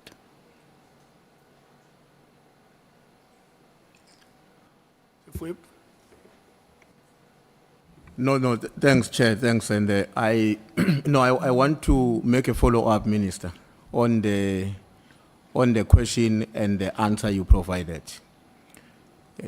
Let me give you the reasons why that question is fundamental.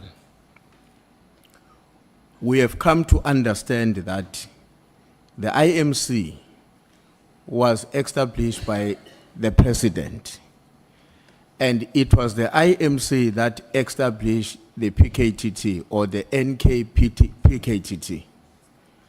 Now, the reason Honorable Sangweni is asking this question, Minister, is because our own deductions is that your existence as the chair of the Interministerial Committee equally cease to exist when the committee is not re-established? And therefore, where would you draw the authority to disband the entire team as opposed to withdrawing the police who are under your executive authority as a Minister of Police? Because if you had said, no, I was not the chair of the IMC because it didn't exist, but as part of my own job to restructure the department of the South African Police Service or the South African Police Department, I then decided to withdraw the police. If the withdrawal of the police consequently led to the demise of the PKTT, that would be the consequences evolving from your own action. But in this context, you would have exercised your action in the context of the authority you enjoy as a Minister of Police, as opposed to a chair of an IMC that in your own admission did not exist. So I hope you are able to understand where we are coming from and the difficulty we see with the way in which, the way in which you exercise your own logic in deciding for the entire committee, while you, as the then chair of that committee, had ceased to exist when it was not re-established by the cabinet. I understand. There is the IMC, then the IMC doesn't get continued with or re-established for the 7th administration. I no longer am chair of that. I'm now Minister of Police. Now, I then say, I would want to disestablish this, or I have to disestablish this. And what do I do in this situation? Because of there are this and this and this and this reason.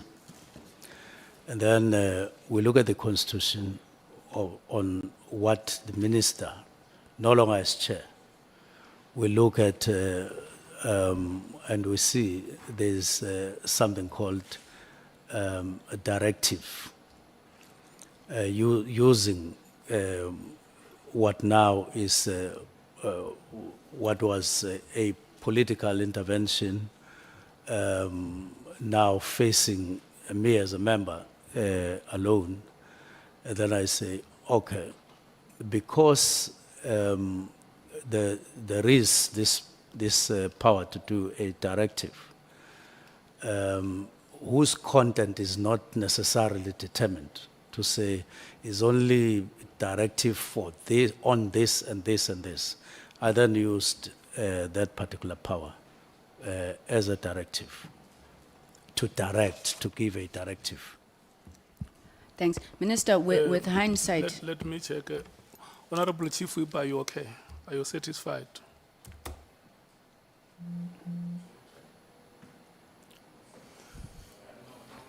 Just a minor follow-up. I understand. Let's do this. It will just hold Honorable Sangwen. The clock has stopped. Okay. It will be the Chief Whip, Honorable Malema, and Honorable Ngola. Honorable Minister, the microphone is on your right cheek. If you please make sure that it faces straight to your mouth.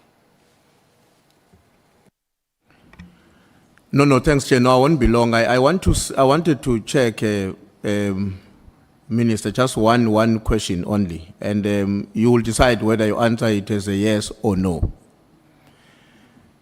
In your own understanding, can a minister issue a directive that cuts across or beyond the department that a minister leads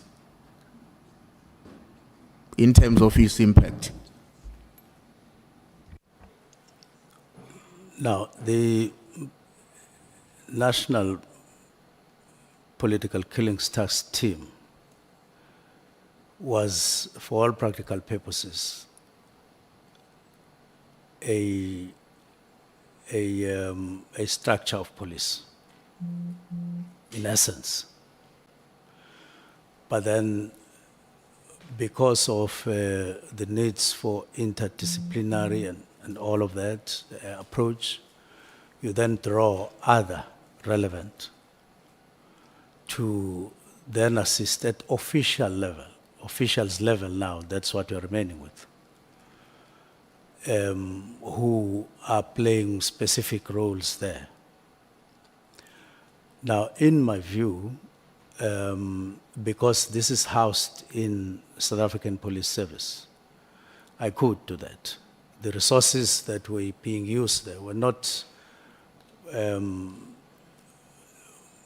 basically from subs. There may have been other resources used by, for instance, NPA and by others in their roles as they do there, but not as is the case or would be the case in subs, because as subs, you will have to get members from all over.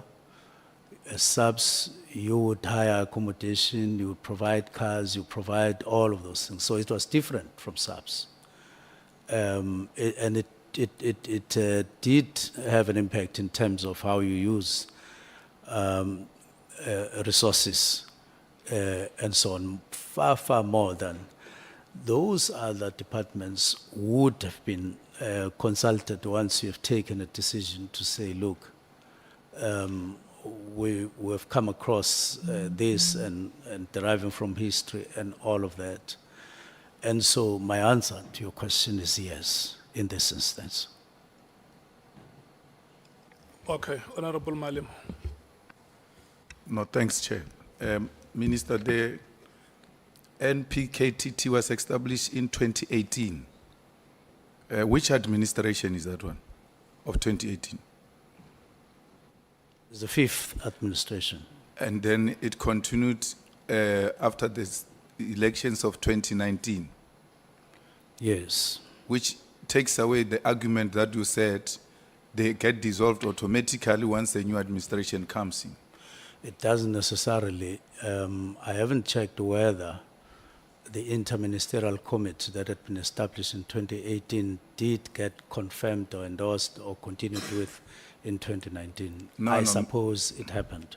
No, Minister, me and you sitting here, and all of us, we know the interministerial committee that was established and came into effect, the NPKTT, July 2018. Yes. After that, there's never been any other announcement of re-establishment or anything of that sort. That committee, as it was established, it went on into the 7th administration. Yes. And now you are moving away from your argument, which you said earlier, a new administration automatically dissolves the IMC. No, I'm not saying so. In cabinet, there could have been a meeting where, at the beginning of 2019, that particular IMC was endorsed. It doesn't mean that each time cabinet establishes its committees, it will go public and so on, especially if it was endorsed. I would need to check those facts. So I'm happy that Honorable Sangoni says that's a new evidence that you are presenting to us, because all along we lived under the impression that when a new administration comes in, it's automatic. But then you go on to make another commitment, which I don't think is permissible. Honorable Sangoni says, you say cabinet might have established certain committees and all of that, and then we'll have to, she says, no, you must come and share that with us because it's a new thing. But sitting here, don't think you can just share the minutes of the cabinet, because you are going to commit to bringing the minutes of the cabinet here, which shows that certain committees were established except this one, and then you are going to come back and say, no, it is not permissible to take out the minutes of the cabinet. Are you sure you will bring us the minutes of the cabinet? Subject to whatever condition, like you are talking about.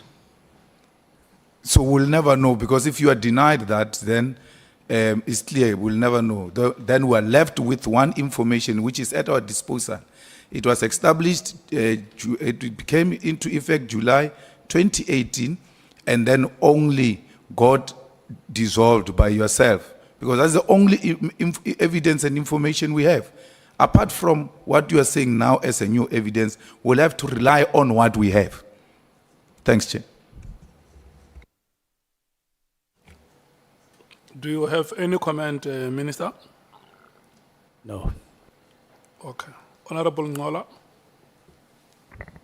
Covered by the follow-up of the Chief Whip and the sentiments by Honorable Malema, Chair. Thanks.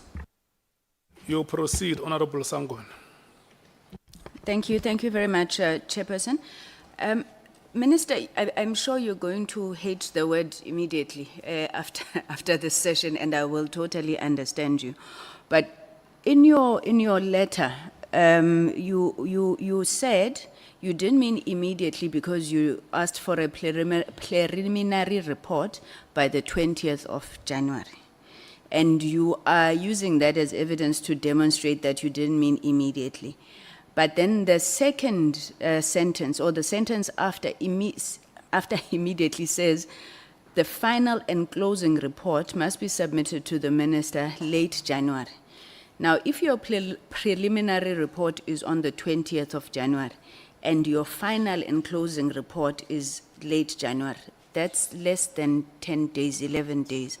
How can that not be immediate? Well, it cannot be immediate because if you mention immediate and you cut out preliminary report, which is on the 20th of January, the following year, then immediate remains alone. If you also don't include end of the month, the meeting that takes decisions in the department, you don't count it. If I had not written those two, then we'd be discussing something else and totally different from when you include them. Because when you include them, they give you the context. Whether it was feasible to write a report after the preliminary report and then a closing report, it's different. That would be operational. The National Commissioner would have come, would have said, as would have happened throughout the period, Minister, I need 2 more weeks. Minister, I need this. It was happening all the time. So these were indicators in terms of how we should proceed, not the actual. Thanks, Mr. Honorable Malema says yesterday, if somebody says stop a car immediately, you don't expect them to stop it next week. Ne? But would I be correct to say that your expectation was that by the end of January, this team must be shut down? Because when you say final and closing, it means that you are giving them January, 20th of January, they must say this is how far we are, and then end of January, they must have completed. So it was immediate from the point that you instructed them, and by the end of the month, within 30 days, they were supposed to be done. Is that correct, Minister? That is correct, but subject to the managerial aspects arising from the preliminary report, arising from any other later report. Okay. I won't ask you, Minister, because we've already asked some of the generals, but I think 30 days is a very short time, you know, to shut down something of that nature without putting in place plans. But I think your response would probably be that it's operational. But I do want to say that that is the basis, I believe, of you being accused of defeating the ends of justice. Because to say in 30 days with all of these dockets in place, investigations undergoing, end of January, this thing must be shut down. I don't know if you want to make a comment on that, Minister? I do want to make a comment. The directive didn't have anything to do with dockets. Dockets were not part of the directive. In the preliminary report, in the final report, or discussions thereof, then the issue of dockets would have come in, and then the management comes and say, this is how we would then manage dockets. Common sense tells you that if there would have been a case or cases in court, the directive was not saying withdraw those cases just because you are closing. No, it doesn't. If you were chasing after a particular criminal, it didn't mean that.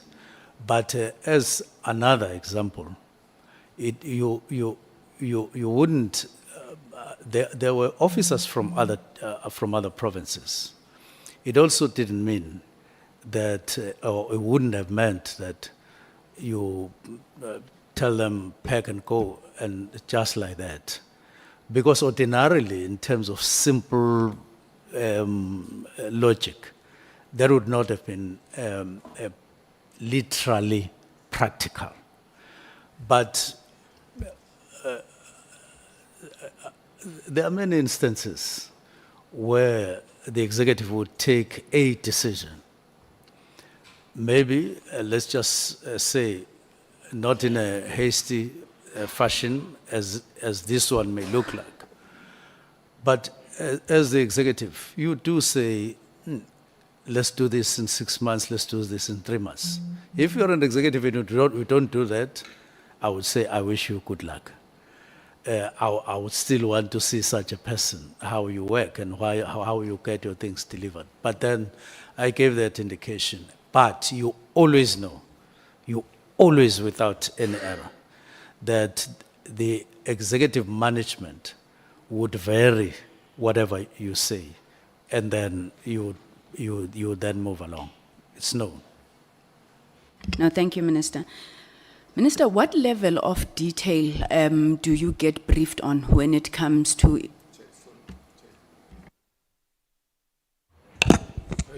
Just hold Honorable Sangoni, Honorable Malema. Sorry, Honorable Sangoni, the chair is not looking at us, so that's why I'm screaming. Minister, we really have to take this process very serious. You can't say stop immediately, stop end of January. Doesn't mean if you are taking matters to court, you'll have to stop. It doesn't mean if you are chasing criminals, you'll have to stop. But what is the job of this team? Because its job is to take matters to court, is to chase criminals. So when you say if you are chasing a criminal, it didn't mean they must stop chasing criminals immediately. If they are taking matters to court, it doesn't mean they must stop taking matters to court immediately. So what was immediately going to stop? Because that is at the core of their work.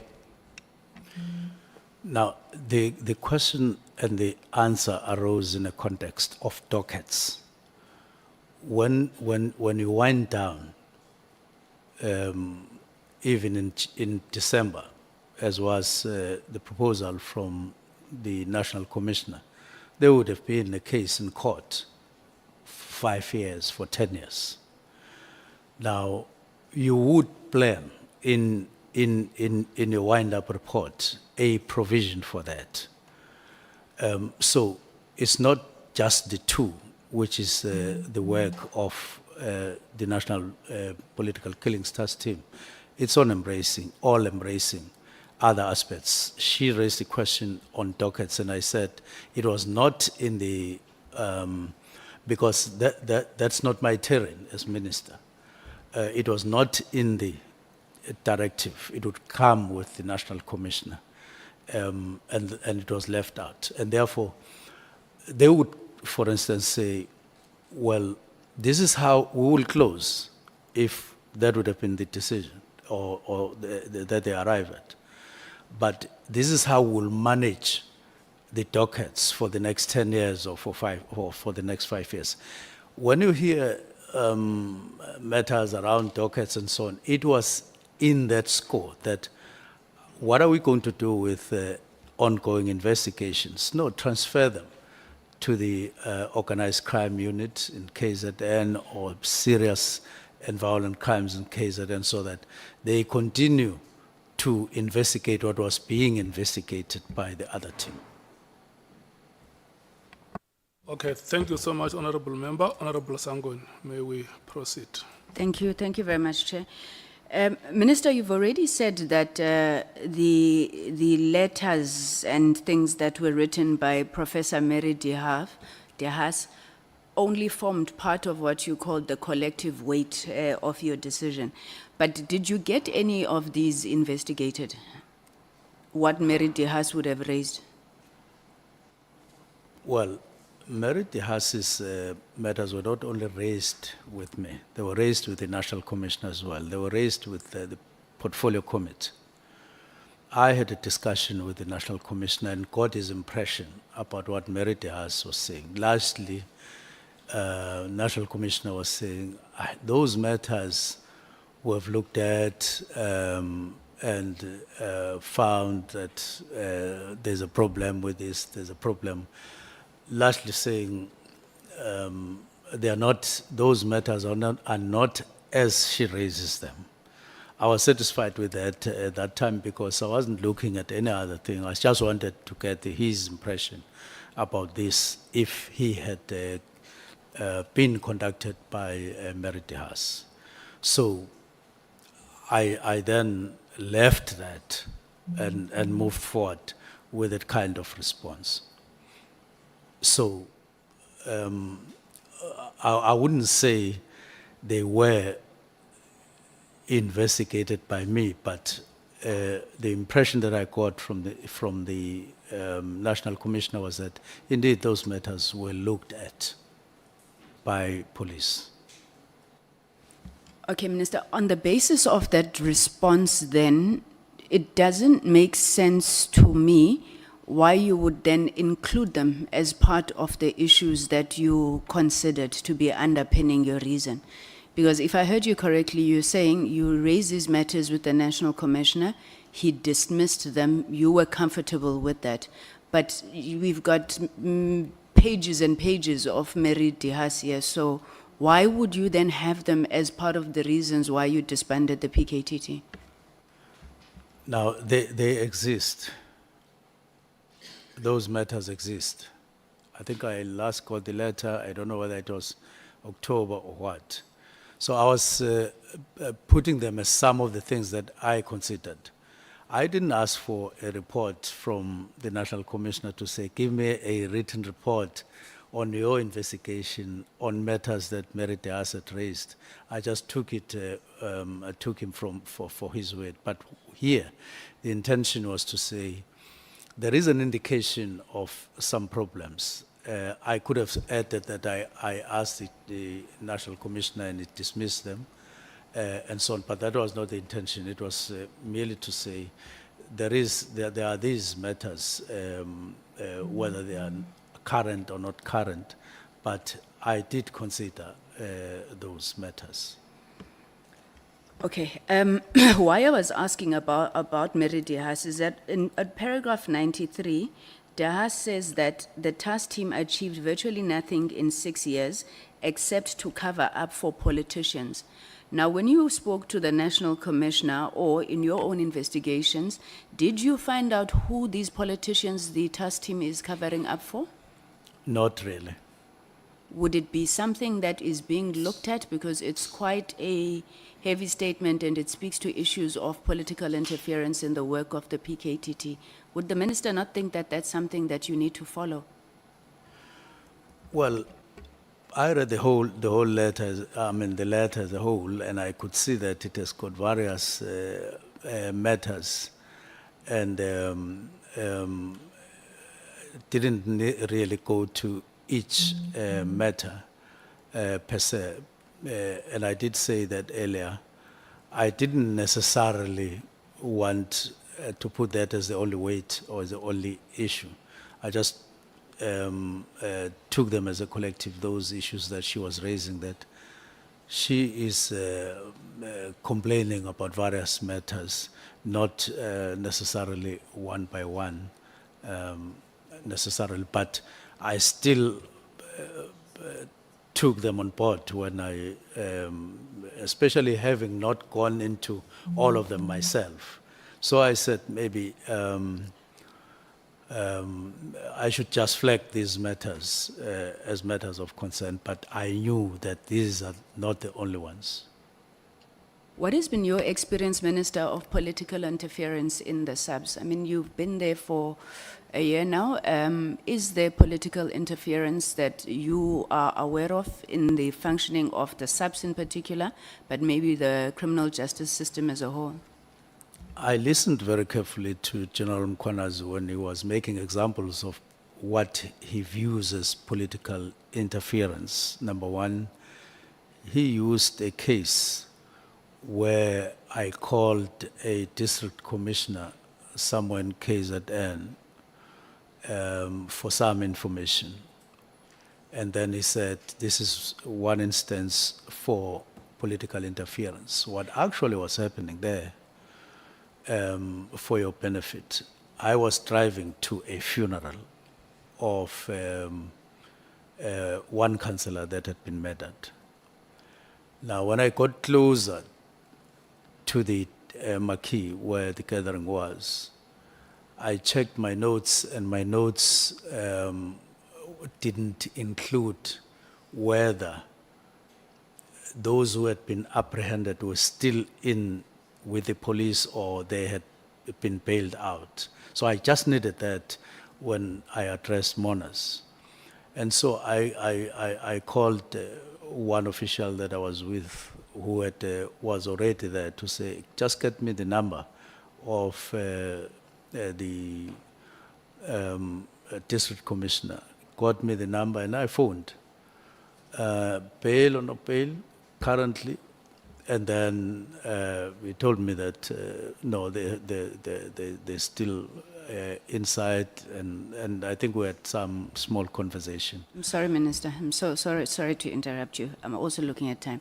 Okay. I hear you explaining that one case, but maybe a direct question is, are you interfering generally in the work of the SAPS? Are any of your colleagues and comrades interfering in the work of the SAPS? And I remind you, you are under oath, Minister. We really need to understand, are the police being hampered from doing their job because of political interference? To be honest, I know of no instance that I could be accused of interfering, political interference for. And so it sounded very strange when I heard that, and I couldn't recall and whatever instance, but whatever may have happened before, I don't know. But as far as I'm concerned, because I'm currently there, I couldn't recall any instance. I listened to the instances that he was talking about, and I don't agree that that constitutes political interference. Thanks, Minister. So in your opinion then, what is at the center of these divisions amongst the higher echelons within SAPS? And outside of calling that peacemaking meeting, what have you sought to do about these divisions within the leadership of the SAPS? These divisions seem to be rooted in some past, if you look at them, if you listen to them. So when I came there, they're already there. Let me make an example. National Commissioner and Head of Crime Intelligence come to brief me, high level, and make reference to General Khan that they are investigating him, they are at an advanced stage, and they have an intention of arresting him. And I respond by saying, you have my support. Then, I think a few weeks later, they then put something called expeditious kind of process to deal with him internally. Now, he then takes SAPS to court. He wins in court. So there's now no expeditious process. They then take to internal process, and he undergoes that, and he wins the case. Now, when he wins, it means he has won both cases that were at an advanced stage for him to get arrested. Now, I didn't understand that to say so, because I had asked the day before the matter was going to go to court, are we confident that there's a case? I was just asking because I had not been aware that I had been cited as a respondent number one. So I only became aware on the day before. So then there was also a rumor that I would want General Khumalo removed as head of crime intelligence and Khan being put there. And this is what I discussed with National Commissioner. National Commissioner, those rumors are not based on anything that is me. That would have, so you could see that it's a reflection of some of the things that are happening within the upper echelons of police. The root causes of which I wouldn't know, except that they are sort of oldish and they were there. And Have you tried to fix them, though, as the leader of the SAPS?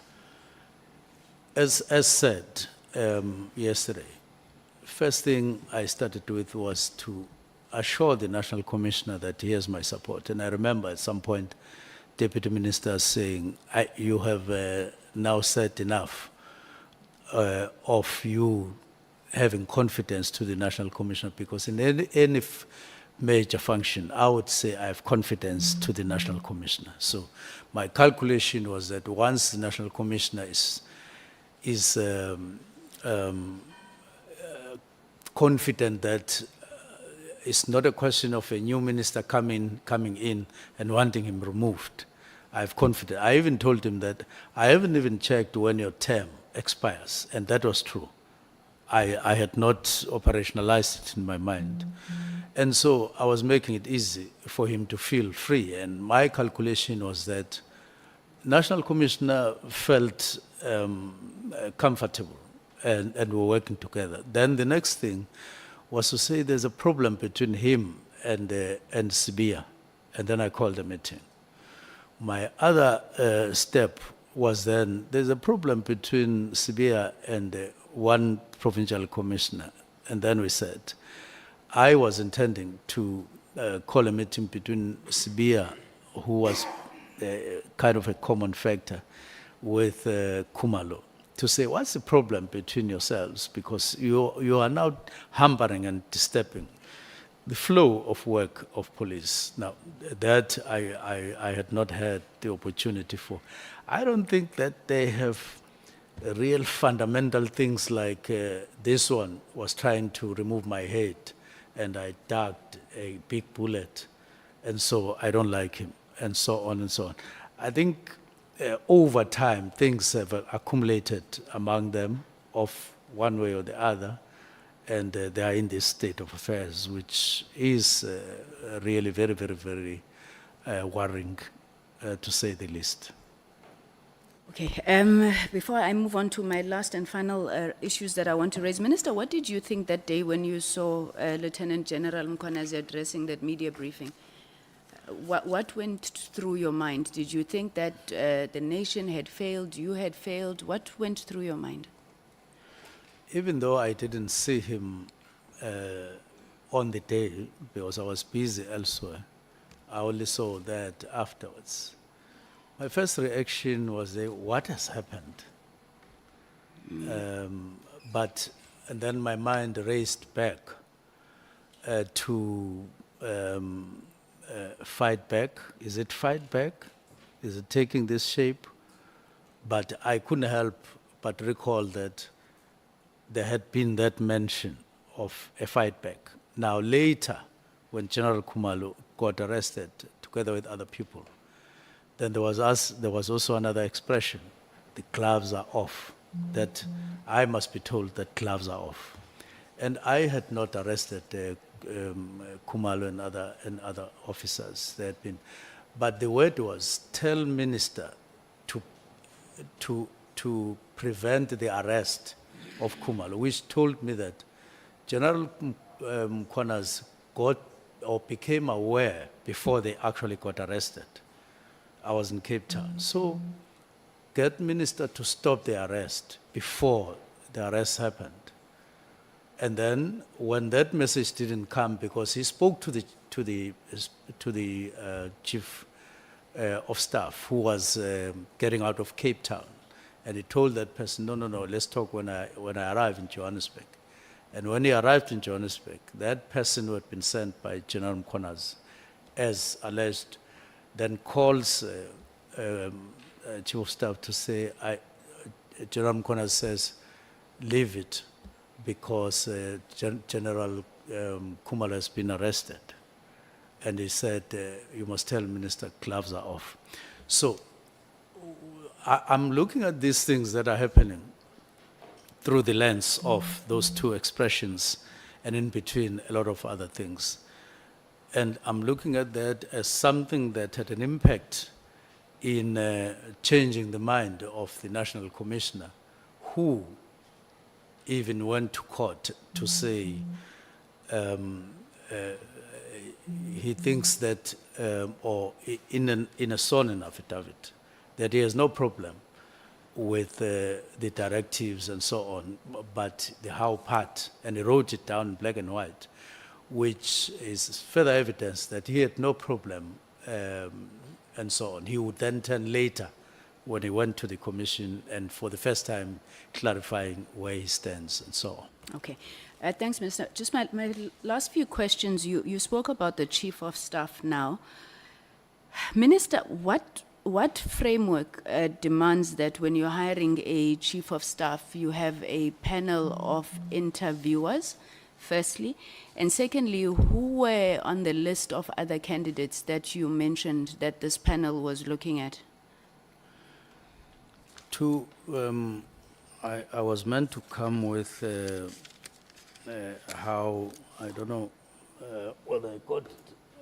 Yeah, how I rather read that to say this is the standing practice, and then I'll come. Sometimes there's compliance, sometimes there's no compliance. I'm finding it. Okay, while he's still looking at that, sorry, Minister, we'll come back to it as soon as you get it. So, Chief of Staff has got a BTEC in policing and a diploma or so. The position of Chief of Staff is at a level 14, a Chief Director in the Public Service, Major General in the SAPS. The minimum requirement for a Chief Director is an NQF level 8, which is a honors degree. So does the BTEC equate to a NQF level 8? It would be honors and or. Then they will put other things. But does the BTEC equate to the NQF level 8? No, it's 7. But if you have a diploma or diplomas, then it... Minister Susquat, is it not NQF level 8?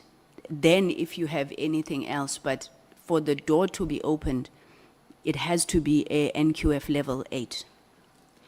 For sure. Let me see what happened. But there are specifications. But those specifications, I know that if you have other things, it happens that way. Okay, maybe, I don't know if your legal counsel would either have a job description or an advert for a level 14. Yes, I'm saying this because in many instances it has happened that a person doesn't have an honors degree but has a junior degree plus other things that when when SACA investigates or go through your qualifications as a whole, they peg you at a required NQF and they say you qualify for that. It has happened that way. Okay, Minister, you were Minister of Public Service and Administration, so I'll take your word for it, but I have never seen it in practice. Otherwise, many people would not have studied if we could pack to get to NQF level 8. I'm not Yes, sure I if know. you've got that information, I Minister. don't know. Honorable Sangon, Yes. your time is no more. Yes, the Chief Whip has said that he's taking over in 5 minutes. My last issue, it is my last issue. My last issue, Minister, is on the signal messages that are in this document. When the Minister was testifying and he was asked about this message on page 79, which says that, Minister, I've got the case number in the judgment, now we've got something proven by the court. This is a matter which either Sibia or the Minister can charge Khumalo with and apply Rule 9 of the disciplinary hearing.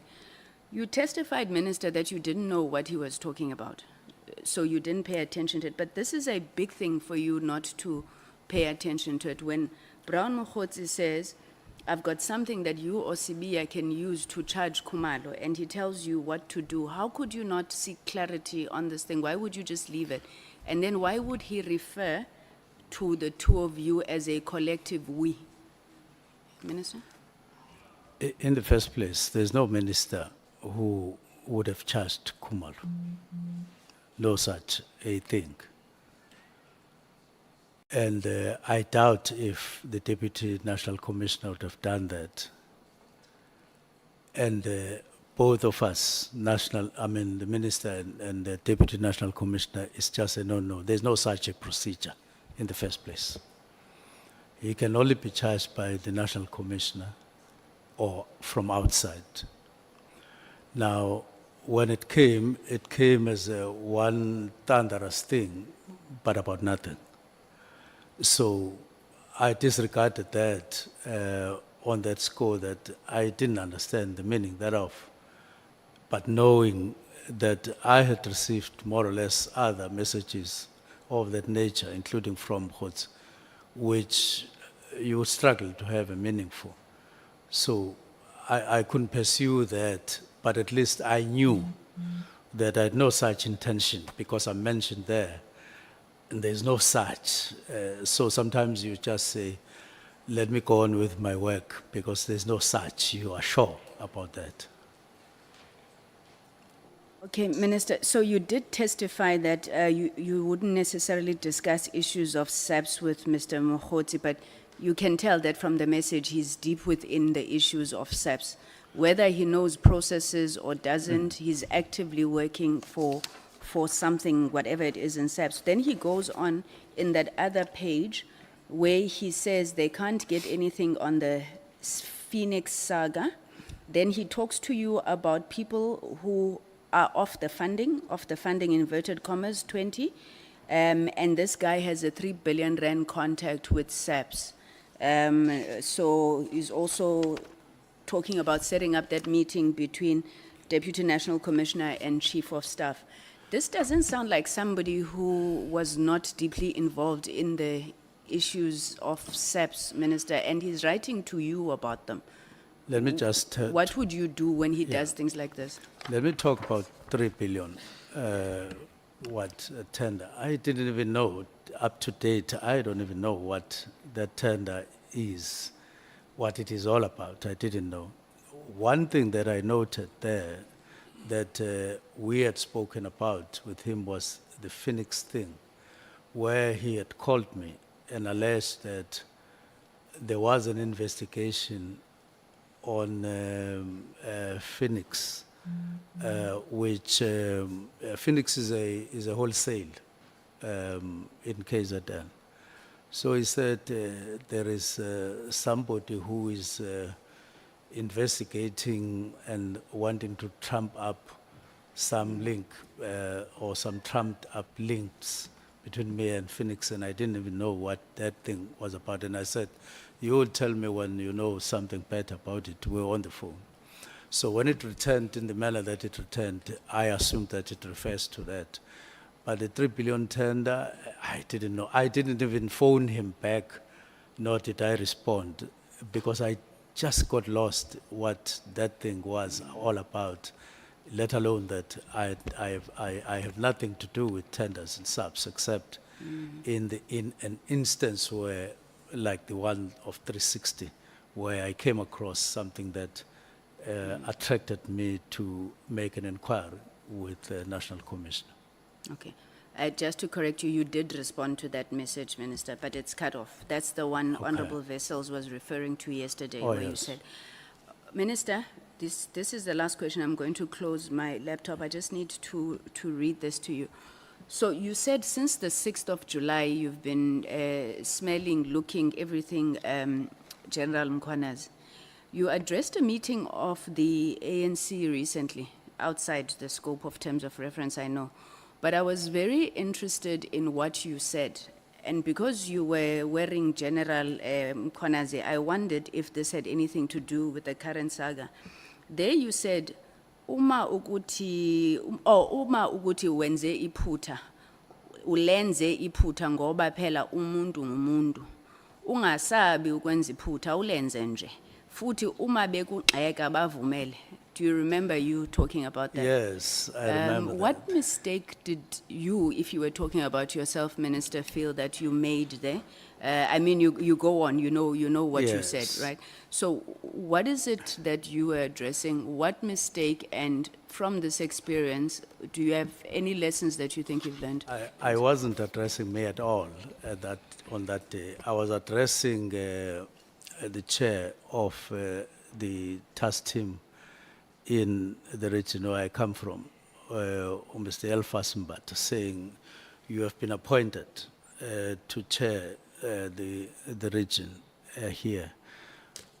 As you work, you may make some mistakes, but even when you are criticized, go on, because... So it was not about you making mistakes? No, not at all. I saw some tweets and something like that on social media.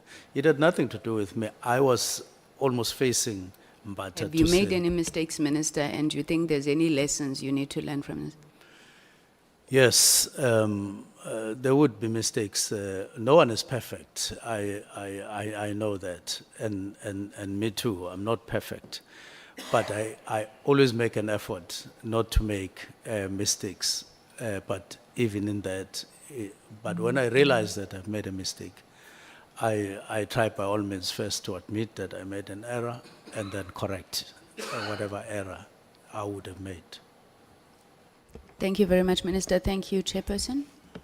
Thank you so much. Chief Whip, the honorable member has informed me that your time is indivisible.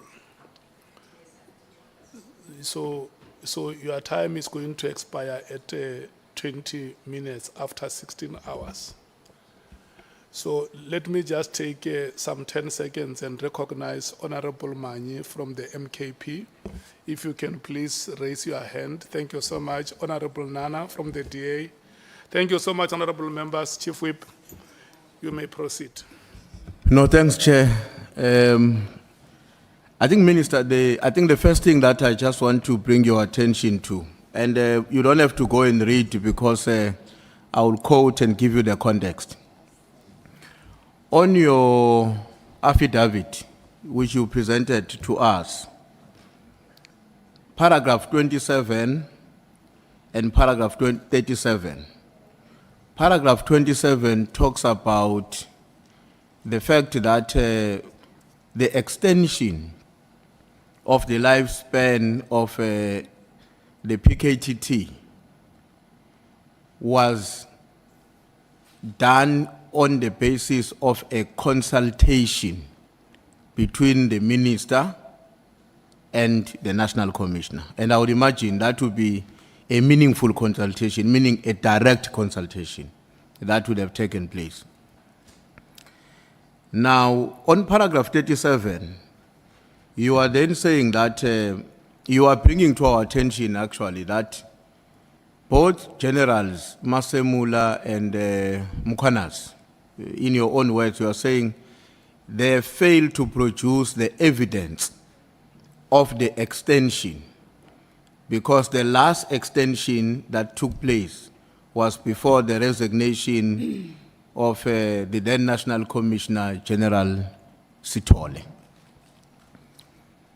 Now my question is, in terms of that position, Minister, do you have any evidence which confirms that indeed there was no consultation? Rather that there was no extension. Sorry, yeah. No, let me explain why I'm putting it this way. Remember, your contention is that throughout the period after General Sithole departed,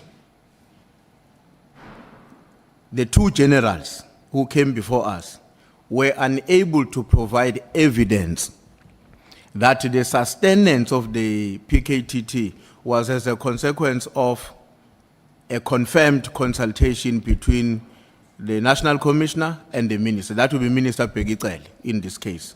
Now my question is, do you have evidence that actually there wasn't any consultation? Remember, they didn't give us evidence that there was a consultation according to your contention.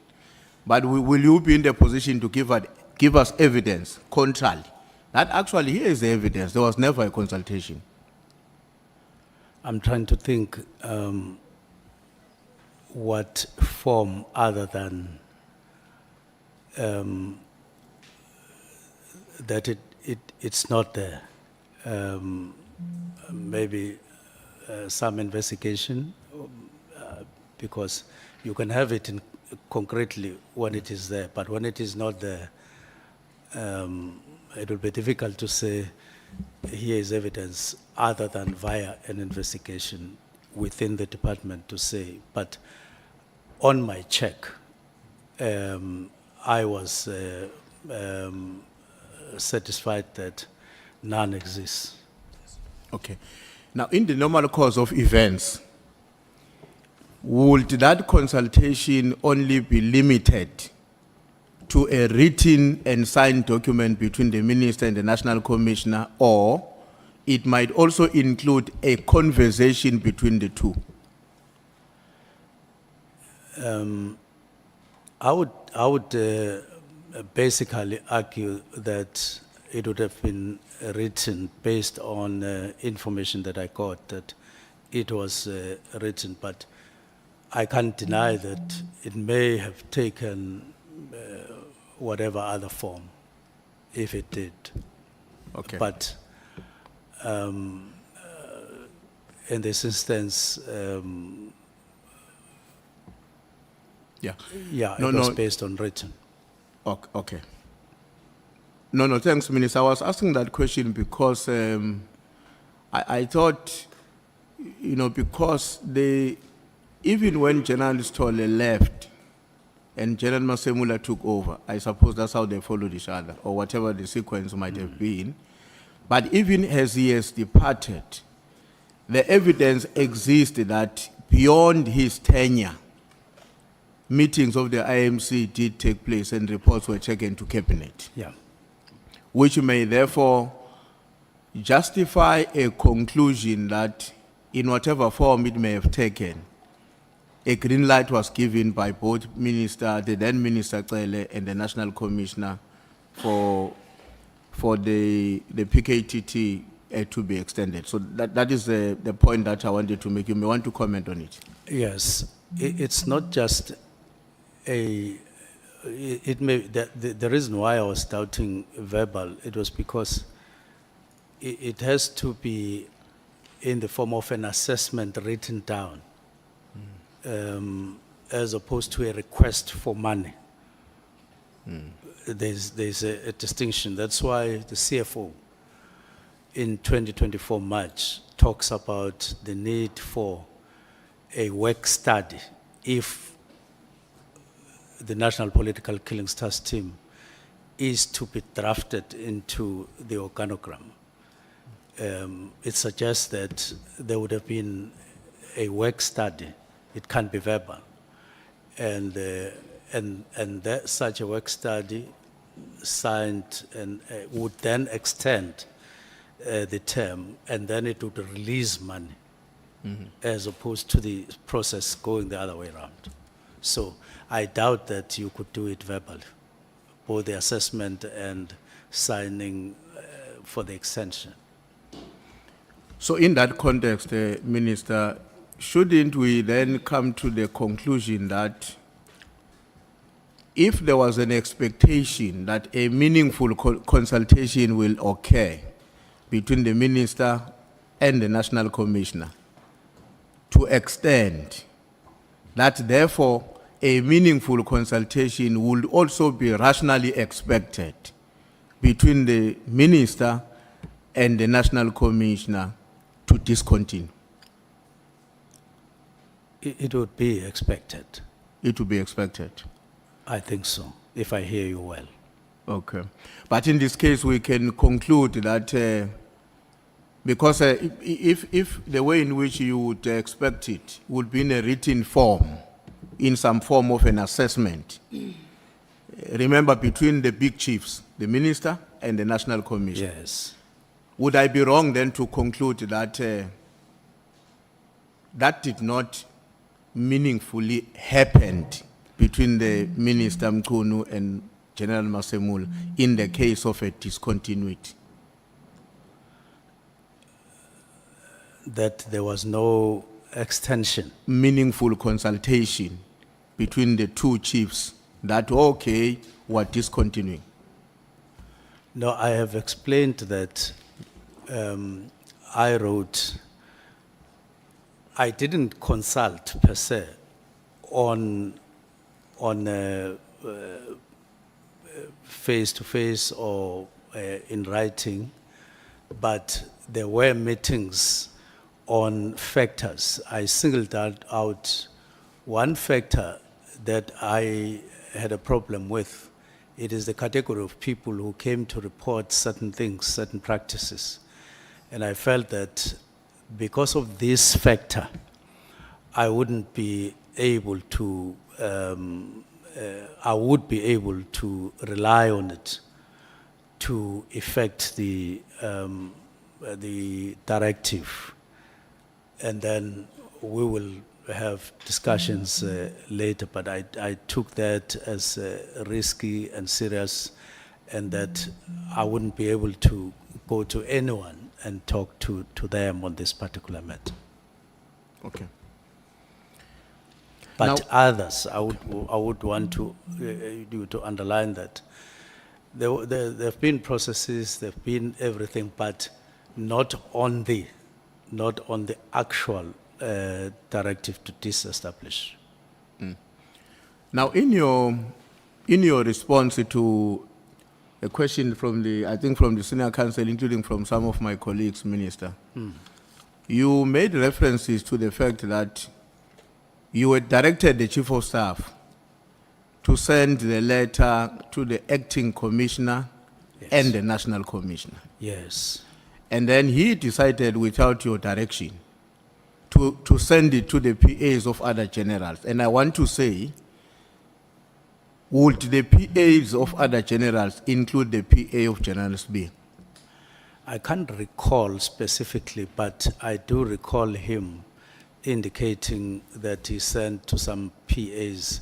I can't recall whether he did it to all deputy national commissioners. Okay.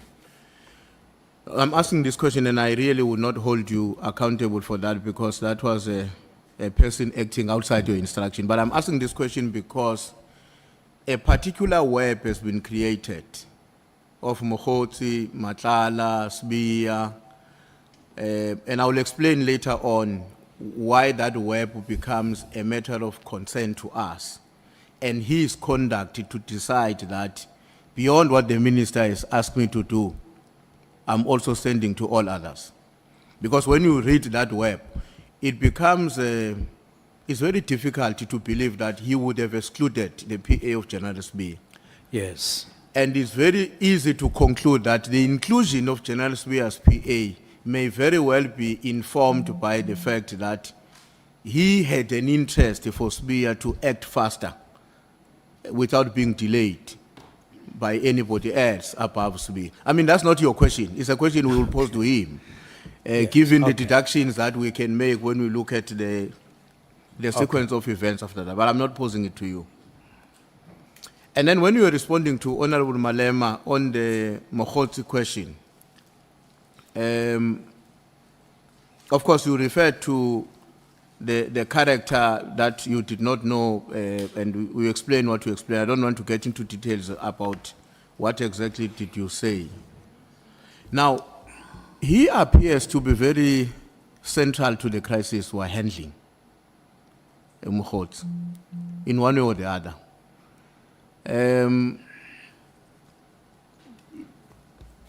Will there be a way in which this will have an impact in your relationship with him? Will it define the relationship in any way? You don't have to tell me in what way, but given what has happened now, and here is this character, do you think that is going to redefine the way in which you related to him? Without it being central, and my view is that it is not central, but your second question, definitely it would have to it will have to affect the relationship. Why? Because I related to him as an ordinary comrade, just like I do to other comrades, many comrades. And then I relate to all of them without asking them many questions. Like when I heard that he may have had his membership expired, I recall, I never asked him whether your card is current. And it happened so with other comrades. So I would say that I just took it as a comrade whenever we talk and relate. It's only now that I get to know other things that, there's this as well. He talks to so-and-so, he talks to so-and-so, all these people that are being revealed in the Madlanga Commission, which I had no information about. The first time I sort of blew my nose was when somebody said, this guy seemed to be talking about you, dropping your name, and so on. It was sometime this year, to which I reacted by calling him to say, I'm getting information that you dropped my name where you are and all of that, which he denied. And I had no way of, confronting him at that time to say, but here and so on.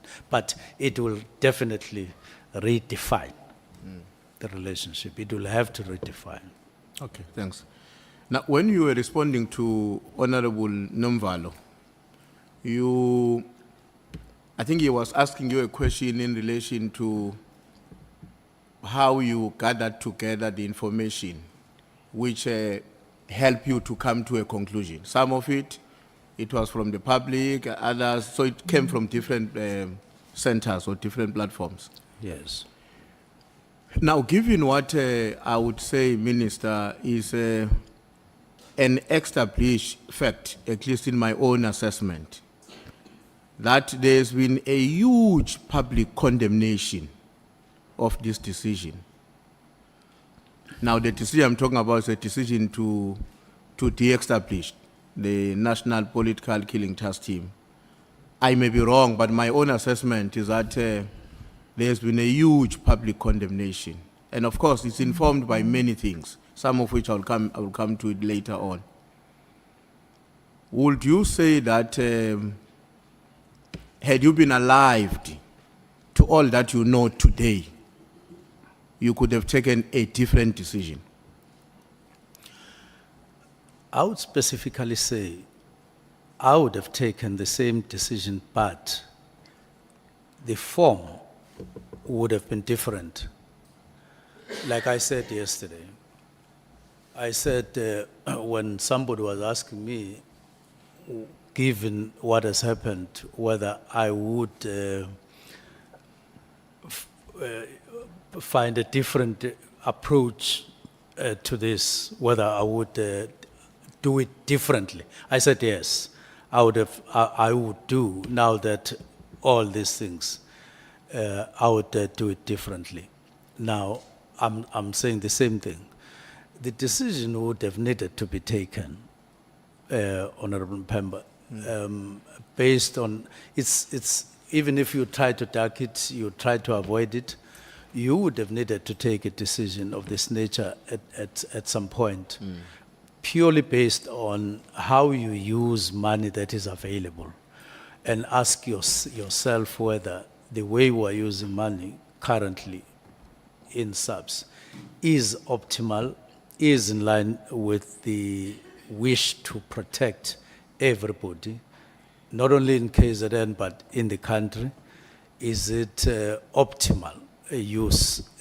And also given the fact that you now have the new structure, which does everything that the National Political Killings Task Team is meant to do, and so on. So you would have had to take the decision, but maybe the form that it would take, you definitely would have needed, if you were aware, if I was aware, I would have taken, it would have taken a different form, the same decision.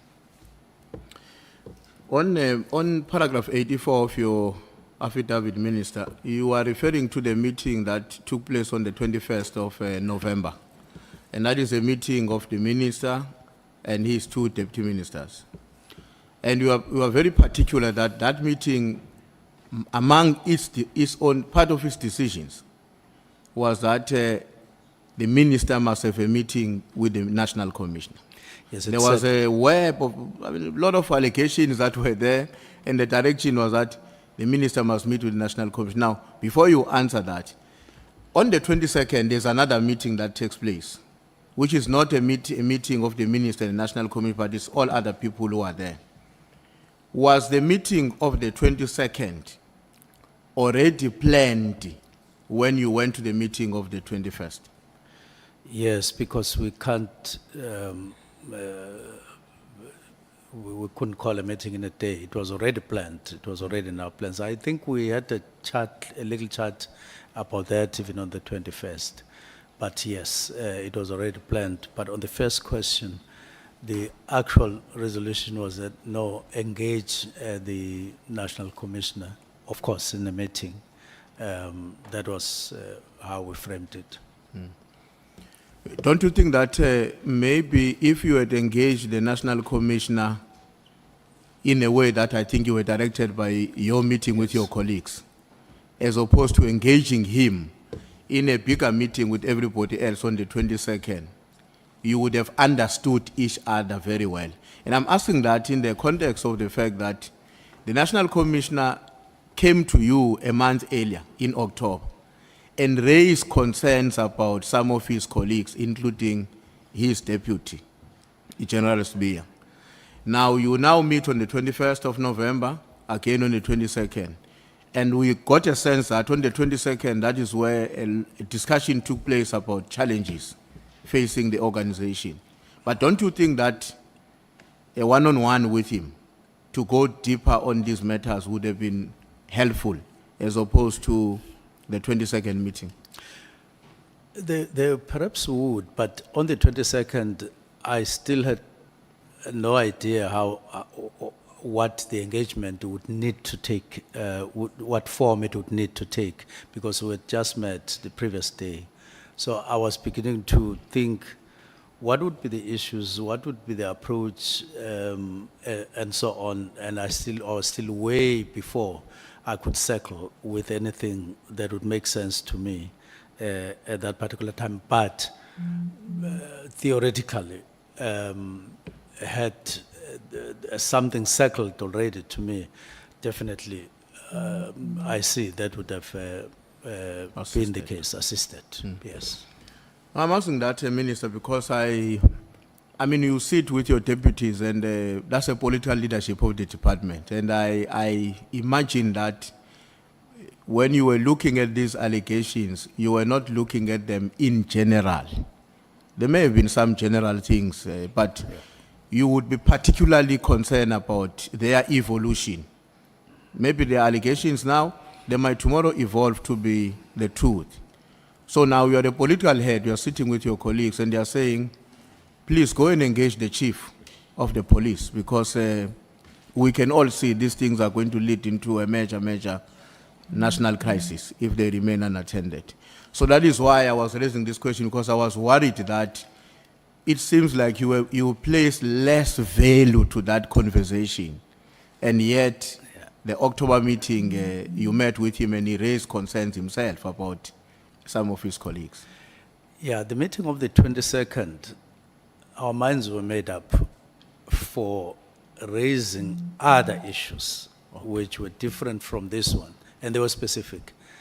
I was going to raise as I did, the murder rates, the drugs and firearms, and then GBVNF. So we're like made up for that, even on the agenda and every other thing. But had it not been maybe for that, I continue to agree with you that you would have taken a step maybe much earlier. It would have helped, but it wasn't to be one, because I had not made up my mind, not because I put less value, not at all. I allowed it to sink, to occupy my mind going forward, and it did for some time though, because I was saying, if I were to engage, what form, what issues? And there were already issues on the basket. We were going for the workshop, 3-day workshop, and that included equity matters between different units and better conditions. So that was already occupying our mind at the summit later. But I had this thing that there are serious matters that we have to discuss, and I wanted to tackle those at the beginning of the year. No, thanks, Minister. In paragraph 140 of your statement, paragraph 140, you make reference to the role of crime intelligence and the killing of Mr. Makaka. What is the issue there? Would you like to share that with us, or it's a matter that... Well, it's basically something that some of the people that I say contacted me wanted to talk about. Yes, maybe I could put it at that, which I then said, I would want these people or that person to come in person wherever, which I had no idea at that time what form it would take. That's why at the beginning of the year, should it be a ministerial inquiry? I had that. That's why I even had a discussion with Pikoli and so on. But we had not settled, we didn't settle on that idea, but there was an idea that there should be a platform of sorts for such people and allegations of that nature. Okay. In your affidavit, paragraph 158, you refer to a recruitment of intelligence to strengthen a certain paramilitary structure in KZN. What is that? Well, it's in the context of the need which was expressed via the directive, which I was meant to sit with the National Commissioner on. And it's one of the issues that I intended originally to have a discussion on with the National Commissioner, among others, as we sit and discuss what recruitment, what form it should take, what are the other things that we should bear in mind. I had picked up information that there were such intentions in KZN. I wouldn't be able to talk in details, but somehow these would also rely on some of our structures as those get built. In other words, they would exploit any weakness and take any possibility as those paramilitary structures get established on the site. Well, are you comfortable to share more on that? Because I'm asking because what you are saying in your affidavit is that this paramilitary structure, which was being organized or being set up in KZN, had its own ambition. Now, I don't know whether the ambition are of the structure or the creator, and whether the structure is in existence already, or you were picking up information that it was about to be. Because, but your statement says to strengthen the paramilitary structure in KZN. So I would imagine strengthening means it's existing already. Existing, and it has ambitions. Existing in some form, but there was that, according to what I got, and the ambition is that of those who were said to be behind such structures. But would this not be the PKTT? Well, PKTT is a political party. No, I'm saying when you talk about this structure, you are not referring to the National Political Killing Task Team. Oh, I thought my mind is on something else. Not necessarily. Not necessarily, but it might. Well, I'm sure if any matter would have been gone into, if such a fact would turn out to be true, then it would be. But from the legal that I got, it just came in that form that some paramilitary is in the formation, strengthening, and so on. Were you given a sense by the people who shared that information with you? Were you given a sense of the nature of the relationship between the PKTT and the paramilitary structure? Not necessarily. Not necessarily. Not necessarily. Okay. I hope that matter, Minister, will have to be followed very urgently, given the fact that, as you know, you know where we come from in KZN. I don't have to educate you or anyone about it. And of course, if at your level, there's an observation of a structure like that being in existence and with its own ambitions, which I would imagine are devoid from the ambition of the South African security forces, that does present a particular threat. I agree with you fully. Thank you. And then, Minister, the meeting that was, I think you've dealt with this question at a different level, about the meeting that was requested by General Mchunu, in which he wanted to attend with all these other people, including Mr. Brown Mohotsi, who is not a part of the organization. Now, I know you responded why you did not grant that meeting, and you explained, and you had a plan that you were also having an intention at some point to have a one-on-one with General Mchunu. Yes. So that he can have an opportunity to express himself and you can understand each other. Yes. But some of the issues that resulted in you not taking that direction, and this may not be exhaustive, but some of those issues was the level of anger on his part and the threat that he meted against you. What would you say to a South African that is sitting somewhere and saying, in that environment, was it not the case that the individual interest or circumstances of the minister, our minister, remember this is our minister, all of us as South Africans, were now taking precedence? They were taking precedence over national interest. Because here is a very senior general. I'm saying senior because he's a provincial commissioner, and he says, among other things, when he's asking for a meeting, besides his family issues and what, but he begins by talking about internal challenges in the organization. Now, we are sitting there as a South African, you hear that part of the reason that the minister could not meet with this general were around the question of the threat and the anger of the general. How would you respond to this South African who say, maybe at that moment, the individual interests of the minister were taking precedence over our national interest?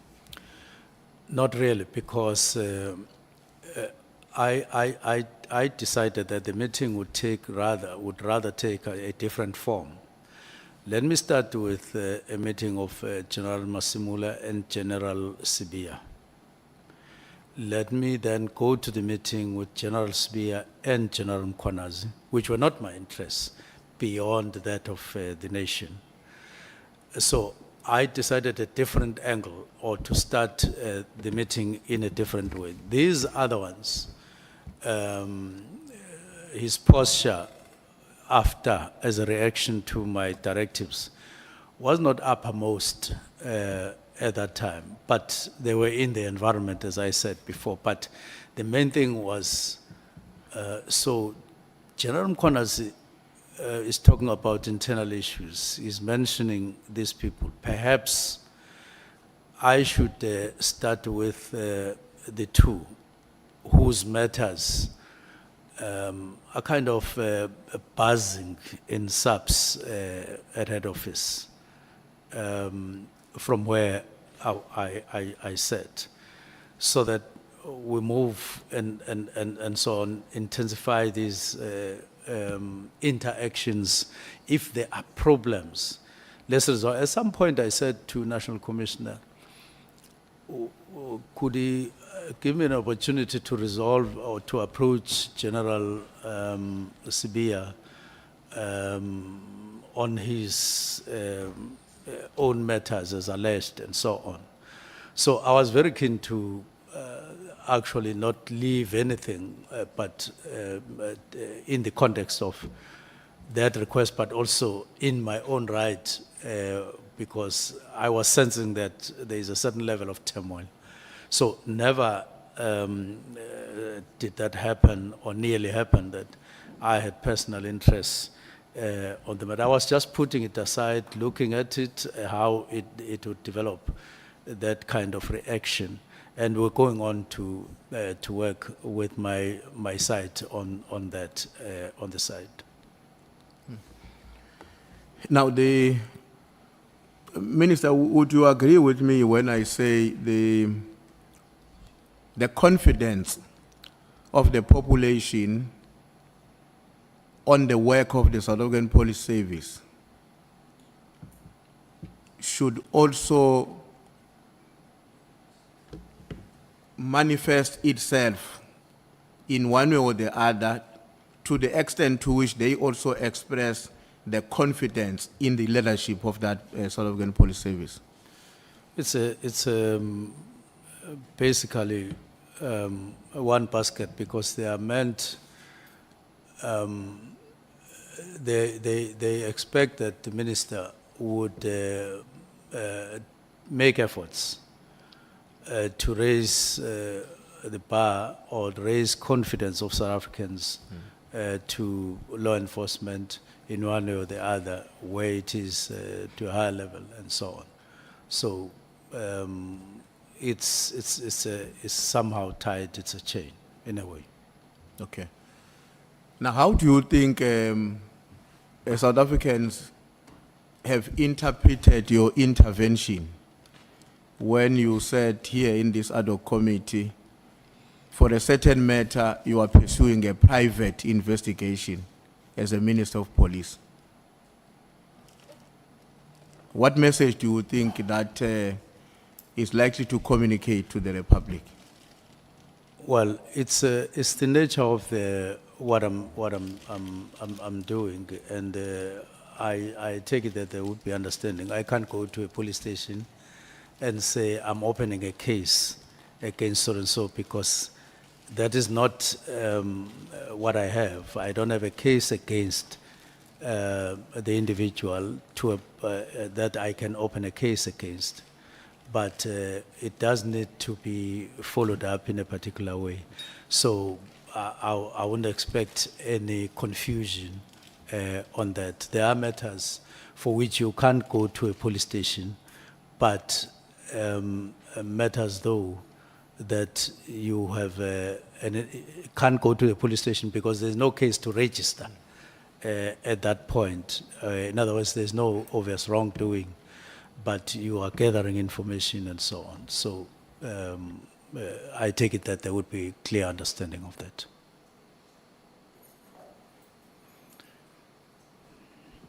Honorable Sangoni. Thank you, Chair. Sorry, just to follow up. I'm sorry, Chief Whip.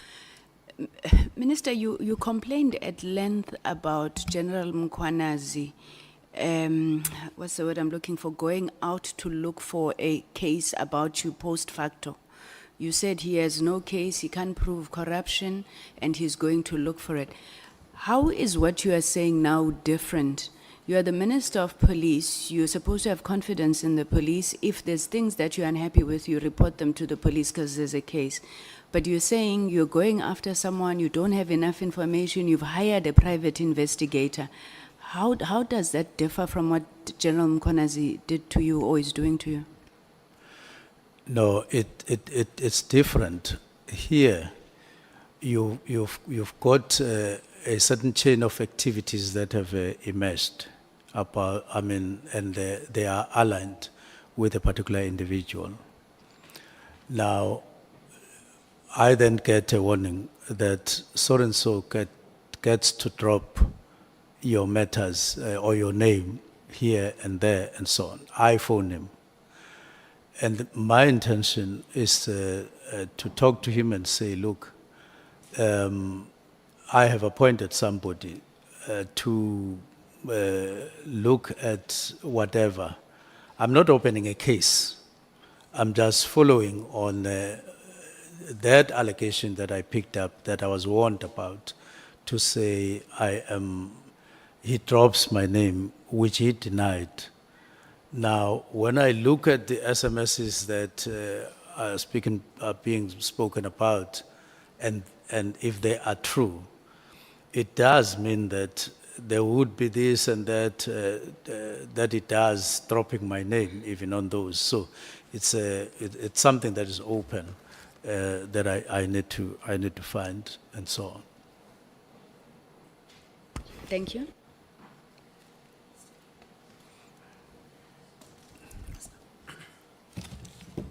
Chief Whip, you may proceed.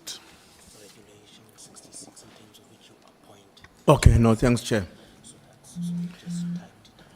Let me just give a second to the lawyer is still giving some information to the minister. No, I'm Sorry. not a problem. Sorry.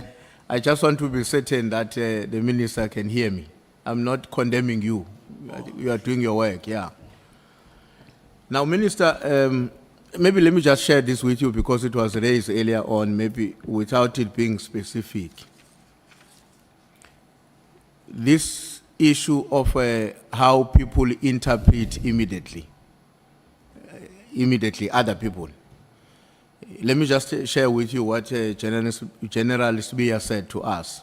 And he says that at paragraph 46 of his sworn affidavit, he told us that immediately does not mean 6 months or within a month. It means immediately, now. It's written like that in his affidavit. It means immediately, now. And of course, that position, that perspective has to be our his understanding of that. In a way, it does coalesce with the understanding of the other two generals, which is Mkhwanazi and Masemula, that the intervention was with immediate effect. You can comment if you want to on this issue, but I'm just making you aware that your subordinates, the recipient of your instruction, if there's one thing that they are converging about, the three generals, the only thing I've heard that these ones are agreeing on is the fact that immediately means now. I would contest that is their understanding. The first one is that General Masemula, I think he understood it well. It starts on the 3rd. It goes to the 22nd via a letter suggesting a phased approach in terms of managing the implementation of the directive.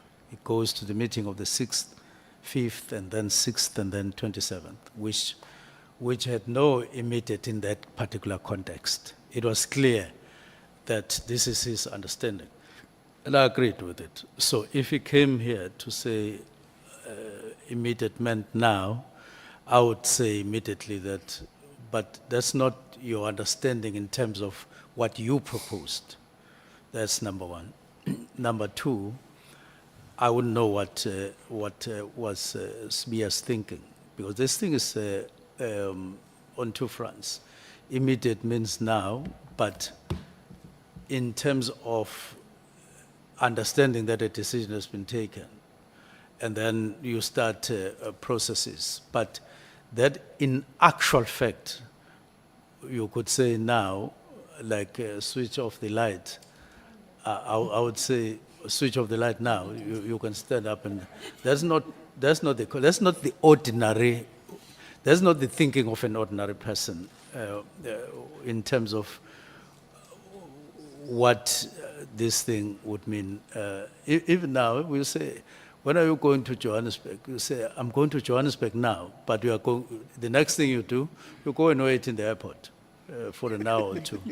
So I think let's be practical and ordinary and not seek to change the flow of things in the normal life. But when I wrote with a full understanding of what I meant. I'm taking a decision now, but let's meet on the 20th. Let's meet on the 20th, which itself was open. If anybody had a query, would have phoned, would have done all of that. But it's a, so I don't think we need to be fussy and rigid in terms of the meaning of immediate, even though it's applied. It has to be applied, like any other, I would say. And I even went on to say it's not like in a drill. I made an example. You can, so people can argue and so on. Otherwise, but when I wrote, that's what I meant. That's how I saw things. That's why I wrote preliminary report. Even though I had said now, but said preliminary report, and I pointed at the 20th, and then later. And I know you don't stick with your dates necessarily like a robot. Sometimes things get postponed and so on. So it was in that context. Chief Whip, let's just hold it there. Okay. I see you are left with very, very few minutes. I see there are 3 hands there. The minutes left are 4 for you, Chief Whip. No, the 4 minutes is more than enough for me. Yeah, no, I'm informing you that, your time left is 4 minutes. Honorable Skosana, Honorable James, Honorable Ngola. Thank you, Chair. I thought that the minister by today, he will have accepted, the issue and the meaning that, it's like they are insulting our intelligence. Explaining this issue of immediate as if we don't understand. And mhlambe asazi ukuthi immediate usho ini. And this is all, there was an illustration here. If you tell your driver that he must stop the car immediately, your driver will think and stop 100 kilometers away after you told him to stop the car. It can't be. I think, Minister, you must accept that immediate means immediate, not what we are trying to, the way you are responding to us is like we are going around the bush. We understand exactly what immediate means. Please respect us, Minister. Thank you, Chair. I'm ruling you out because I thought you are asking a clarity-seeking question. Honorable James. Chairperson, we must be mindful of the fact that there are children watching. And I think it's really, I want to agree with Honorable here. I think it's really insulting our intelligence to be going over this and saying that the word immediately may mean now or later and coming up with all of these examples. Can you not insult us like that? Can we just be clear? There's then a clear language barrier that is then evident in this room that we've been entertaining for the last couple of days, and we've been dragging on issues based on the simple meaning of words. Chair, we cannot continue like this. It takes up so much time. In every engagement with so many of the members, we've had to unpack what the word immediately means, and so many other words. Please protect us from this blatant undermining of our intelligence. Thank you, Chair. I'm ruling you out of order because it's not a clarity-seeking question. Honorable Ngola. Thank you very much, Chair. Chair, The minister, in his response to the chief whip, he makes mention of the fact that anyone who would have had a problem with the immediate provision in his directive would have extended even a call to him to get some clarity if a need arises. Now, I'm taken aback, Chair, because if that would be a proper or adequate modus operandi, would we be here if the minister had extended a call to General Mkhwanazi when it was reported by his chief of staff that General Mkhwanazi is angry and making threats? The same way he did when he heard that Brown Mohotsi is name dropping him, he extended a call. Would we actually be here had that particular modus operandi operated way before this thing bested in the manner in which it has bested now? Thank you. Okay.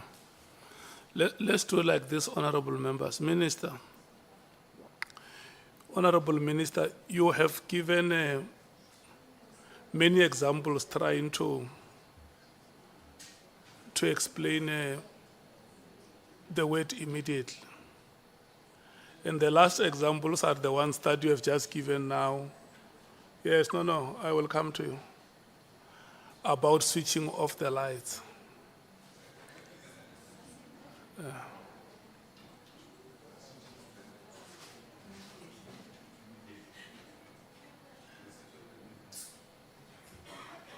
Yes. And there are other examples that you have given earlier on, what the word immediately means and what the word immediately does not mean. And I want to plead with you and also plead with you, honorable members. If we make it a habit of this parliament to discuss words like swimming pool, fire pool, immediately, not immediately. We want to make it a habit of this parliament. It's a problem. We are leadership. A swimming pool must stay a swimming pool. And immediately must stay immediately. I don't see us wasting any time, Chief Whip, trying to discuss English words here. It's very clear. So immediately is immediately, we know it, Minister, what it means. It means now. Yes. Yes, it cannot be any other thing, and I just want us to move away from being hostages of semantics. There is an established understanding of what the word means. So we can't be a parliament that is known for what it is not supposed to be. Thank you so much. Honorable Nomvalo, your hand was up. Yeah, no, on the same issue, Chair, I know that you have closed it. But maybe you are hard on the minister. Maybe he has a source that he uses which describes the word differently. Because dictionaries are used here in South Africa to get a meaning of the word. Dictionaries are used, and the name immediately has been used even by the office of the president to say this decision is effective with immediate effect. Maybe the minister can point us to a source that he is using with a different direction, because I even went to the Oxford Dictionary, I went to Cambridge. The word means now. It doesn't mean anything else. So I was going to ask, where does the minister get that definition from? It's a clarity-seeking question, because it might happen that really he genuinely believes that it doesn't mean now because there is a source that he uses which describes words. So which source is the minister using to get that definition? Thank you. Do you agree with my summary, Honorable Member? I agree, Chair, but Yeah, no, we will pass the question, don't worry. okay. Honorable Malem. No, Chair, I want your summary to also apply to the minister. Because we, this side, seem to be understanding immediately to mean now. He's the only one who doesn't understand that. He gives it context of lights and all of that. He keeps on saying other things. So you are ruling, you must be able to communicate even to him or minister. Immediately means now, according to this meeting of ours, as a chair of this meeting. No, I agree with you. Yes, it must not only apply to us, and he must shift from wanting to, because it's not semantics. He keeps on speaking about context. When used in a particular context, it will mean something else.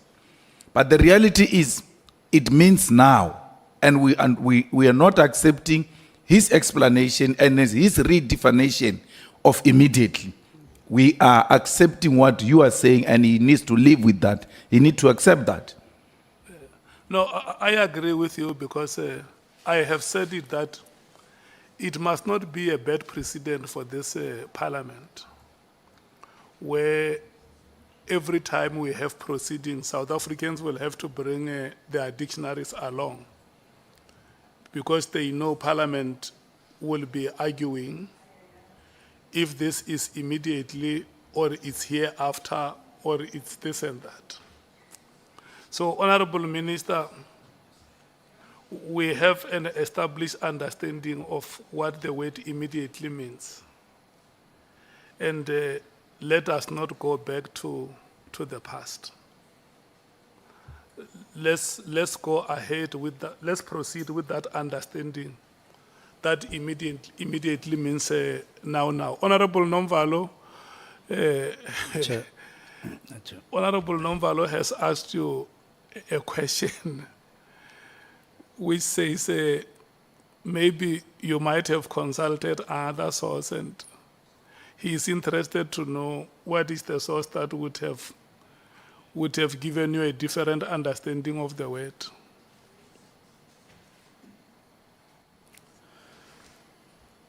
I wrote immediately. And then I said preliminary report. And then I said UNESCO. Now, I can't say any other thing, but it is the right of the committee to exclude what I included in the letter. I won't contest that because you are the ad hoc committee. I'm not dealing with the meaning of immediate. I'm talking about it as applied in the letter that I wrote. Thank you. No, honorable members, let's proceed. Chair. Hello, Honorable Malem. Minister, are you accepting the ruling of the chairperson? Honorable Minister, are you able to respond to the question? The chair is chairing the meeting. And Yes. Are you accepting? We said we accept. He even asked us, do you accept my ruling? He asked Honorable Nomvalo if he accepts his ruling. So I'm asking you through the chair, do you accept his ruling? I feel there is a prejudice I will suffer if I accept it as it is, the ruling. But, and I'm saying I have no problem with the committee deciding. But I feel that we can't exclude these other two words that I included. Okay, I see Honorable Breitenbach and Honorable Ngola's hands are up. Thank you, Chair. This point is dead. It has been flogged to death. I kind of wish it was me that had been flogged to death, but it has been flogged to death. We cannot, and neither can you, with the greatest of respect, tell the minister what to say. His evidence is his evidence. His answers are his answers. If you don't like them, you can cross-examine him on them. And if you still don't like that, you can argue it at the end. But we, and neither can you put words in his mouth. That is just patently wrong and unfair, and I don't know any process that allows it. Honorable Ngola. Chair, you unfairly clubbed my question with people who were talking about immediately, and my question was differently packaged on the issue of the modus operandi the minister was suggesting people should have done. But it's fine, maybe the minister can make sentiments on it. But I want to check, Chair, now that this matter is coming to a close, that the minister says there is a context, and the context is that immediately then the 20th. And that is not the context in my understanding. Yeah, no, I don't want us to debate the matter. I want the minister to respond to that question that you have asked, and we move ahead. You had earlier asked a question. So if we were going to keep on debating immediately on Medelec, I don't think that it's going to help us. Do you allow me to give the minister a chance to respond to the question that you asked? It's fine, Chair. You can restate the question so that he remembers what you... I got it, Chair. You got it? Yes. Okay, thank you so much. Now, I was at that time merely indicating what could have been the case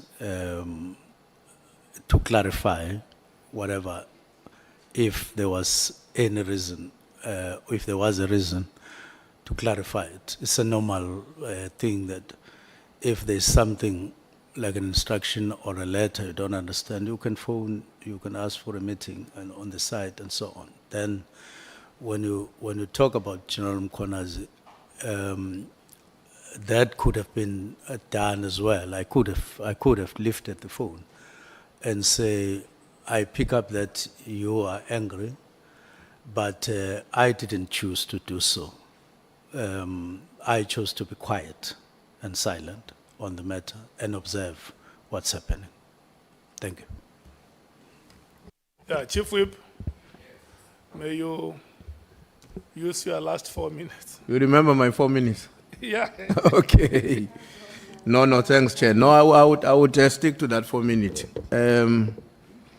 By the way, the reason I was raising this point, Minister, I know that my colleagues have taken it to a different direction. The reason I was raising it was because I wanted to bring to your attention, to draw your attention to the fact that the subsequent actions in the department following your directive were done on the basis of a particular understanding of what the directive meant. That's all I wanted to say. And I'm not contesting your argument about the context and all that we're saying. I wanted just to draw your attention to the fact that the way in which processes evolved in the department were driven by a particular understanding of the directive. Now, I want to conclude by, I'm just going to read a few things here and then ask the last question, Minister. You don't have to write them, or you can write them, but it's things that, it's just to connect the many dots up to date. The first one is that you wrote a letter on the 31st of December. The second one is that Mr. Nkabinde, without your instruction, shares the letter with all the PAs, which I want to contend it would not have excluded General Sbiya until I'm proven otherwise. The third point is that Mokhotsi talks about talks to Matlala immediately, following the directive being out. In terms of the evidence that has been shown in the papers presented before us, there's an indication that they, soon after your directive, started to converse over WhatsApp. The fourth point is that Mokhotsi and Sbiya often find time to either talk to each other or even to meet Sometimes they even meet where they were not expecting each other, but Mkhot would come across to greet. Number 5 is that Usbiya, after your directive, he immediately directed that Tama dockets must be brought back to the head office. Number 6 is that no work was done on any of those dockets when they were taken back to the head office for that 4 months. And when they were brought back, I think in less than a month after they were brought back, some arrests have taken place. Number 6 or number 7 is that when Mr. Matlala had a problem with his tender, he decided to go to the sub's headquarters or wherever, but to meet General Sbiya when Sbiya was the acting national commissioner. Number 7 is that in July, you issued a statement distancing yourself from Matlala, and then you directed your lawyers, as was, I think, engaged on the input made by Honorable Malema, which resulted in an affidavit or whatever that has happened. Now, here is my question then, Minister. With all these coincidences, that in and of itself present a serious conundrum on the state of the security in our country. These coincidences, all of them. Because from where you are sitting, these things are not coordinated to happen the way they happen, but this is how they happen in terms of the evidence before the people of South Africa. Now, my question is, and this is my last question, obviously. Now, as a cadre of our movement, and I'm using that deliberately, because as you know, I'm the chief whip of the ANC. As a cadre of our movement, how do you intend to restore the public confidence and the trust to the Ministry of Police, to the nation, and lastly, to our movement, given these allegations?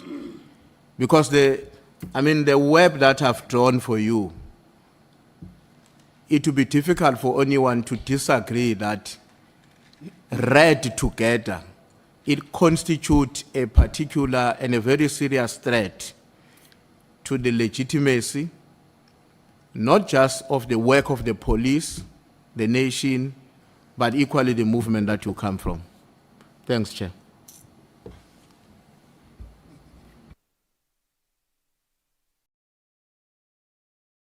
Honorable Minister. Thank you very much, Chair. Let me leave the first set of things from 31st, all PAs, not because I'm not responding, but saying I recognize them as important, just for the sake of time, leave them.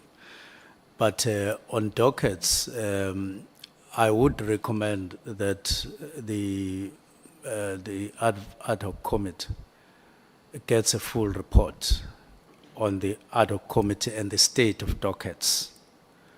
My understanding is that it's not a simple matter of dockets moving from KZN and back and so on.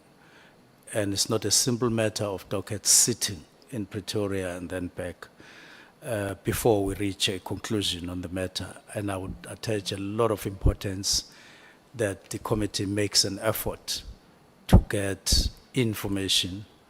And I did at some point recommend that one of the people who can be an authority in terms of information on this, who handled, as far as I'm concerned, is General Motsipe. I would recommend that the committee makes an effort to provide that time. 2, on the relations between Matlala and Sbiya, I would agree, seeing that Matlala seems to be a person running, I don't know whether this is the only tender he got or the other tenders, that it's not a conduct that inspires confidence that you have your headquarters where the entrepreneurs just befriend you to a point where such a thing would happen. And it does affect confidence, for instance, to other tenderers or tenderpreneurs and so on, to say, so-and-so is able to run up and down, but I am also a businessman, I'm not able to run up and down, it's a problem. One of the things that I can mention in this regard is that somewhere in January, the offices of crime intelligence in East London, somebody just walked us to get inside the gate, proceeded to the offices, asked for a particular officer, went there and said, once he was there, declared the office a crime scene. Now, once declared a crime scene, he made a demand of, I think, 1.2 million or so. And then the officer in that office went out, came back with 1.2 million, gave it to this person. Person climbed down, walked out of the building, out of the gate, just walked, no car, and then walked and disappeared, although subsequently arrested by DPCI.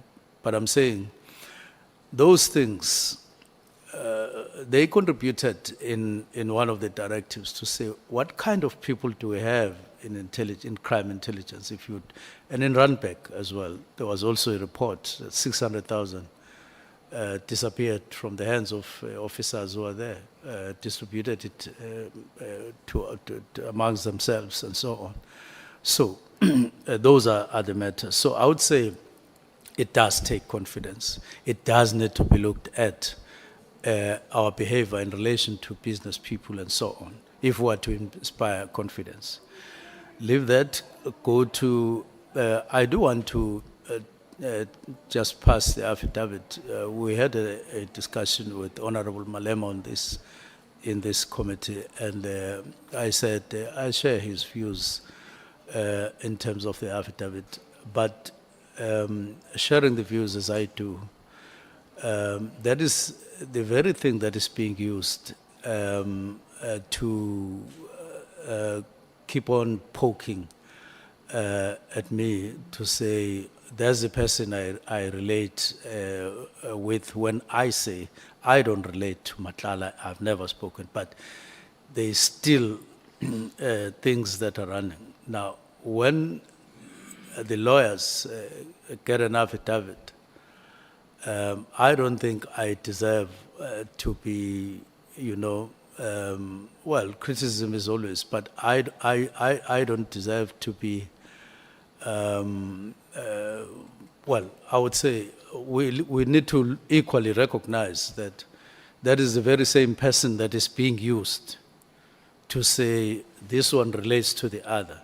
So when the affidavit says something and people tend to disregard that, I have a feeling that says that we are choosing,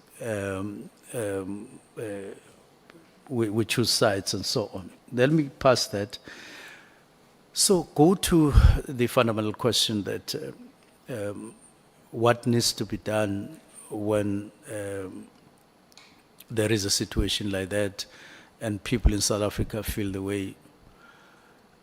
I would have said openly to this ad hoc committee that down the line you would have needed some measures, maybe not wholesale overhaul, but you would have needed measures to overhaul certain aspects of South African police service if you are to gain confidence. One of those is to say, what is the standard? What are the norms and standards for a police station? And I've put it to management that let's do the norms and standards for a police station. Because police and policing is not just head office. Police and policing is what people see on a daily basis and what they hear on a daily basis.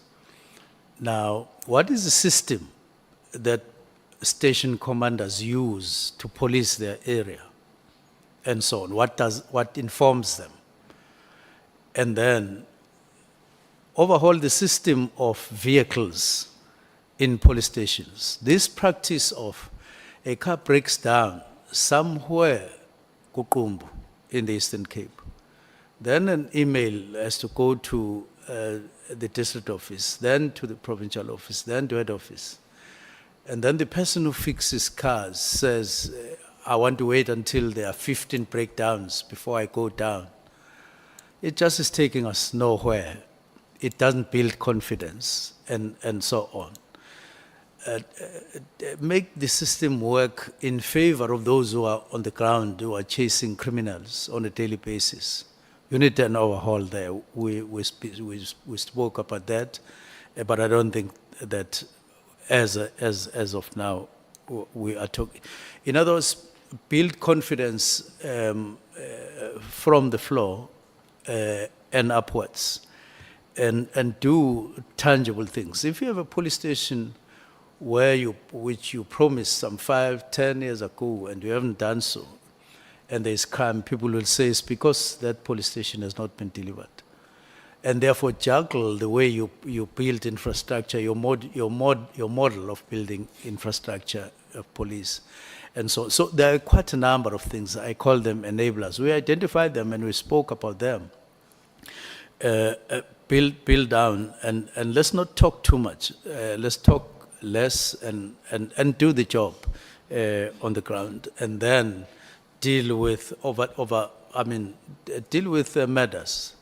As long as we have this rate of matters, the drugs and firearms, which affects people on a daily basis, where they are losing their relatives and so on, people killed innocent.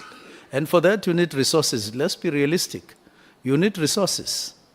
And you're not going to get those from Treasury. You are going to have to deal with the matters on the ground. I would say it's a long process which needs drastic steps, of course with caution because you are dealing with people to take. But if you draw back, if you sit back and you think that there's going to be confidence suddenly, I don't think that is realistic. It's not. Unfortunately, Mpemba, as I end, there are risks in doing these things, these reforms and so on. There are risks. It's not going to be like sleeping on a bed. There are risks. It's going to cause some gravel in terms of feelings and so on. But you need these changes. You need these changes on the ground so that you bring confidence to the people. And it needs that kind of resolve internal. Thank you. Thank you so much, Chief Whip. Thank you so much, Honorable Minister. We have come to the end of this session. No. Speaker kanjani lapho Chair? No. I'm saying we have come to the end of the session, not of the proceedings. We are going to break immediately and come back at 5. Thank you so much.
wena no General Sibiya enazi ukuthi immediately usho ukuthi slow or later nina nobabili futhi nihamba nobabili kuleyo nto leyo.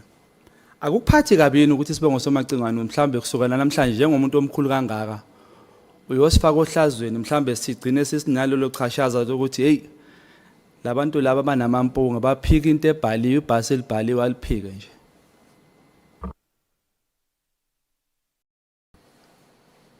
Ngicabanga ukuthi kulolo daba selixoxiwe lwafinyelela ekugcineni. Kodwa ke senginga-add nje ukuthi anything noma yini ehlukumeza isibongo sasemachuneni noma ngabe yini iqhama ngayiphi indlela njengoba noma yini ehlukumeza abantu besinye isibongo ingabaphatha kabi. So noma yini eqhamukayo engaphatha kabi isibongo sasemachuneni ingiphatha kabi or ingangiphatha kabi noma ngabe yini.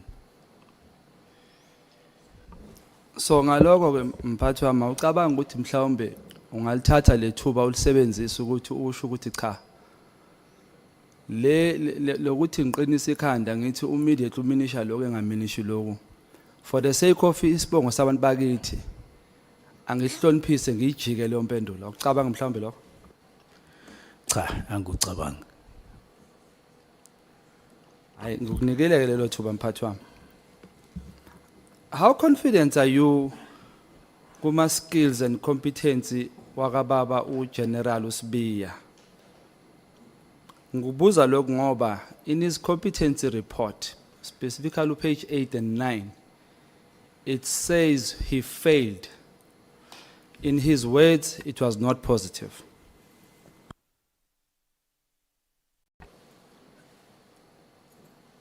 Ikhona ichashaza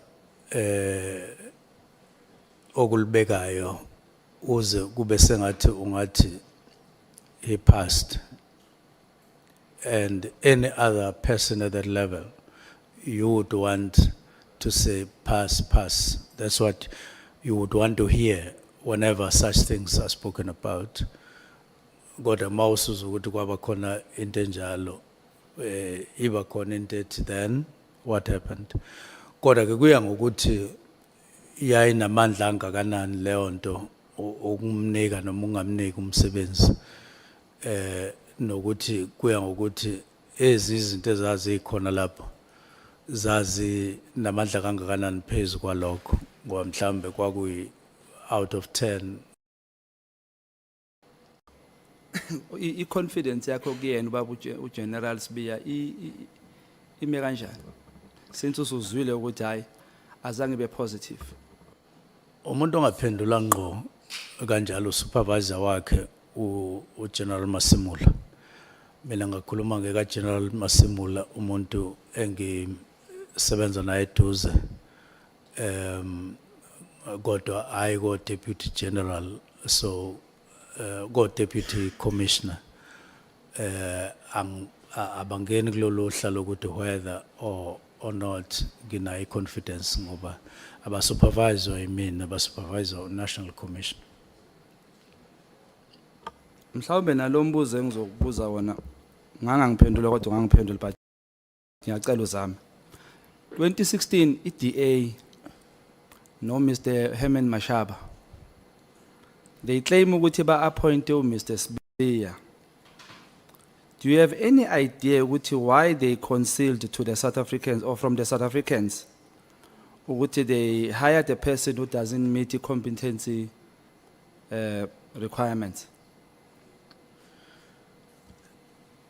Inkinga nje ukuthi esengeke ngikuzwa ngabanye abantu nanjengoba kuna le commission kodwa abantu abazi kahle abantu ababekhona ngesikhathi eqashwa ukuthi bazi kwakukhonani babhekane bathini ngalokho uma kwakukhona ibona bangakhuluma babe inkulumo yabo ibe nesiqi. Mina ngifika nje usengaphakathi uSibiya. Mhlawumbe wena if bekuwena ubuhleli lapha kulesahlalo ubungamthatha engaphasanga icompetence. umbuzo wakho uyawubuza kuya ngokuthi vele yini ezokwenza ukuthi umuntu aqasheke noma angaqasheki. Uma kuwukuthi lokho kumile njengomgomo ukuthi kuyamphasisa noma kumphasisi, ngeke ukuthi engayiphasanga ubuso uyamthatha kodwa kuyiyo futhi into emile ekutheni uyadlula noma kadluli. So ngeke ngazi ukuthi le competency test okukhulunywa ngayo iyayimi kuphi ezintweni zonke ezazikhona. Mhlawumbe njengomphathi phela ngenzela ukufunda nami ngizoba uminister ngelinye ilanga. Ucabanga ukuthi kulesi sihlalo esingaka noma kulezi ayitholile sidinga ukuthi umuntu icompetence yakhe ibe nayo mhlambe ngabe 100% or ngamthatha ngo98 ngamthatha ngo20 or ngamthatha Generally ngokwe procedure noma ngokwenqubo umuntu mayese interviewile kusho ukuthi wayiface panel yamnikeza amamaki na yonke into nokuthi angaconsider ukuthi athathwe ilabo ofanele bamthathe baye bamuse kuyi competency test kusese kuyobhekwa ama skills athize uma ke ibuya ibisihlanganiswa nokuthi kuthathwe ke isinqumo esiphelele ukuthi kwenzekani ngaye. Manje yikho nje ngithi angazi kahle ngoba ngangingekho ngesikhathi kwenziwa konke lokhu ukuthi yathi uma ibuya i-competency test inalokho bakufaka kusiphi isikali babona ukuthi kuyamvimba noma kuyamdlulisa base bethatha leso sinqumo. Kodwa ngokwenqubo nje kuqhutshwa kanjalo ukuthi after interview then competency test and then emva kwalokho ke bese yabuya ke ezoconsider ke lo qondene ukuthi uyamthatha noma kamthatha ukuthi unumber bani kulabo abanye kade beinterviewa kuyakusetshenzwa kanjalo. Mhlawumbe ukuze ngiyithole impendulo Mhlonishwa angiyilungise la owakho umbuzo kuwe lo owuphendulayo uthi kwenziwa kanjani ukuze umuntu adlule emva kwe-interviews angene ku-competence bese kwenziwani. Owakho ke lo mbuzo oyibuze wena nawo uko wami ngicela ukuyilungisa and mgcini wesikhathi ungilungisela ungadli isikhathi sami ngombuzo ka-minister. Owami uthi if wena bokulesi simo salabantu abahleli ngale ubuzomcasha yini i-competence ingaphelelanga yini? Uma ngabe i-competence inochopho nani kuukuthi futhi lokho ikhona okumesangweni ukuthi uyadlula noma adlula.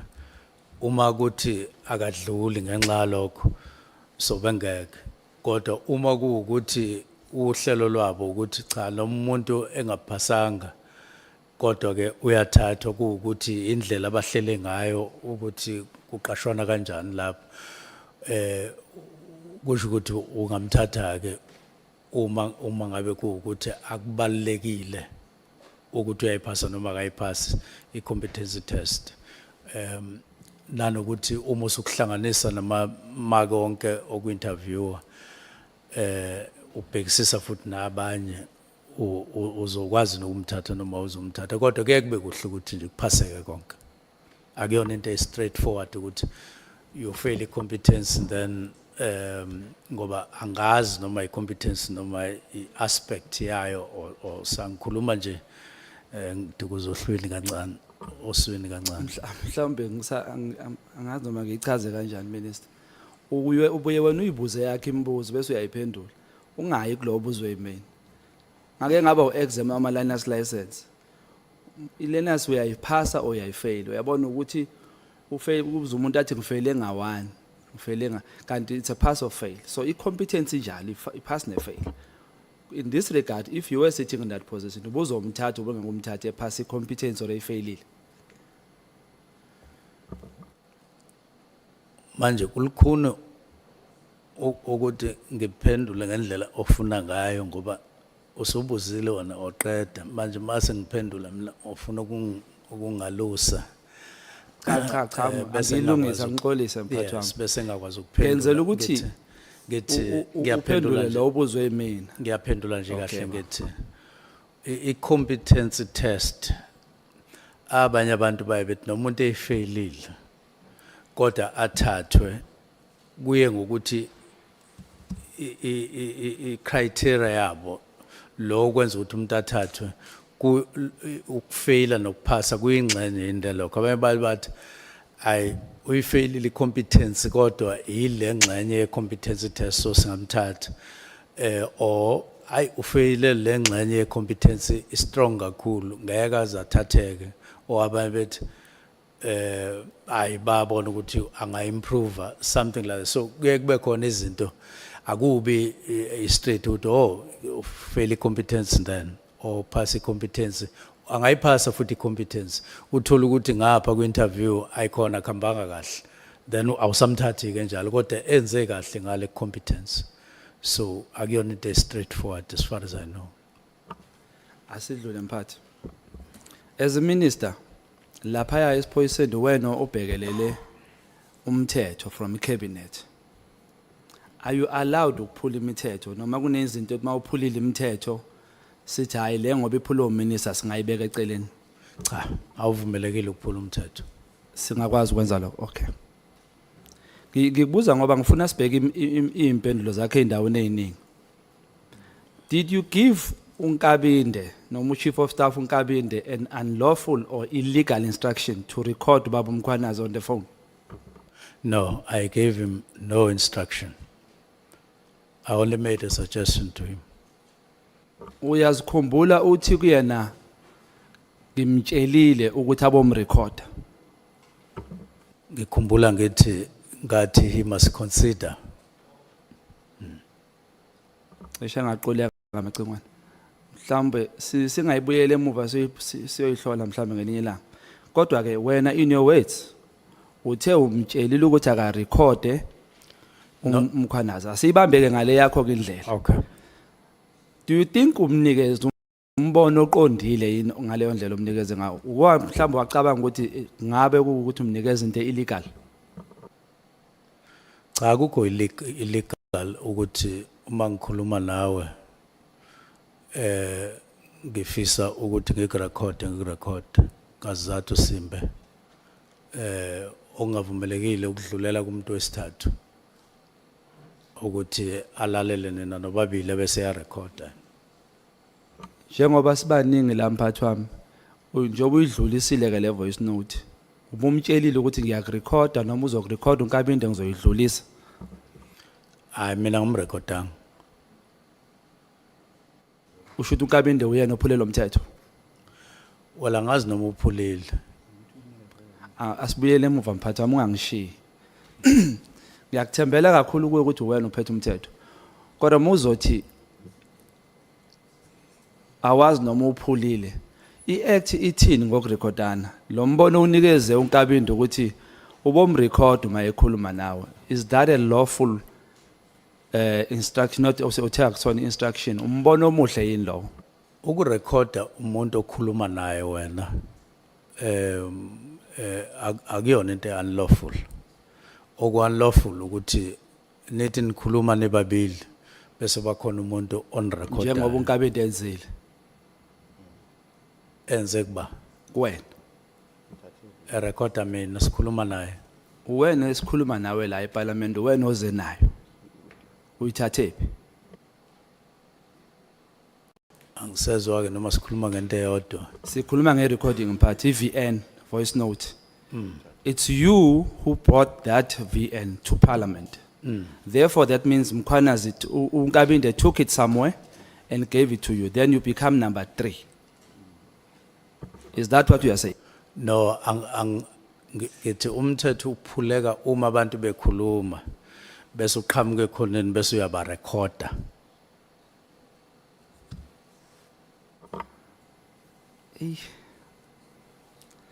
Mhlambe yima ungakuzwa. Kulesi sigameko esenzakele. Are you saying ubaba uNkabinde lento ayenzile ukuthi a record ubaba uMkhwanazi engamtshelanga 1 bese 2 eyithatha ke le recording ayidlulisele kuwena which makes you number 3? Akenzanga into wrong according to you. Uma urecorda inkulumo oyikhuluma nomuntu ngqo. Njengoba ngeke ngasho ngathi kukhona intombazane engangakhuluma nayo yangirekhoda ngingazi. Yayisihlela yonke indawo leyo nkulumo. Kodwa umthetho uthi uma ngabe lo okhuluma nawe ekurekhoda akuyona into yokuphula umthetho. Ngifuna ukugcina lapho nje, angifuni ukwanda. Ngizodlula yabona ngalomthetho if bekuthiwa nje bekwenze bekuzocelela iveni imbe la ngaphandle mawuphuma uyigebelela iveni ngoba uphukile lo mthetho asingaye eceleni mphathi wami. So uyavuma ukuthi wena onikeze umbono namhlanje njengoba sowumbona that day beku instruction kunkabi into ukuthi akamrecord. Cha ngaze ngimnikeze instruction. Umnikeze umbono. Wena omnikezile. Did you not under oath say that awumazi Brown siku committee? Angaze ngisho ukuthi angimazi uBrown. Mhla ka 5 March. Hayi, angaze ngisho. Wathi uyamazi? uBrown. First time ubuzwa ngoBrown. Angaze ngisho ukuthi ngiyamazi uBrown ngomhla ka 5. Angaze ngisho futhi ukuthi angimazi. Ngathi akayona i-associate, in other words akayena umuntu engisondelene naye esibhema naye ugwayi. Ngaphika lokho kuphela. Ngathi moshe uyintsha lempendulo nginenhlanhla yokuthola impendulo ezintsha angizubhora abantu la phakathi. Cha ngithi mhlonishwa idlalile la isayilalela ithi the person that General Mkhwana is talking about is not my associate. Isho kanjalo. Ekuqaleni comment yami ithi the person that was on the phone, the photograph that was on the phone, I responded by saying, I don't know this person. Ngachaza ukuthi kwangena uBrown lo, it was not Brown. So mangathi angimazi ngangasho yena uBrown. Kangisho umuntu owayesesithombeni ocingweni. Okwangena uBrown. Lesithombe osinikwa ubani? Ngangisinezwa enye insizwa okuthiwa umuzi ngem. Mhla siku committee u virtual bakhombisa isithombe. Cha, angithi mina ngesikhathi siku committee ngase ngixoxela iCommittee into eyakenzeka kumina ngelinye ilanga ngikwe ekisendaweni ethize.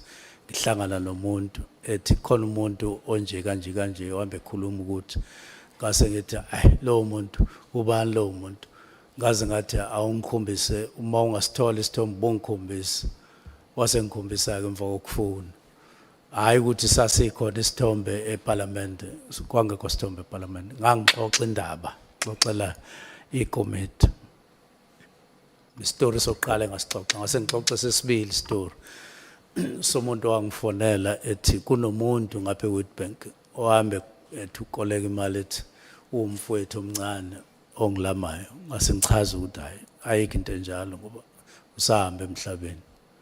So kwakuzitori zami nje lezo ezimbili. Kona uqinisile minister istory hayi uphiwe. Uyakhumbula uthi uprincipal weissue yakacwecwe usethathile ama blood test waphinde wena futhi wajika wathi no akawathathanga? Yes, ngiyakhumbula.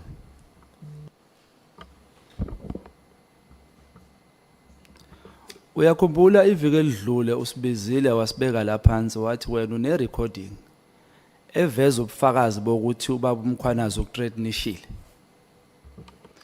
Cha ngithe kune recording engifisa ukuthi iParliament lizwe or iCommittee lizwe la khona kune recording ethize ngase ngichaza ke uma ingasenzeki leyo nto ukuthi kube kuphi la kube khona inkinga.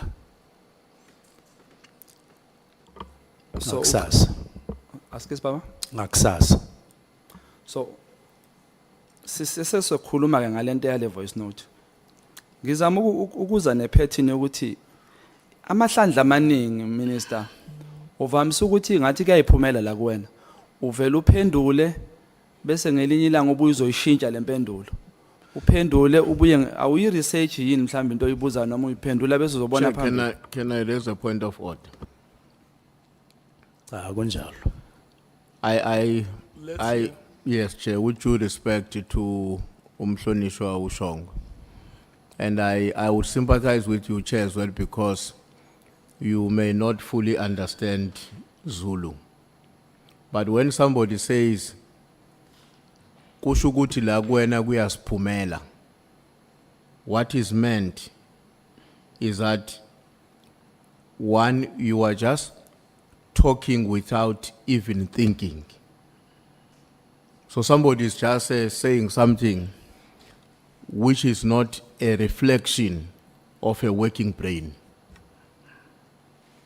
I mean, it's like somebody, let me make another example. Makutwa, when they say kuyasiphumela, it's like somebody who can't even control themselves when they need to go to the bathroom to pee.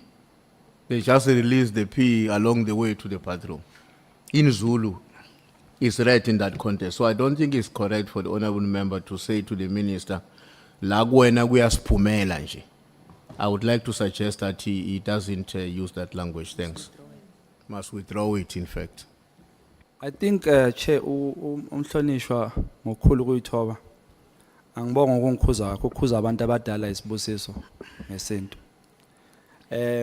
Ungivimbe engakaqeda ukukhuluma ngisathi mhlambe kayiphumela ungakayenzi research. Mhlambe le part ethi research akayizwanga.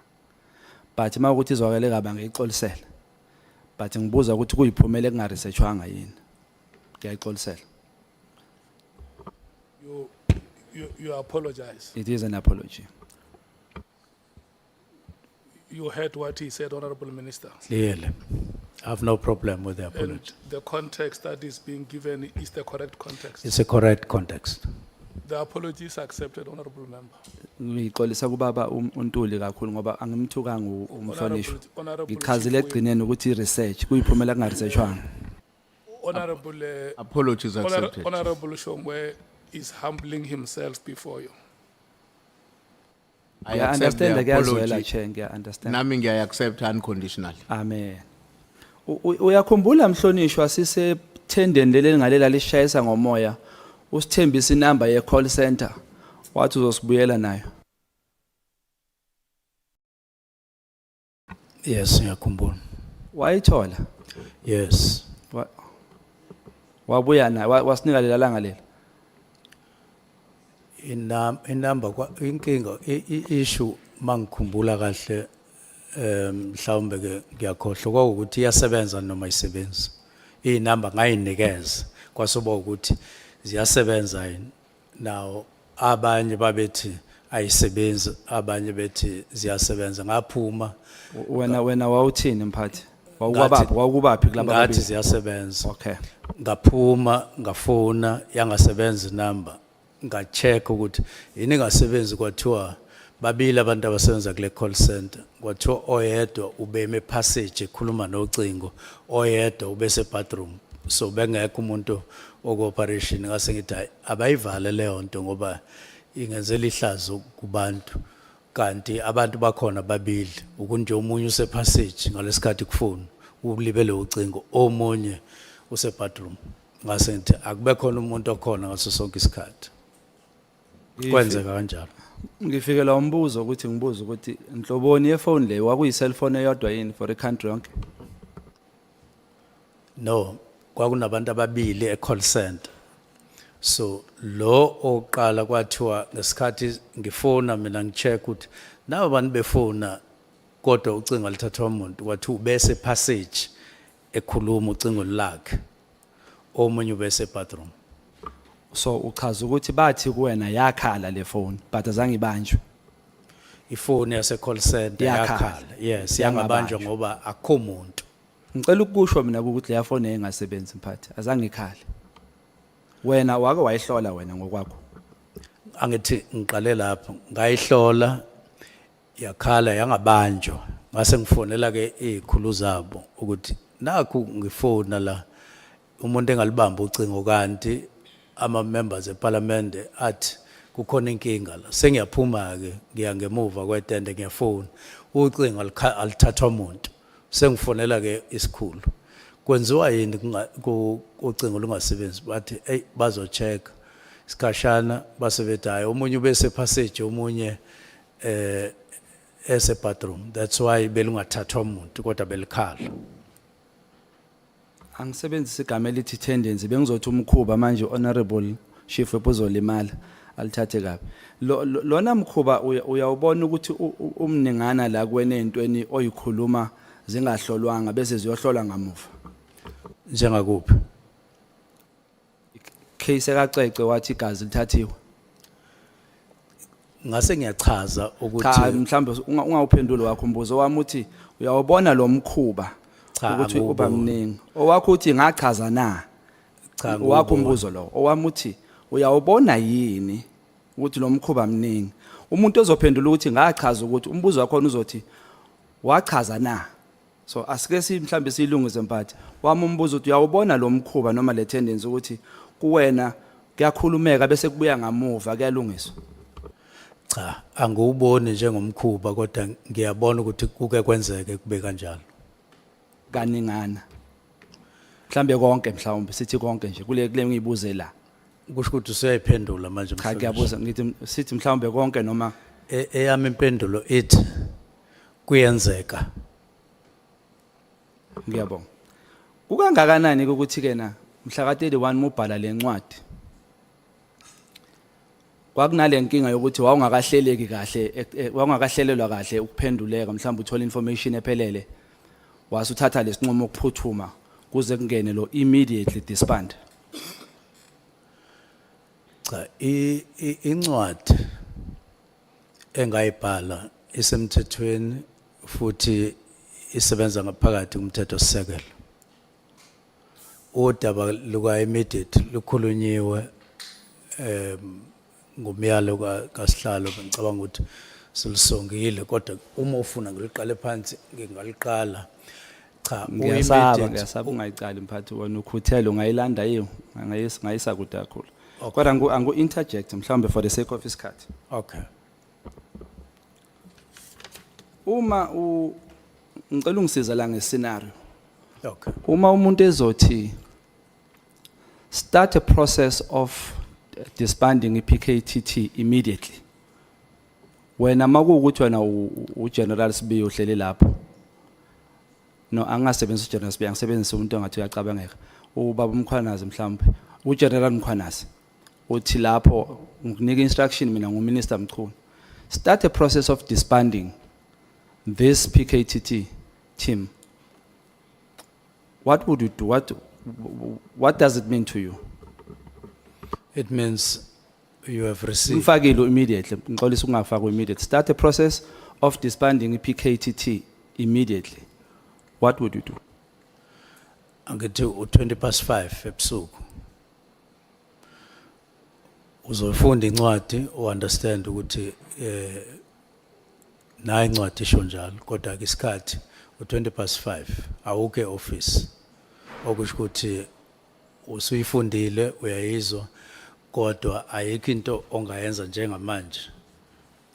Uyenza until kube khona isikhathi ukwazi ukuyenza. Leyo nto manga kusasa kumhla ka1 ama office evaliwe kusho ukuthi awukakwazi ngoba kuvaliwe ukuyenza koze kube yila khona kuba khona into ethi ingenzeka. Then umuntu mayezothi disband immediately ubuzo wenzani? Success or 5:30. Angithi yikho lokho engikuphendulayo ukuthi uphethe incwadi ethi immediately. Mhlamba ngiphinde mphathi wami mhlamba ngizwanga. Nice. Okay. 5:20 ntambama umhla ka 31. Yes. Uyithola incwadi ethi immediately. Bhala bese ethi immediately. Oh okay. Akho team phela phambi kwakho ukuthi thatha ucelemba uhlakaza. Kumele uye office livaliwe umhla ka 31. Lisazovalwa futhi nangomhla ka1. Mhlawumbe uzozuya office ngomhla ka2 noma ngomhla ka3. Bese uqala ke iprocess uqala ngokuqalwa ngakho uze ngokulandelayo. That is when you are doing a process of disband, right? That's a process. Yes. Immediately. Yes. And you have started immediately. Awulindanga. Yes. Siyavumelana. Ngoba nje bekuvaliwe Yes. ema-office. So uma uyithole 5:30 namhlanje nge-31st iletha. Bese ke mhlawumbe sithi ngiyabekisa nge-2 iMonday. And you are supposed to report at work. You get a letter that says disband the PKTT immediately. What would you do in that regard? Angithi ngizoqala i-process. No. Ngangihlukanise. Start the process of disbanding PKTT. That's a question on its own. Sidlulile kuleyo. I-process ile slow. Now this one says disband PKTT immediately. Doesn't that make PKTT with immediately after the letter? Muqala nje instructor give instructions uthi valani kuyavalwa lento kuyavalwa. Doesn't that give that qualification? Cha ngeke ukwazi ukwenza kanjalo. Kufuneka ukuthi uqale ungakwazi ukwenza ngeprocess. Uqale wazisa abantu aba relevant. Nixoxe futhi ukuthi nizoqala kanjani. Qhubeke kanjalo. Yiko nje ngithi ngeke nje uvela usuke nje. Ushuthi kwasekuphuthuma ngaleyo ndlela leyo ukuthi ubungalinda ukuthi uvule emsebenzini unyaka ozayo ukuthi ubhalele incwadi ethi immediately. So yiko ngabeka umhla ka-20 ngathi kufanele kube ne report ebhalwayo esho ukuthi sizokwenza kanjani and so on umhla ka-20 hayi ngakusasa. Ngibuza ukuthi wawujaheni ungalinda umhla ka-20 ubhange umhla ka-20 ubhalele incwadi bese icala iprocess emva kamhla ka-20 kwakujaheke yini yayijaheke ngaleso sikhathi leso? Akukho la okubhalwe khona ukuthi kwakujahekile kubhalwe ukuthi ngomhla ka-20 akube khona i-preliminary report. Akukho nje igama lethi But udisband immediately ukhona. yes ukhona Kusho kodwa i-report ibe mhla ka-20. Okay. Umuzoza la uzosinikeza lobufakazi mhlawumbe noma uzosibriefa la as parliamentarian. Yes. Ukuwahlangana nobaba uSibiya nathi ukushare ama notes enzosinika wona la. Ama notes ani? Mhlawumbe into enzosikhuluma le briefing sayilelo. Le report enisinikeza yona. Nike nahlala mhlawumbe nathi mase ngibuza imibuzo mina ngizophendula kanje nabakubuze lo na uphendule kanje nami ngizophendula kanje. Cha akaze sihlala. So kuza kanjani ukuthi eSouth Africa uwena nobaba uSibiya obhale ku statement sakhe uGeneral Sibiya. Ku statement sakhe ubhale ukuthi wamnikeze kukhona isinqumo esiphume lapha ya esithi must disband immediately and he even says now yena kufaka now yena. But uyabuya yena uyajika futhi useshintsha immediately usefana nowakho immediately uthi hayi immediately akamini uthi valani manje umina later. So kuza kanjani ukuthi no2 ikhuluma into ecishe ukufana kanti eqaleni ubeyibhale kahle uhamba nathi ama South Africans siyafana ngenkulumo sekujika mase kufika la? Ngikwazi ukuphendula okwenziwe mina nokuphendula umbuzo obhekiswe kumina mawusubhekisa kuSibiya nakumina ngesikhathi esisodwa kusho ukuthi phela ngizophendulela yena. Awungaphendula lokwakho ukuthi kube icoincidence ukuthi kufane noma mhlawumbe awunibona nami? Anginakho la ukaSibiya so angiboni ukuthi kufana kuphi nokwami kuphela njengamanje. Bengaze kulethe ukuthi nakho ukaSibiya nakho kwami. Ngiyahluleka mphathi ngoba uhonorable chief whip uceda ukukhothela lento engikhulumela yona la manje awukusho ukuthi awunayo lento leyo kuyena awusho ukuthi awunayo kodwa uyiphendulile. Cha uchazile uma ubumlalele kahle umhlonishwa uNtuli uthe uzongifundela izinto uzofika athi ku paragraph bani kunokuthi nokuthi ku paragraph bani wasenza kanjalo ngase ngiphendula into eqondile. Manje ke awenza kanje ngoba enzile. Yikho ngixolisele lokho mhlawumbe ke ngikhulumela kulelo phuzu akufundele lona ngibona ukuthi angingakufundeli lona ngoba ucede ulifundile. So ingakho ngibuza ukuthi kulowo mbuzo lo obaba uSibiya athe kuye immediately means now then later changes to into ayikhulumile ke wasethi usefana nowakho ku immediately later. Do you see the similarities and do you think it's a coincidence noma benihlangene nakhuluma? Angiwaboni until kuze kube khona into okhuluma ngayo la kaSibiya nengikhuluma ngakho mina. Ngicabanga ukuthi angeke kuthiwe suyeke immediately ngathi uyakulimaza impela immediately awufuni ukuvuma. Bengiya la. Awukulimazi mhlonishwa. Kodwa ngithi ngiyafakaza manje ke kufanele ngifakaze ngento mina self ngingabuye bese ngithatheka nje okushiwo umhlonishwa bese ngikwenza ubufakazi bami angikwazi ukwenza njalo. Uyawabamba yini ama-caucus namalunga wasesiphoyiseni laba abaphethe? Mhlawumbe uyaba nama-caucus nje umrhabule eceleni nje. Hayi kuba nemhlangano lapho, hayi ama-caucus. Into eformal. Hayi kuba nemhlangano nje. Ngiba nomhlangano no-National Commissioner and ngasho ukuthi ngibambe imhlangano cishe ngaphezulu kwa-9 no-National Commissioner one-on-one. Ngabamba 28 or more, so ile umhlangano ebakhona. Kuba nama-minutes lapho kulomhlangano, kuba no-PA, secretary into enjalo. Impela nje isikhathi esiningi kwenzeka kanjalo. Kodwa hayi mangino-National Commissioner siba sobabili akubabikho umuntu othatha ama-minutes. Okay. Ngiyabonga kanjalo. Uma uGeneral Sibiya ecela i-meeting ethi ithinta noMotlala nefamily.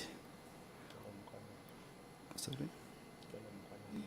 Oh, icela ubaba uMkhwanazi, uGeneral Mkhwanazi, icela kwena i-meeting. Uma icela le meeting uthe wena uyinqabile because of ibingaqualify according to the structure mhlawumbe ovuma ngaso noma angisakhumbula impendulo yakho kodwa ibingalapho mhlawumbe ungangikhumbuza kancane.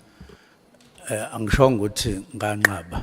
Ngithe ngawuthola umyalezo ngaphendula ngase ngiyacabangisisa ukuthi sizoyimisa kanjani le ndaba. Ngase ngiyimisa ngendlela engangibona ukuthi ngokwelami uhlangothi kuzofanele ukuthi ngiyimise ngayo, ngiqale ngayo. Ngiqale ngo-National Commissioner kanye no-deputy wakhe. Ngize ku-deputy wakhe ngize ku-provincial commissioner bobabili ngoba ngabona ukuthi kungeke kwaba into ebulungiso noma ekahle ukuthi ngilande umuntu ongaphandle ngobantu abala ngizomfaka emhlanganweni ngoba hayi ubani lo muntu ongaphandle? Umkhotsi. Okay. So uma sowuthatha i-meeting mase ngithi ke ngobuye ngixoxe ke naye uGeneral Mkhwanazi masihlangana naye noSibiya ngathi hayi sobuye sithola isikhathi sixoxe. Ngangiqonde ukuthi ngomcela nje ukuthi wandonga lo mhlangano owukhuluma ngawo sesingawubamba manje kodwa ngisafuna ukuthi ke ngiwubambe nawe ke ngizwe ukuthi yini le efaka ifamily wena nefamily le efaka internal kodwa ubona ukuthi singamisa kanjani ngoba lena ayizolunga ukuthi silande uBrown Mkhotsi ngaphandle mhlambe nano chief of staff. Kwenzeka kanjani? Honorable Nomvalo. Yeah, no, follow-up question, Chair. The minister is saying he decided not to convene a meeting as suggested by or as requested by General Nhlanhla Mkhwanazi. So he decided to have a meeting with the National Commissioner, subsequently with the Deputy National Commissioner.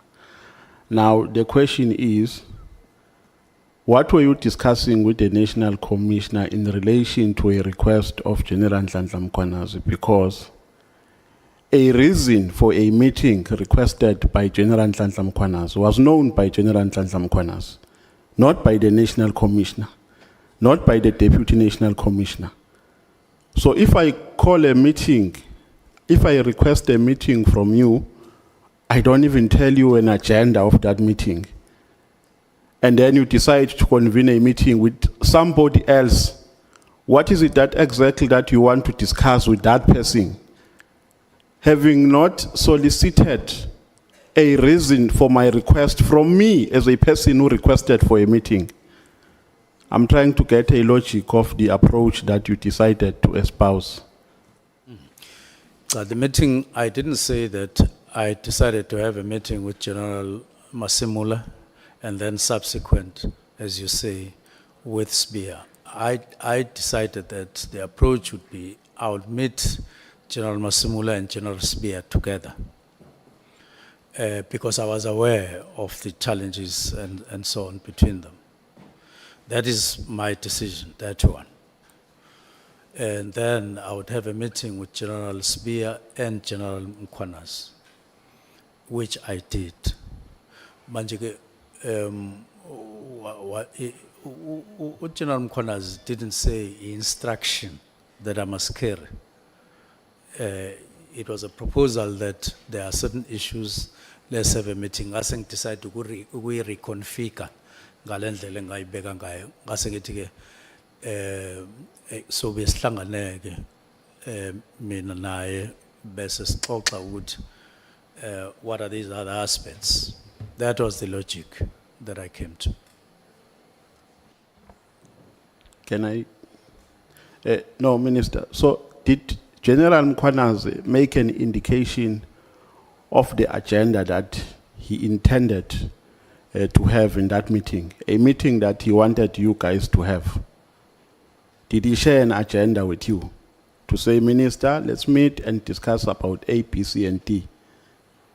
Agenda kwakumyalezo nje. So why?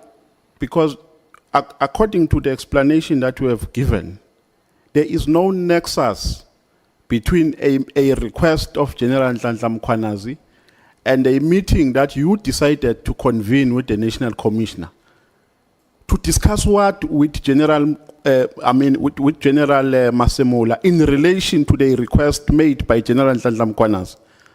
Because you didn't know, he didn't share the agenda with you.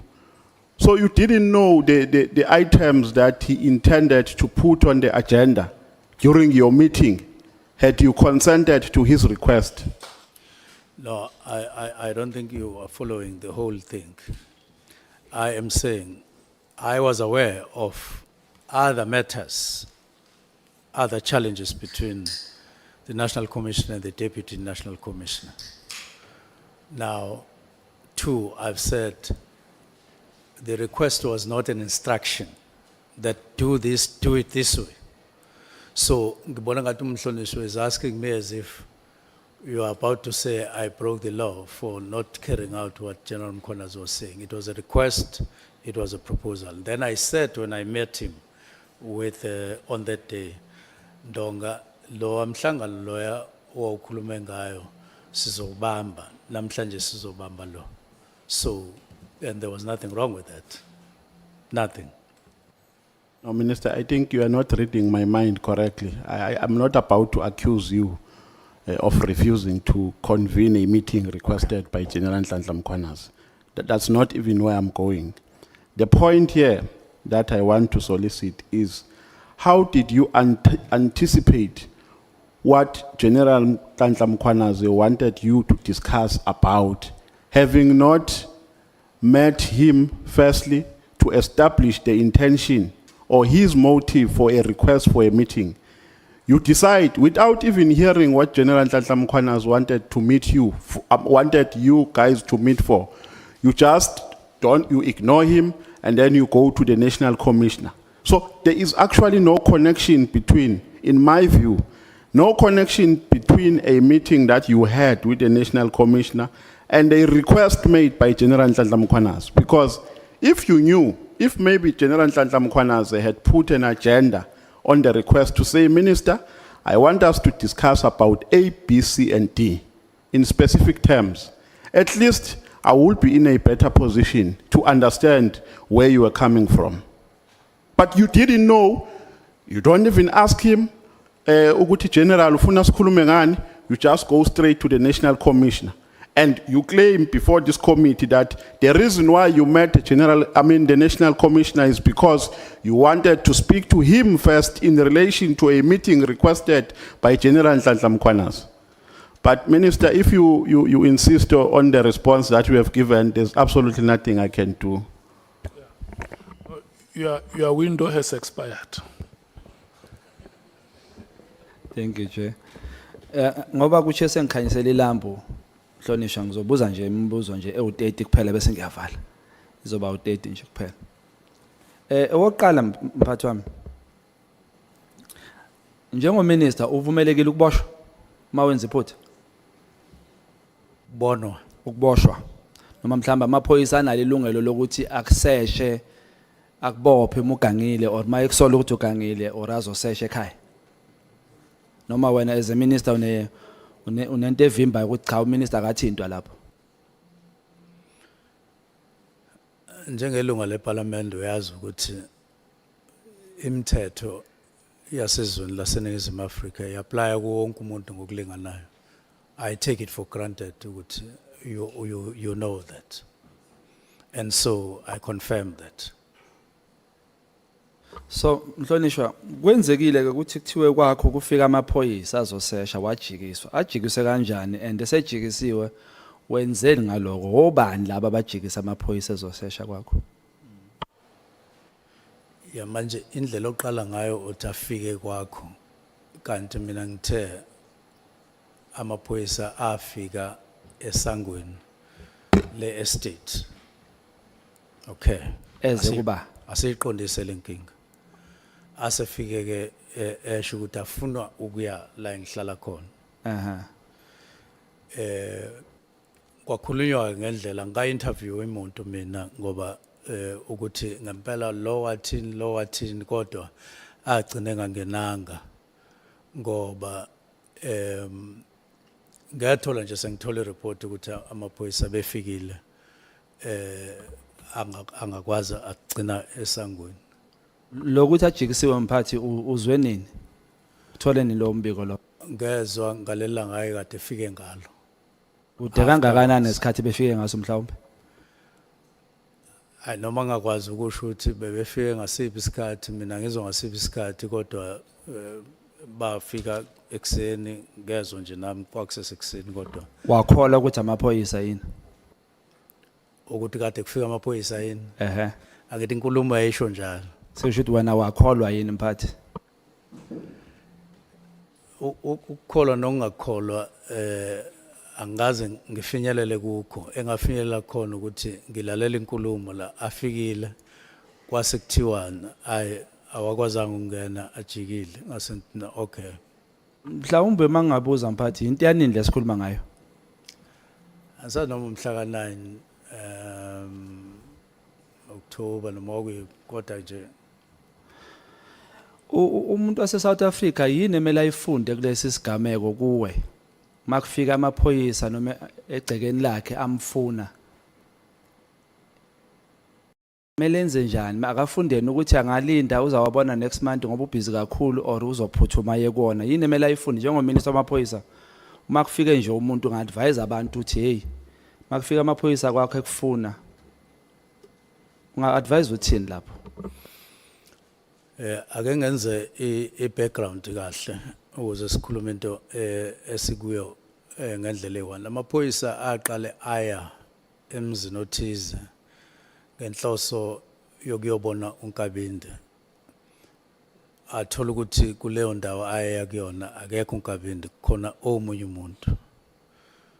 Amaphoyisa ke asiyamthatha ke lo muntu athi abamkhombise awabakhombise la uNkabinde ahlala khona. Aya afika ngakwazi ukungena lapha ehlala khona ngoba ngokulandisa kwento engayizwayo afika avinjwa kuleyo estate esangweni ngoba kukhona izinto ezazingekho ayengakaze ayikhombise kwaze kwafika lapho uqala kwi-search warrant yayingekho. Okwesibili babengazi ukuthi baya kumuphi umuzi and akekho umuntu owayezobachazela base bethi laba basesangweni yabona mawungena la ungena ngoba wazi ukuthi uya kumuphi umuzi manje neya kumuphi umuzi bathola ukuthi abazi ukuthi uNkabinde uhlalaphi base ke bephindele emuva manje ke ikhona ke sengizovala. Sorry ungiphazamisile uChair angazi noma uyakudefenda or uyangiphazamisa ngathi kodwa. Manje ke ngakusasa asevukela kule ndawo engihlala kuyona angiyizwa indaba mangilalela kahle ukuthi afika akhipha i-search warrant asethi siyemzini othize angiyizwa leyo ndaba.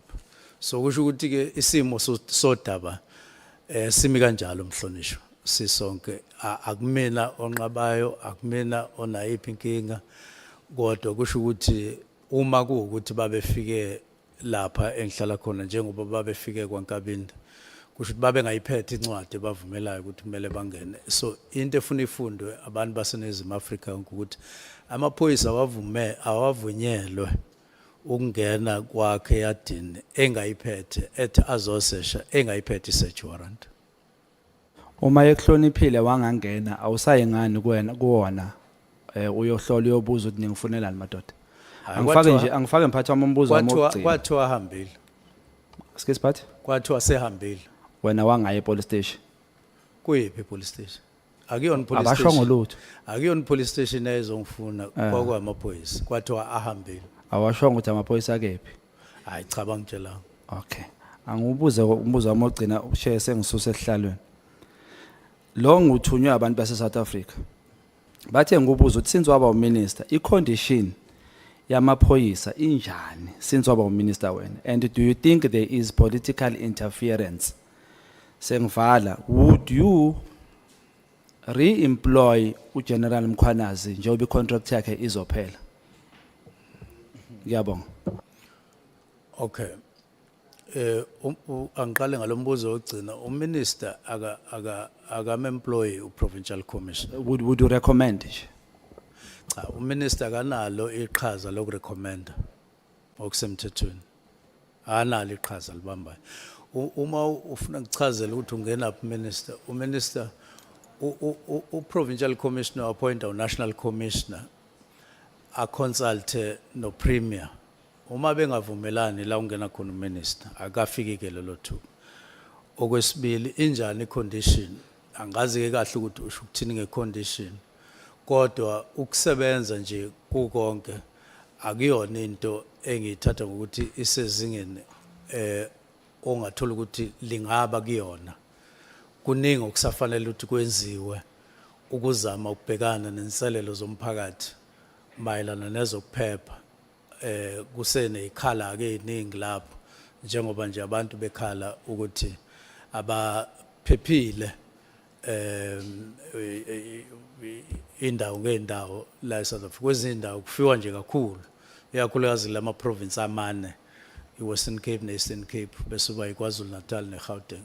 Ilawo ma province okufikwa kona kusho ukuthi isimo ke sethu sokubhekana nalengwadla hayi asikho ezingeni elifanele okwamanje kusafanele sisebenze kanzima. Angisazi umunye umbuzo wesithathu bekuyi. Cha usukwathatha wakho umbuzo umphathi ofaka kuwena manje wangaphenduleka lo wami. Angibuza mhlambe njengoba Mchunu, would you nje personally would you recommend, or without ubu minister would you recommend wena personally ukuthi angaqashwa yini ubaba uMkhwanazi as a citizen nje? Do you think uyiphoyise right singachubeka simqashe noma as a citizen? Wena uphendulele uminister.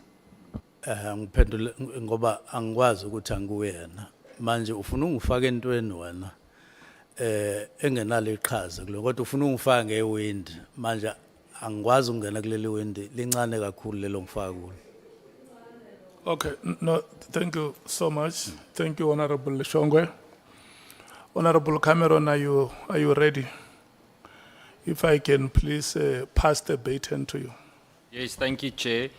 I wanted to start with a question of clarity on the word immediately, but I won't. No, I'm just joking, Chair. No, we're not going to go into immediately now.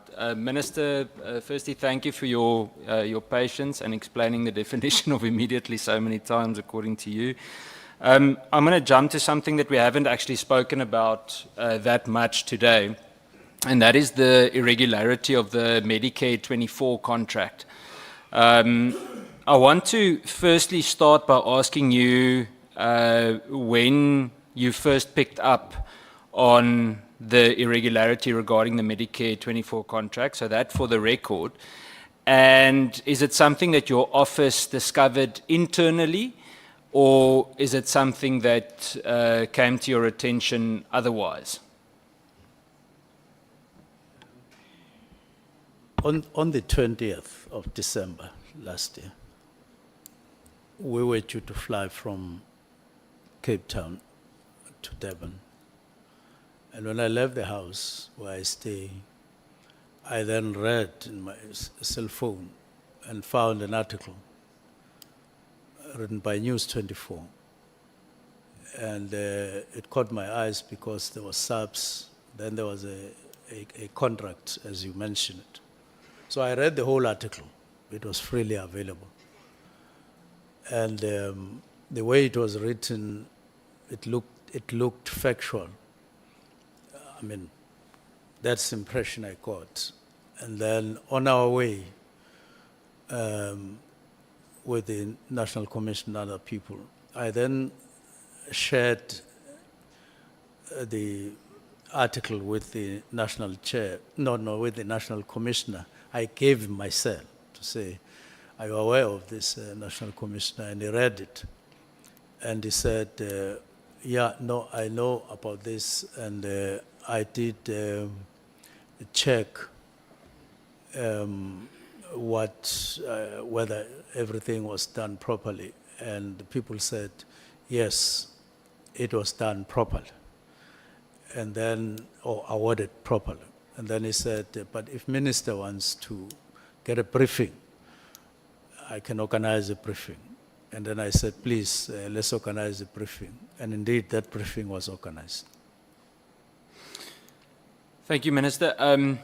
In this specific case, and you'll see where I'm getting at now regarding procurement matters, can you share with us what has been the impact on police members, if at all, and whether they're still receiving the service that they should receive? Obviously, if you take the space of time that you've been, not been in office, been suspended, you don't need to comment on that, but before that maybe, and how has this gap been managed on the ground? Now first, so let me conclude. I left without saying whether it was discovered internal, but it's self-explanatory to what I've just said. Sure. Now, how they are closing the gap, I don't know, because surely it would take some time before another service provider gets provided, but I'm not sure about it. Thank you, Minister. So the reason I'm starting with the Medicare questions is just because I think there's a bigger problem with regards to procurement. Medicare is a very good recent example. In the recent Auditor General reports, we saw that SAPS incurred over 649 million rands worth of irregular expenditure due to non-compliance with procurement laws. That's a 140% increase from the previous year. Why, in your opinion, has there been such a sharp rise despite prior commitments to tighten controls for procurement? Irregular expenditure and other issues like wasteful expenditure are men and women made. And they show, or they are an example of less than required attention to matters of procurement and finances generally. It means that there's something that SAPS are not doing and doing properly in terms of accounting for the finances of the department. There is no other explanation, because irregular expenditure doesn't come from anywhere. It comes from your hands, the way you handle money and the way you follow compliances. If you don't comply with prescripts of the PFMA, then that's a problem. Thank you, Minister. I think for clarity's sake, the question I'm getting at is there an increase, did you pick up an increase in procurement-related corruption or alleged corruption in SAPS? Because when you look at these numbers, usually when there's this type of irregular expenditure, it points to significant corruption of some kind. And it's not the first time that this happens. So I want to ask you if, let me maybe give more context. Also in the Auditor General report, it shows almost 2.5 billion rand that was investigated with regards to irregular expenditure that has not been submitted for further action. But I want to refer to a report from the SIU from it's probably around 2022, 2023, that was presented to you and I believe your special advisor as well regarding SAP's PPE procurement during the COVID-19 period. Before I continue with the questions, are you aware of that report? I'm aware of the report. So, Minister, the SIU investigation that was placed before you confirms that Mr. Molefi Fani, who I believe is currently, or he was Mr. Molefi Fani, at Treasury, he is now the Divisional Commissioner of Supply Chain Management in SAPS, was implicated in irregular SAPS PPE procurement during his tenure as the Chief Procurement Officer at National Treasury. You've been in office now for quite a few months. Obviously, we exclude the last month or two, and you're aware of these findings. What did you do to take steps in terms of Lieutenant General Fani being implicated in this significant corruption? First, your first question that that deals with issues of irregularities and so on, whether it is a trend. This tender alone and the irregularities that accompanied it as it was awarded are quite a worrying factor looking at the figure, 360 million. It's not a small thing, and whoever would have approved it would have applied their mind and would have crossed all the T's and put all the dots on the I's and so on. Seemingly, it was not done. Now, I'm aware of the SIU report. I'm aware of its pointers. It's a matter that the accounting officer is aware of. Now, it's a matter I think we had a discussion on, if I'm not mistaken, to say what do we do with these matters. It points to two people. One is on suspension for a very, very extended period of more around 2 years or something like that, and then general fund.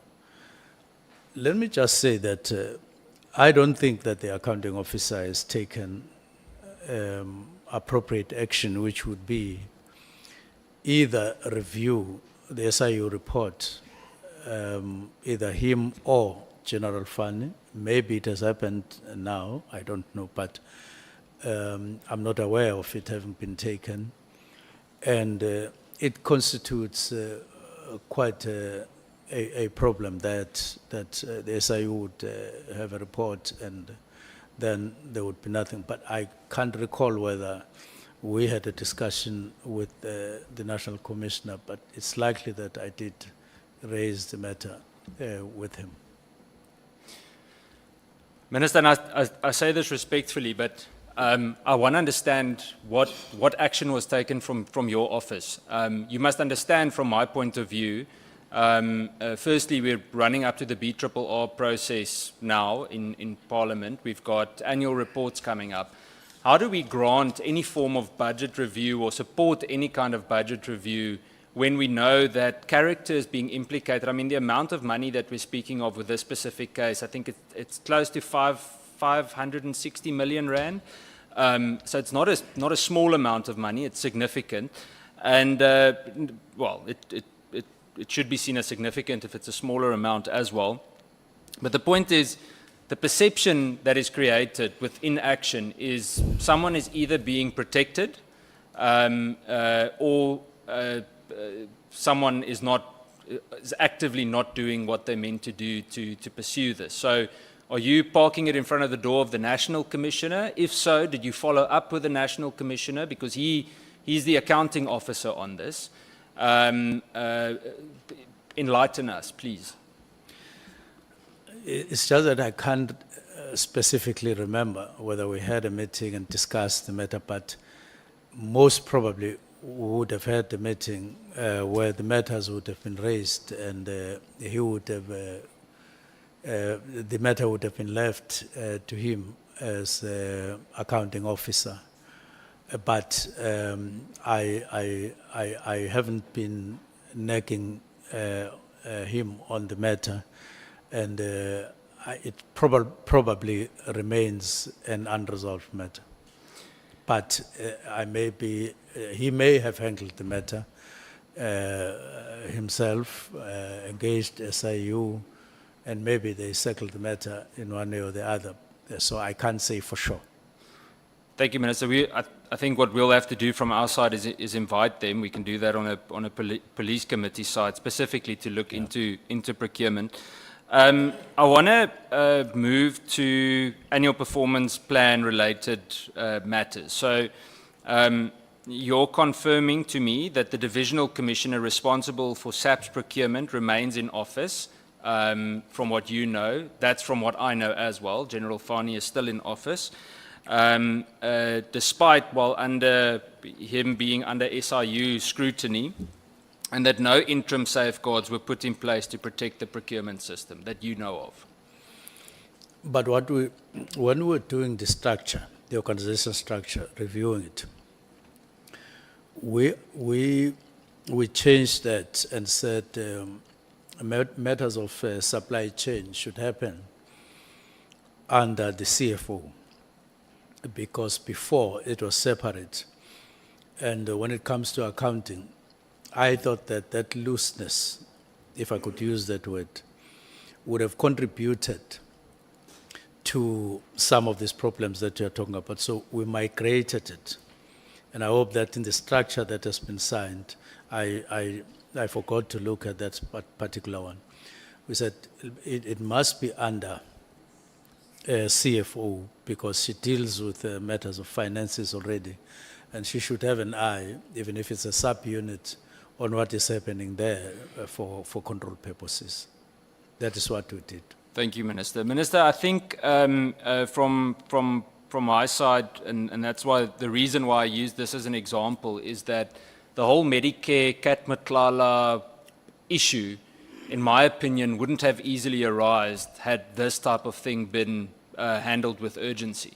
I mean, you can imagine, 500 million rand. I got a message now, the members doing training at Rudapla Training Academy don't have enough food for the members doing training at the academy with the K9 members.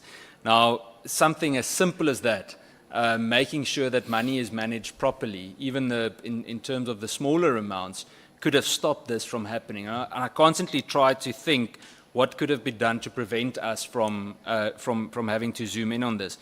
Given the repeat findings over 5 consecutive years by the Auditor General, do you feel that consequence management mechanisms in SAPS are effective? I don't think so, because I'm not aware of such steps or demonstration of such steps. But I know that there is a commitment or determination to improve. That's why one of the days we held an efficiency and effectiveness meeting to say CFO safeguard and accounting officer safeguard the finances, because we can only optimize on what we have and then be able to do more. So I'm hoping that there's since been tighter management of finances in the department than what has been happening. So, Minister, now it comes to, and you can tell me if it's a mistake on your end or not, but in terms of the strategic plan and annual performance plan of SAPS, you signed on it, and there was specific mention of the professionalization of SAPS as one, and the eradication of corruption in SAPS. So, as 2, let's call them flagship priorities, or during your tenure. How do you reconcile those commitments with the failure from your office against a senior SAPS official like Lieutenant General Fani, to a certain extent Lieutenant General Vuma, who's been on suspension for a very, very long time? How do you reconcile those written commitments with these procurement irregularities shown in the SIU investigation? I want to understand if your anti-corruption agenda is real, and if it is, why is it so slow? Now, we were meant, as we started right to the end of the year and beginning of the year, to really focus, even though at the risk of operational vis-a-vis whatever ministerial powers. But it's something that you can't help in the light of those questions which we come across in Parliament. That's why I'm talking about one coin and two sides. It becomes inevitable that you engage, and depending on the response, matters become urgent, actions become drastic. It's one case, but we were meant to focus our attention on management of finance. And I think capacity is there to improve drastically on this. It's not like it's not there, but somehow it requires closer supervision, much more serious supervision, including from the side of the ministry, as opposed to saying, well, accounting officer is there and you leave it like that, because when things go wrong, he is not the only one. Questions like these ones come up and we're in a corner. And therefore, we were meant to follow up on those points in our strategic plan and particularly in our annual performance plan. Thank you, Minister. I've got one more question regarding this. I want to understand, if we're speaking about professionalizing the police, in my opinion, it starts with integrity, and specifically integrity in leadership appointments. That's the most critical. We can't expect things on ground level to change if we've got questionable characters leading, supposedly leading in office. I would like to understand what message, according to you, does it send to close to 180,000 SAPS members, including administration, obviously, if a senior official, actually in this case several senior officials, are linked to procurement fraud and they remain in charge of those divisions? What message does that send in terms of accountability? It does affect it lower, pointing to a lower direction rather than upwards. In other words, it doesn't inspire, it doesn't demonstrate that you are serious about these matters. And for that to be in place, you need to be one. You need to believe in one thing, all of you, ministry and top management of SAPS, that there needs to be changes and they need to be taken seriously.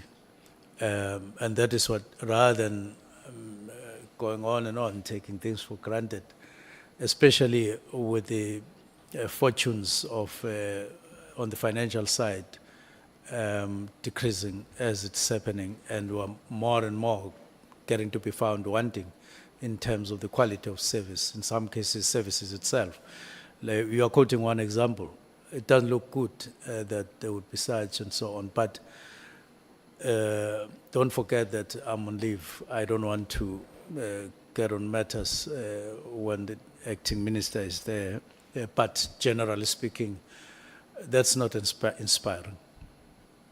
Fair, thank you, Minister. Minister, in terms of this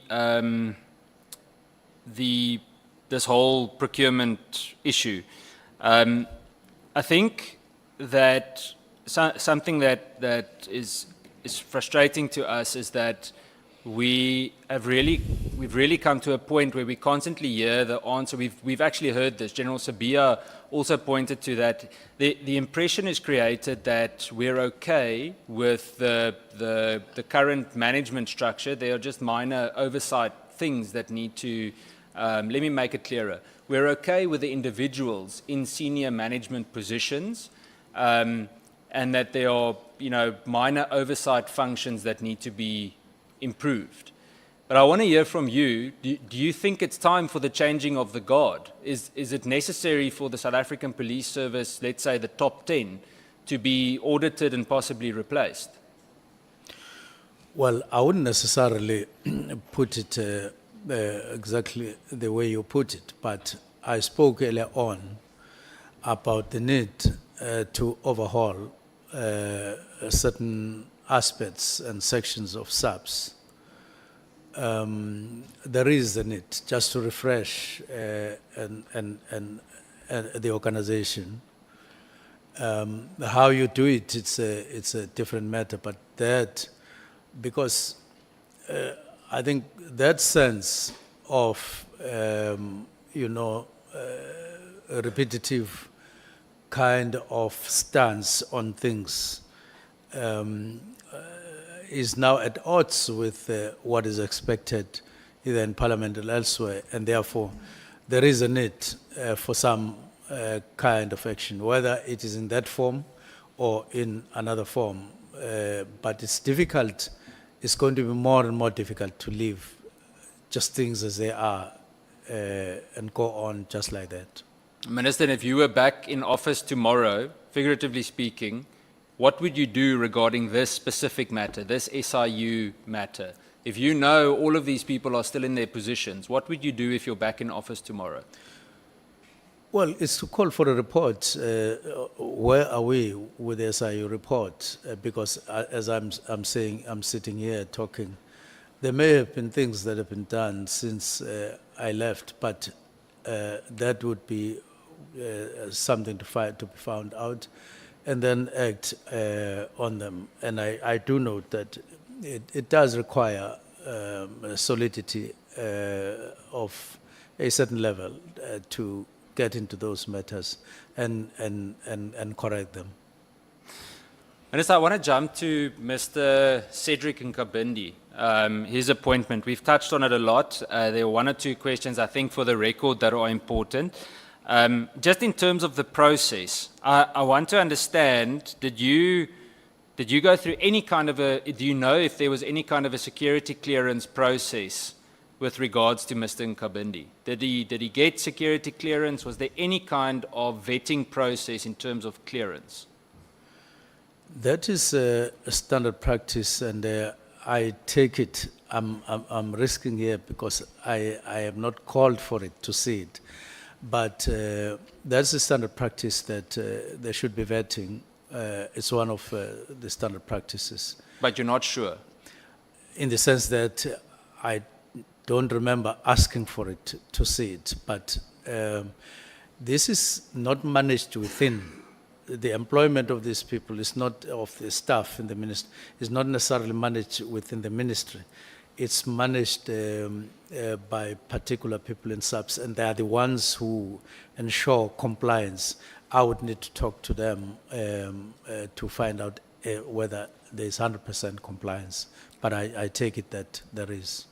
So, Chair, I think that's an important note for us for reporting on this, is that there is a serious gap in terms of due diligence being done, because I mean, surely, Minister, you want to know you could be able to trust the person sitting next to you. And I don't want to cast an aspersion on Mr. Nkabindi, Yes. but his name pops up everywhere. So surely some kind of due diligence had to have been followed.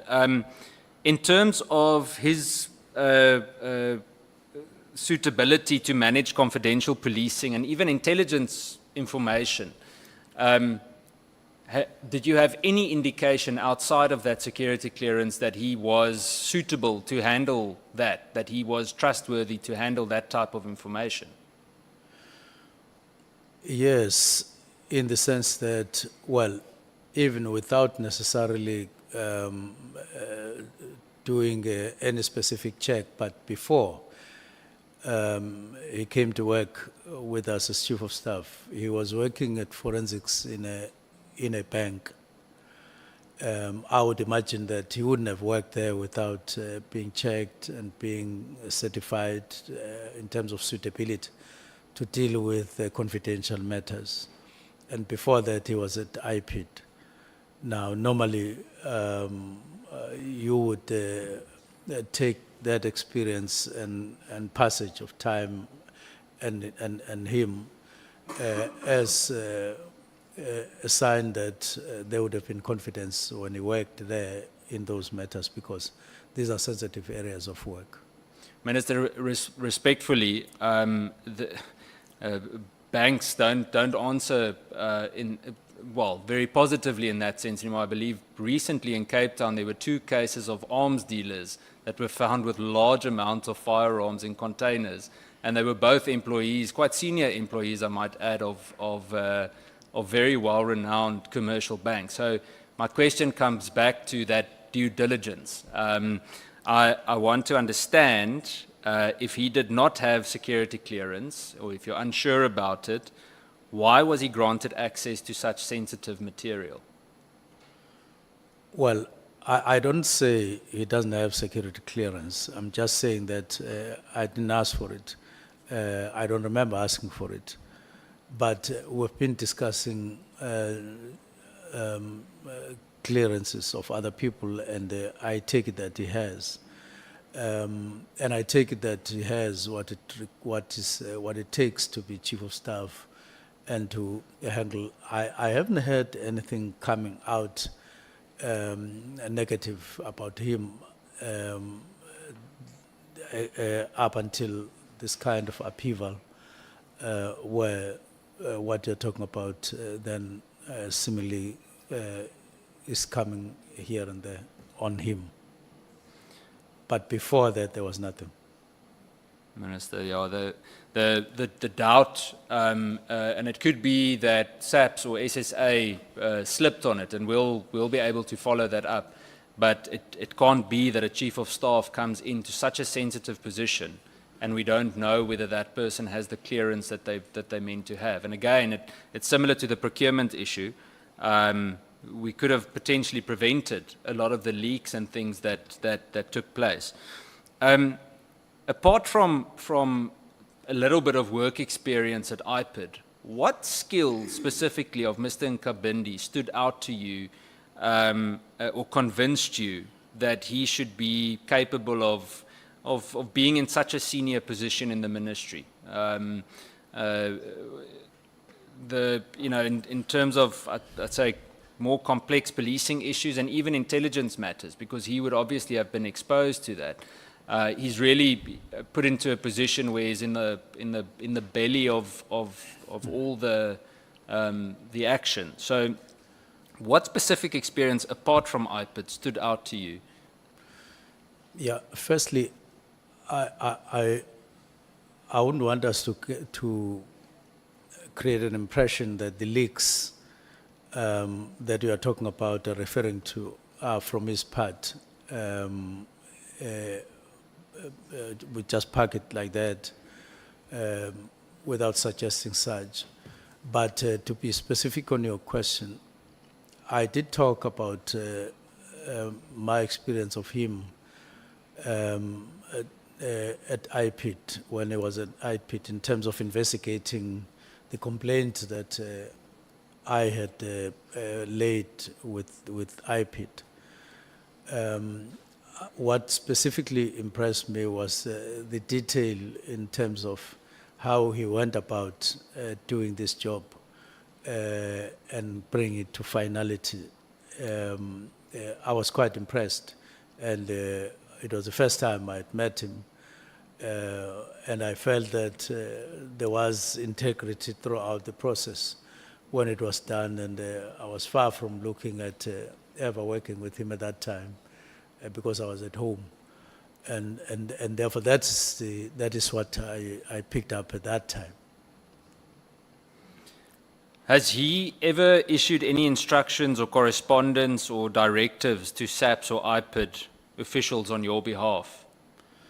No, not that I know, but at one point, we had I think a small discussion following a letter it received from one of the members, and that he processed it to IDAC. I think it followed a little chart or something like that, but he sent it, but I can't recall any other instance where he signed in his name and sent a document out. And Minister, was he involved in any way in the drafting or the timing? I understand that you went and gave the closing of the PKTT thought at home and so on, but did he play any role in the drafting or the timing or communication of the letter to disband the PKTT? No, he just relayed things as I gave it to him. Have you received, sent to special advisor? Have you received, now you can then send it to specific people as indicated. So Minister... So it didn't play any role in drafting. Okay. Do you still, I mean, at the moment, you're not actually sure if he has security clearance, right? In the sense that I didn't see it. I don't recall asking for it. Yeah, but you either know he has or he doesn't have. Yes. So do you still stand by your decision to appoint Mr. Nkabindi as the Chief of Staff to your office, given the concerns or the doubt in terms of his vetting background? It's exactly what I'm trying to avoid, because I can't, on the basis of something that I'm not sure, to answer you specifically, and then I answer as if I am sure about your earlier question. And so I would want not to answer that particular question, but if I were to confirm and see his security clearance, that would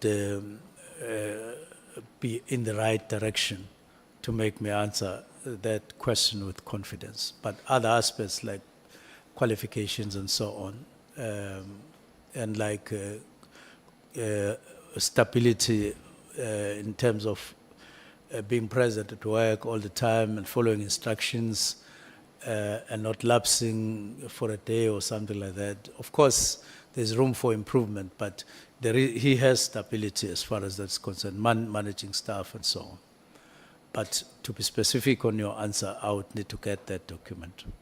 Minister, so we can actually remove his name from it. To me, the fact that there's any doubt regarding this key person, the fact that you don't know and that you're not sure, is a cause for serious concern, because it means that there's a breach in terms of vetting and security of your office.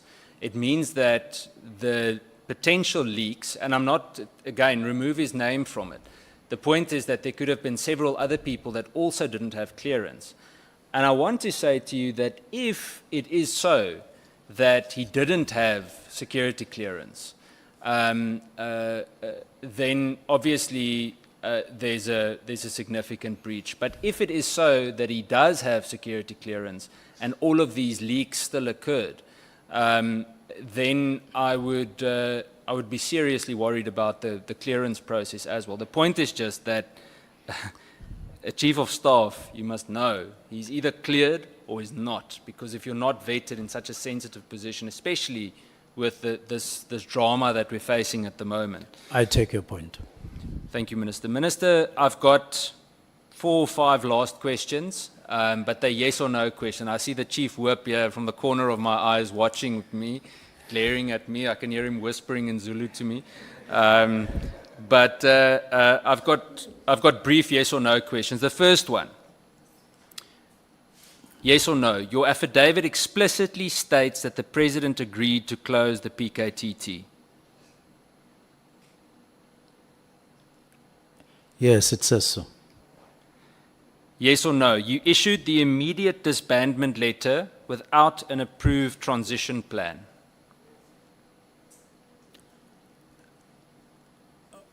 Well, you will excuse me, I can't use yes or no there, but I will say, yes, there was a directive, but it pointed at a preliminary report because I couldn't go to somebody and say, Fair. give me a transitional plan before I did that. Yes or no, Minister, you met or communicated with Brown Mogotsi or Kat Matlala in the 14 days surrounding the 31st of December? I definitely didn't communicate with Mogotsi on the 31st. I haven't seen that. Thank you, Minister. Yes or no, you will submit your devices or you will be willing to submit your devices for independent forensic review? I would be more than willing to do so. And there's absolutely no reason why I shouldn't be willing to do so. Then the last two, Minister, yes or no, you personally appointed Cedric Nkabindi without security clearance at the time? I can't say so because of what I said earlier on, that I may be making an error to answer you directly on that because he may have, in terms of compliances that are required of him by the team that was handling his employment. I don't think they would have taken him without it, but I'm subject to confirmation or otherwise on this matter, because I don't do it myself, the employment part.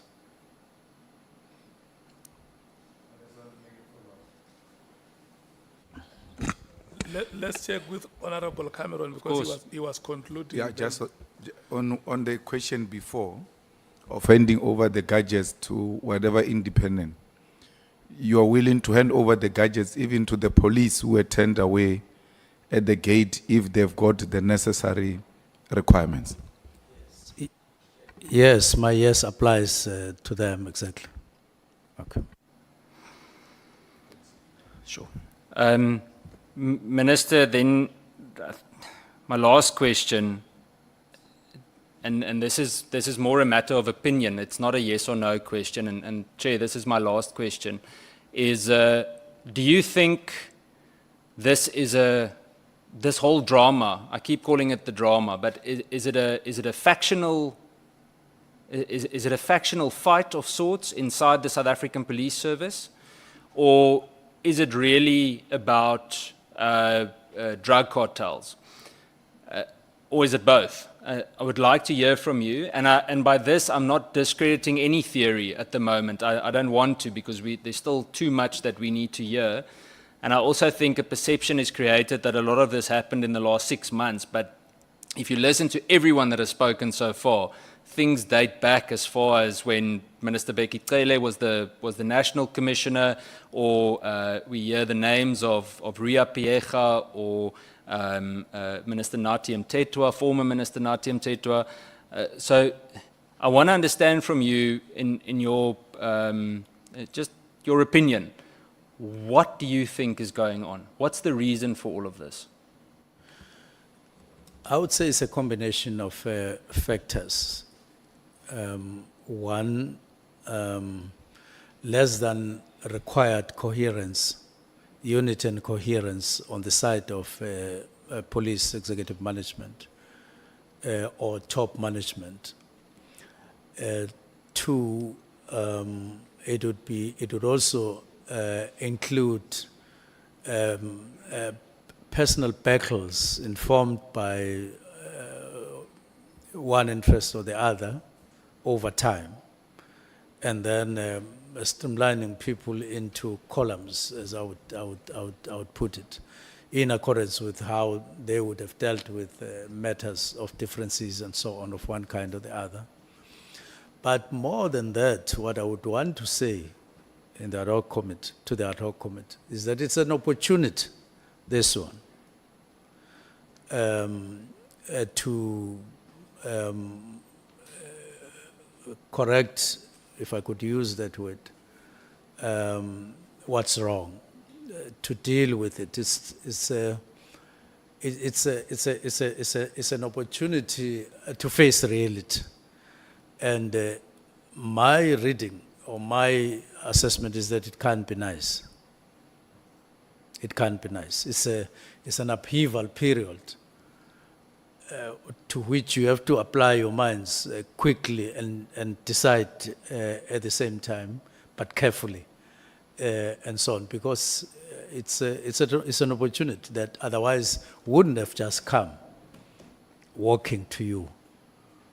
But you do need to seize the moment and seize the opportunity and correct the situation for the future. Thank you, Minister. That's it from me, Chair. Thank you. Thank you so much, Honorable Cameron, Honorable Malema. Chair, my apology, before you give to SC or before we break, an apology to the colleagues. You know, I forgot to ask the minister if you know a guy called Jerry Boshoga. The mother sent me a message.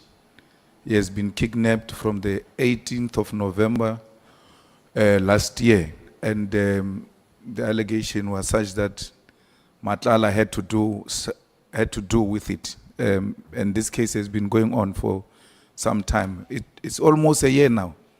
A person disappears, a high profile linked to Matlala, that Matlala is involved and all of that. And police seems to be helpless about the whole situation. I'm sorry if you don't know it, but it's a guy who has been kidnapped from 18 November 2024 until today.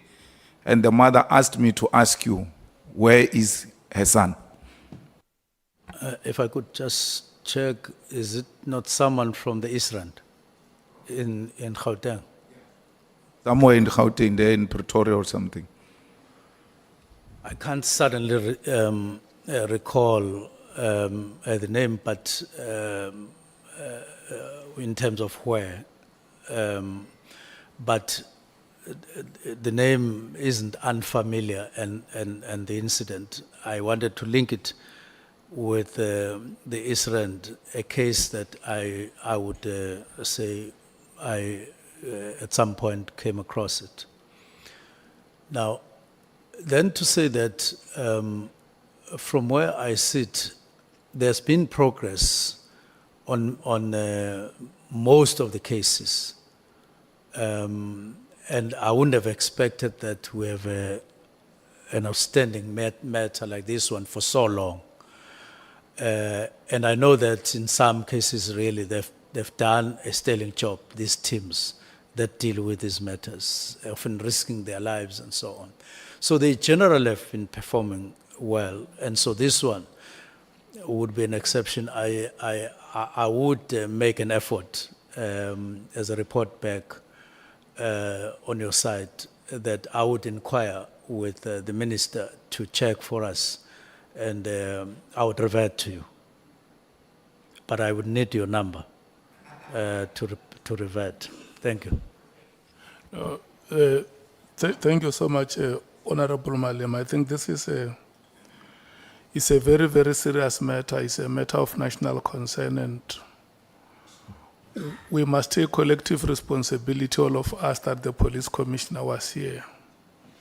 And it escaped us. What we should do, SC, let's write back to the police commissioner and request an explanation or a progress report. Even if it's just one paragraph or one page, I don't think it will be wrong for us to make that follow-up. These are some of the things that South Africans want to hear us doing, demonstrating that we can act on their behalf. Thank you very much, Honorable Member, for that decisive intervention. Honorable Skosana. Thank you, Chair. Just before the SC, the minister in that recording which was played here, it said it is a common cause that General Khan, who has previously been accused in drug operations, if you can clarify, because it was played here, being accused in a... Let me check with you. because I thought you are asking a clarity-seeking question based on the matters that Honorable Cameron was raising. Because if you do this, it means I must now open to all members to come back with any matter that. Let me make things easy for you, Chair. We will ask the next one. Okay. Yeah, because the person who was quoted here is still coming as well beside the minister. Because that recording, which we didn't get that thread, there was an issue as well in that. So I wanted clarity, but if you say that you will open up, it's okay. Yeah, thank you so much. Minister, Honorable Minister, before I give to the SC, just to pass the following. General Mkhwanazi, when he appeared before us, he stated here that he could not conclude that you were a corrupt person. And secondly, that the Edward Senzo Mchunu that he knew would not have signed the letter to disband the PKTT or the NPKTT. The Edward Senzo Mchunu that he knew. So when a statement like this one is put to you, is it your understanding that General Mkhwanazi had a high regard for you? Number one, he says that, look, where I am, I can conclude that Minister Mchunu is a corrupt person. Number two, the personality that I know, sitting here, I'm still not convinced that he could sign or put his signature on a document like this one. Do you understand him to be a person who had a high regard for you?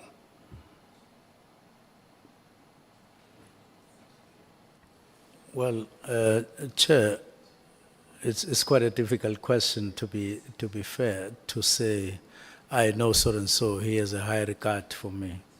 So and so has a high regard or lower regard. Normally, we don't accord such accolades to ourselves.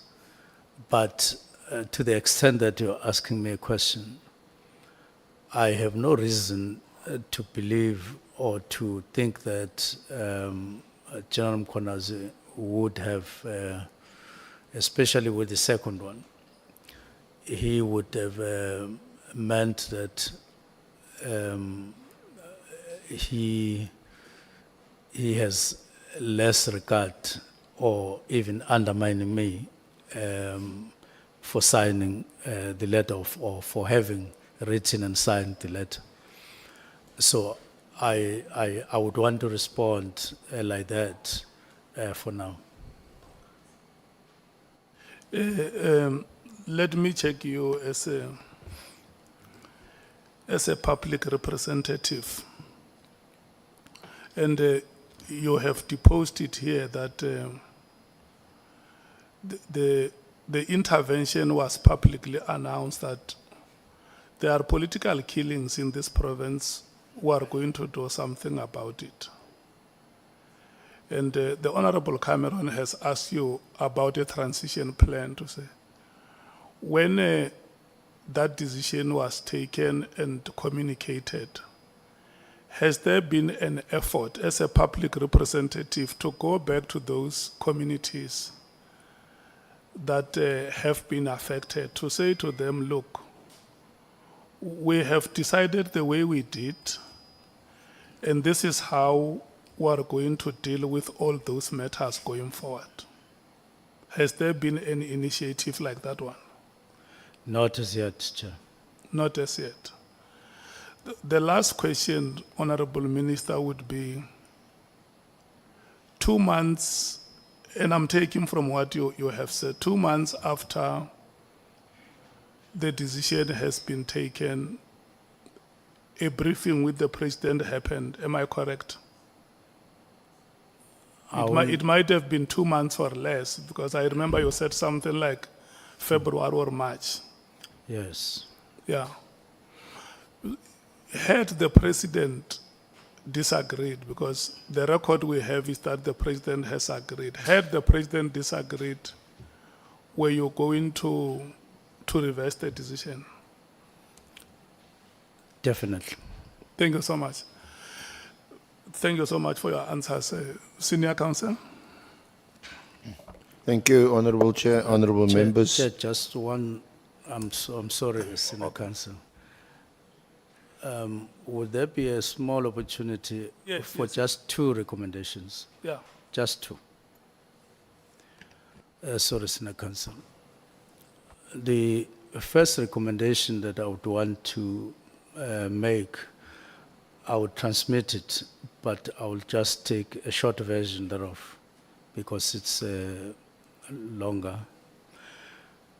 I'm requesting or recommending that the Auditor General be approached and appointed to conduct a full and independent audit of the National Political Task Team's financial matters. There are some detail that's the first one. The second one is that we as a country, that it be recommended, I know that we are going to go to processes, that instead of having what we have now currently, your SIU, your IDAC, DPCI and other agencies, we consider recommending strongly that a transparent and accountable, no, not this one, that a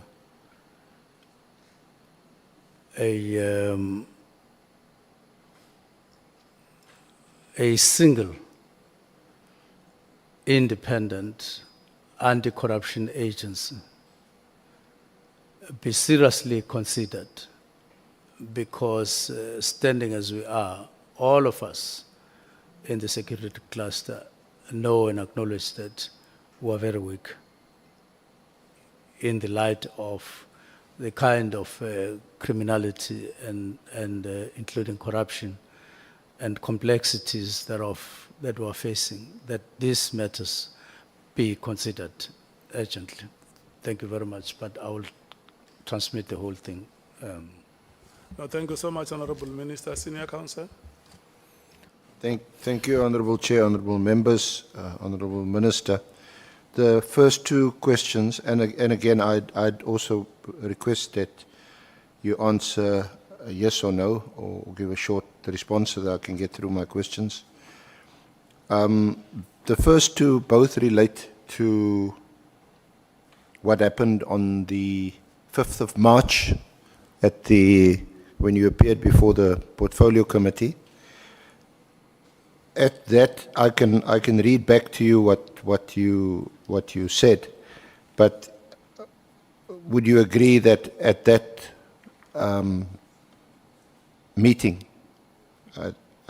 that appearance before the Portfolio Committee, you did not mention to the committee that PKTT was an unlawful or illegal structure? Yes, I didn't mention that. You didn't mention it, notwithstanding the fact that there was a presentation which was on the agenda.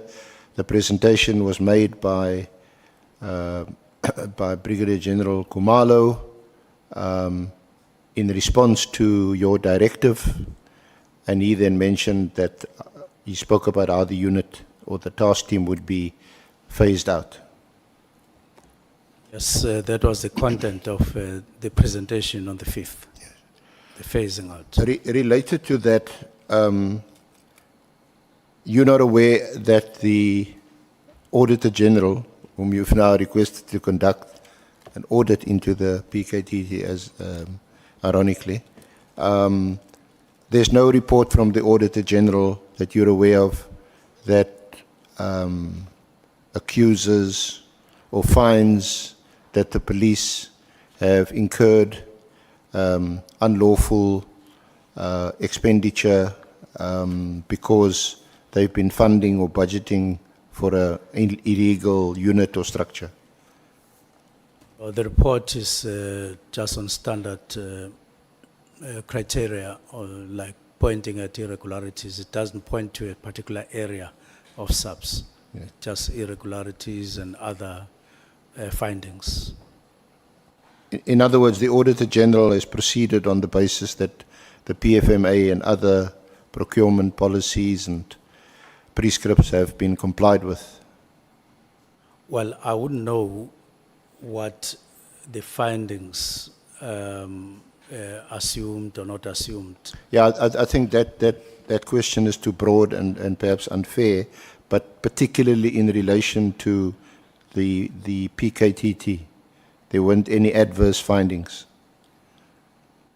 Well, Senior Counsel, nor was there any finding in any other particular area like procurement, like this. I don't think the report would have been specific in a particular area. Okay. Now, we heard from you that one of the reasons that informed your decision of the 31st of December, that's the directive of 31 December 2024, was inter alia hearing complaints from Professor Mary Dahas, and also from Ms. Mashali. But also from... Yes, I said amongst others. They were. You also received other WhatsApps, and so some have disappeared. But you mentioned, I'm asking specifically about Ms. Mashali, and you said that you, because she's a serial complainant, isn't it, in the police, very well known, you referred her complaints to the Inspector General for Intelligence. No, I said I just wanted to know who Patricia Mashal is, not the complaints, but just her. I asked this. Well, did you get the response from the Inspector General? He did respond. What was his response? His response was that, yes, Patricia Mashal, on some cases, reliable, but in some cases she takes things that are factual and sometimes changes them and so on. So he gave a picture of somebody. I concluded that when you receive something, read it, but how you process it, you need to think carefully. Following his response, did you conclude that there was substance in some or all of her complaints? In some, I would take that, but not all. Now, this is how you responded to the committee.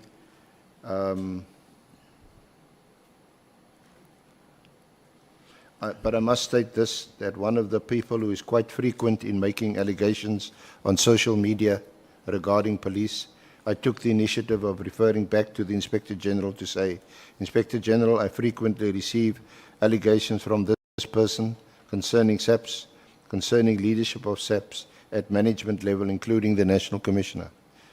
Do you recall saying that? And some of them appear quite serious when you read them and so on, but you lack verification or validity thereof, and you can't make up your mind when you are not sure of the validity. So the Inspector General, I wrote him a letter, and after some time he did respond on what you submitted. These are very, very doubtful, and it was quite a bulk of allegations that I received up to them. About 75%, if not 80%, that they are proven to be untrue. And then the remainder could be or could not be subject to investigations and so on. So all I'm putting to you onto the table is that this was a response, there was a response. It appears to be the case from your answer and what you got back from the Inspector General that this is a person who makes mostly 75%, 80% unproven allegations against people in SAPS. That's what the Inspector General would have said. Well, the point is, she, Ms. Mashali, and the House, with amongst two of the people whose complaints you relied on to inform your decision to issue the directive. No, I think that's where I've been insisting that there's an error there, and I don't know why. I said there are people, some of them officers who had served in the National Political Killings Task Team, some of them are still there. You would recall, Senior Counsel, that we even held a meeting to say, I wanted and I prayed that those people, means be made for them to appear so that they can speak for themselves. And I said there's a high risk and therefore it would mean a detailed plan or meeting conditions. So I would want to really avoid just highlighting those two. I even said just because they are able to write and so on, then we take them alone. Yeah, Please, Minister, let's not do that. Sorry Yeah. to interrupt you. Yes. I've got limited time. The point is that you mentioned her as one of the persons that influenced and that informed your decision, and in fact, you attached to your affidavit a number of her complaints. It's attached to your affidavit, so you clearly must have taken them seriously. Why would you attach the social posts of a person whom the Inspector General already said, at the very least, you know, be wary, be careful, because 75, 80% of this stuff is not true? It was just for information, not to use it to weigh what I considered. It was not. It was just to be available. Yeah. And I spoke at length about these people that I spoke about. But I also, as you remember, Senior Counsel, the issues of budget, of structure. So I wouldn't want Mary DeHaas and Patricia Mashale to be the only reasons for the directives, because that's not the case. Then, just in relation to the appointment procedure of Nkabinde, he would have been, well, you were the Minister of Public Service and Administration, so you should be well aware of these procedures. But the appointment would be in terms of Section 9, which relates to executive appointments, and read together with the regulations 65 and 66. And the point about that is that when it comes to executive appointments, chief of staff, they have to be advertised openly or publicly. But there is some procedure. You appoint the panel, the executive authority appoints the panel and makes the decision, and a contract is then concluded, but not for longer than 3 years. That's what the regulations say. But the point is, a chief of staff would be the ultimate person in your office that you must trust, isn't it? Yes. So there's still a gap for me in your disclosure about whether you knew Nkabinde, whom you met 2017 when he came to your place with McBride. We also know that by the way, that Nkabinde brought Lieutenant General Mkhwanazi to your house when you were the Minister of Water and Sanitation, brought him to your house. So, he's a bit more of a comrade, is it? He's an associate?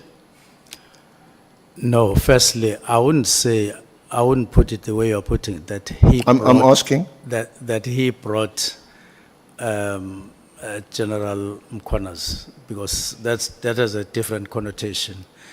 I think I said, I take it that they had a discussion on their own. They agreed that they would come and would have a chat.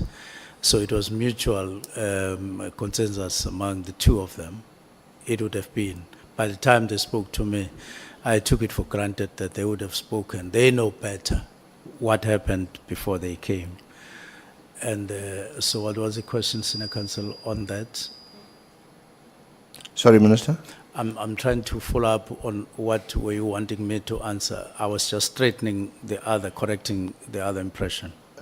I was saying that for me, I'm not sure whether that concern is shared by the Honourable Committee and the Chair, but there seems to be a gap, given that the person, we agreed at least on this, the Chief of Staff must be the one person in your office that you must trust. Yes. Honourable Cameron has already raised the issue of whether he had security clearance or not, that issue is open.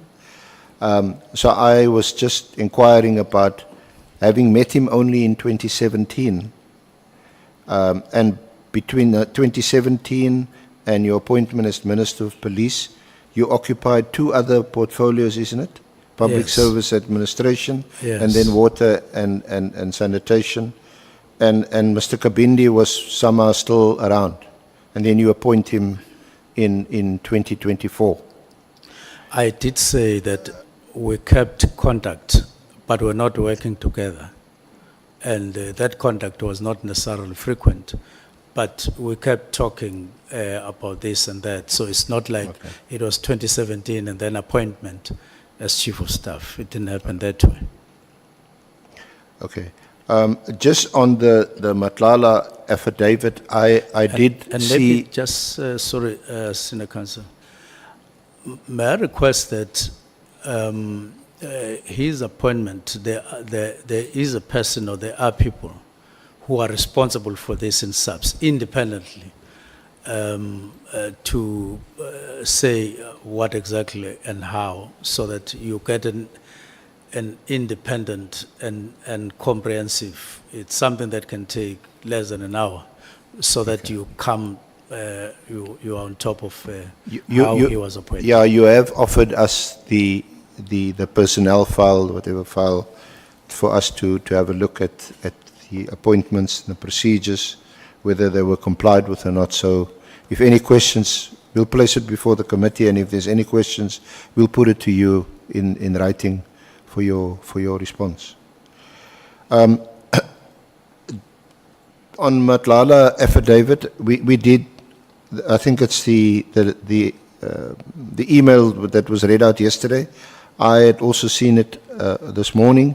It seems to have been unsolicited and came from Matlala's lawyers, offering this affidavit to you. And it appears that it's not your lawyers that had solicited the affidavit and had gone to CMAX to obtain or to procure the affidavit. The IMC, we understand, and this will be confirmed tomorrow by General Kele. He wants to still be called General. He says that the current Minister of Justice and Constitutional Development, I'm not sure whether you'll know as a minister appointed by the President, whether it's in a presidential minute or some kind of document, but her functions as a minister still includes serving on the IMC for the political killing stars team. So a question is, I think that's also been asked by other honorable members, is you said that the IMC has also been disbanded or perhaps also disestablished. And we inquiring about where did that come from? Was that a presidential instruction or what was it? Because a current minister is still on her list of things to do is to be a member of the IMC. Well, I'm not aware of that. I'm not aware of that. Okay. Yeah.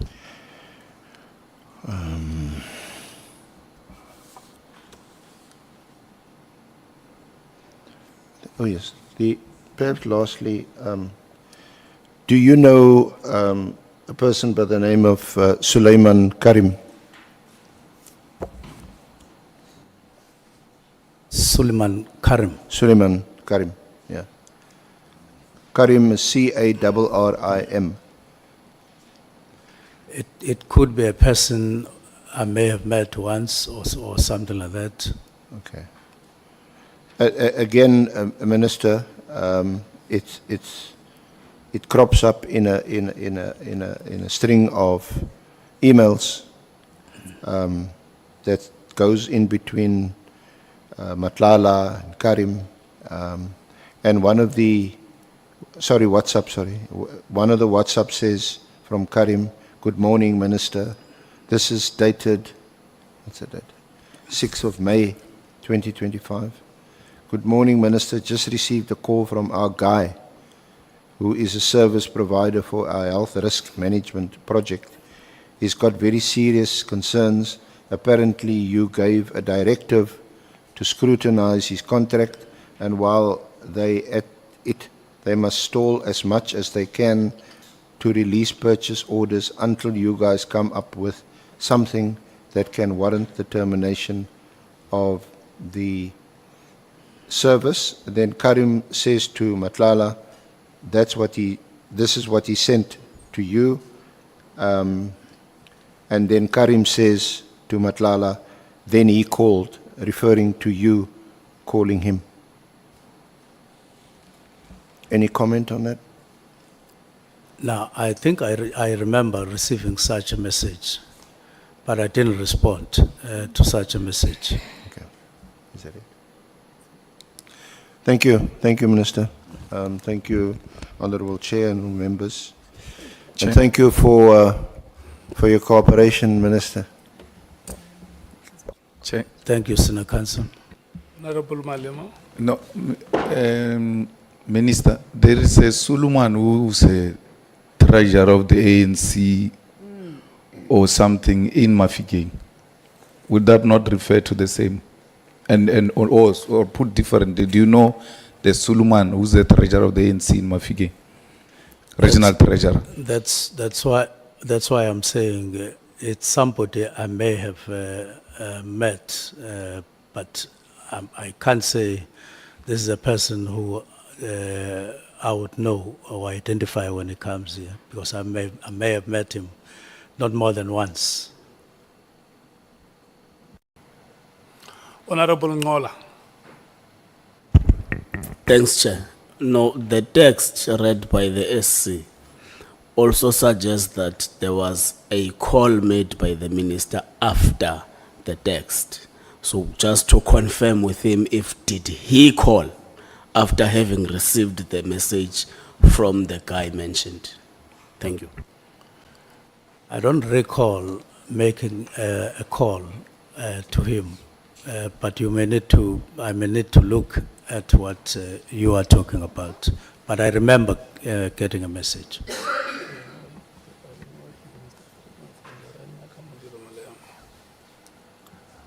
Are you satisfied? I'm fine, Chair. Thank you.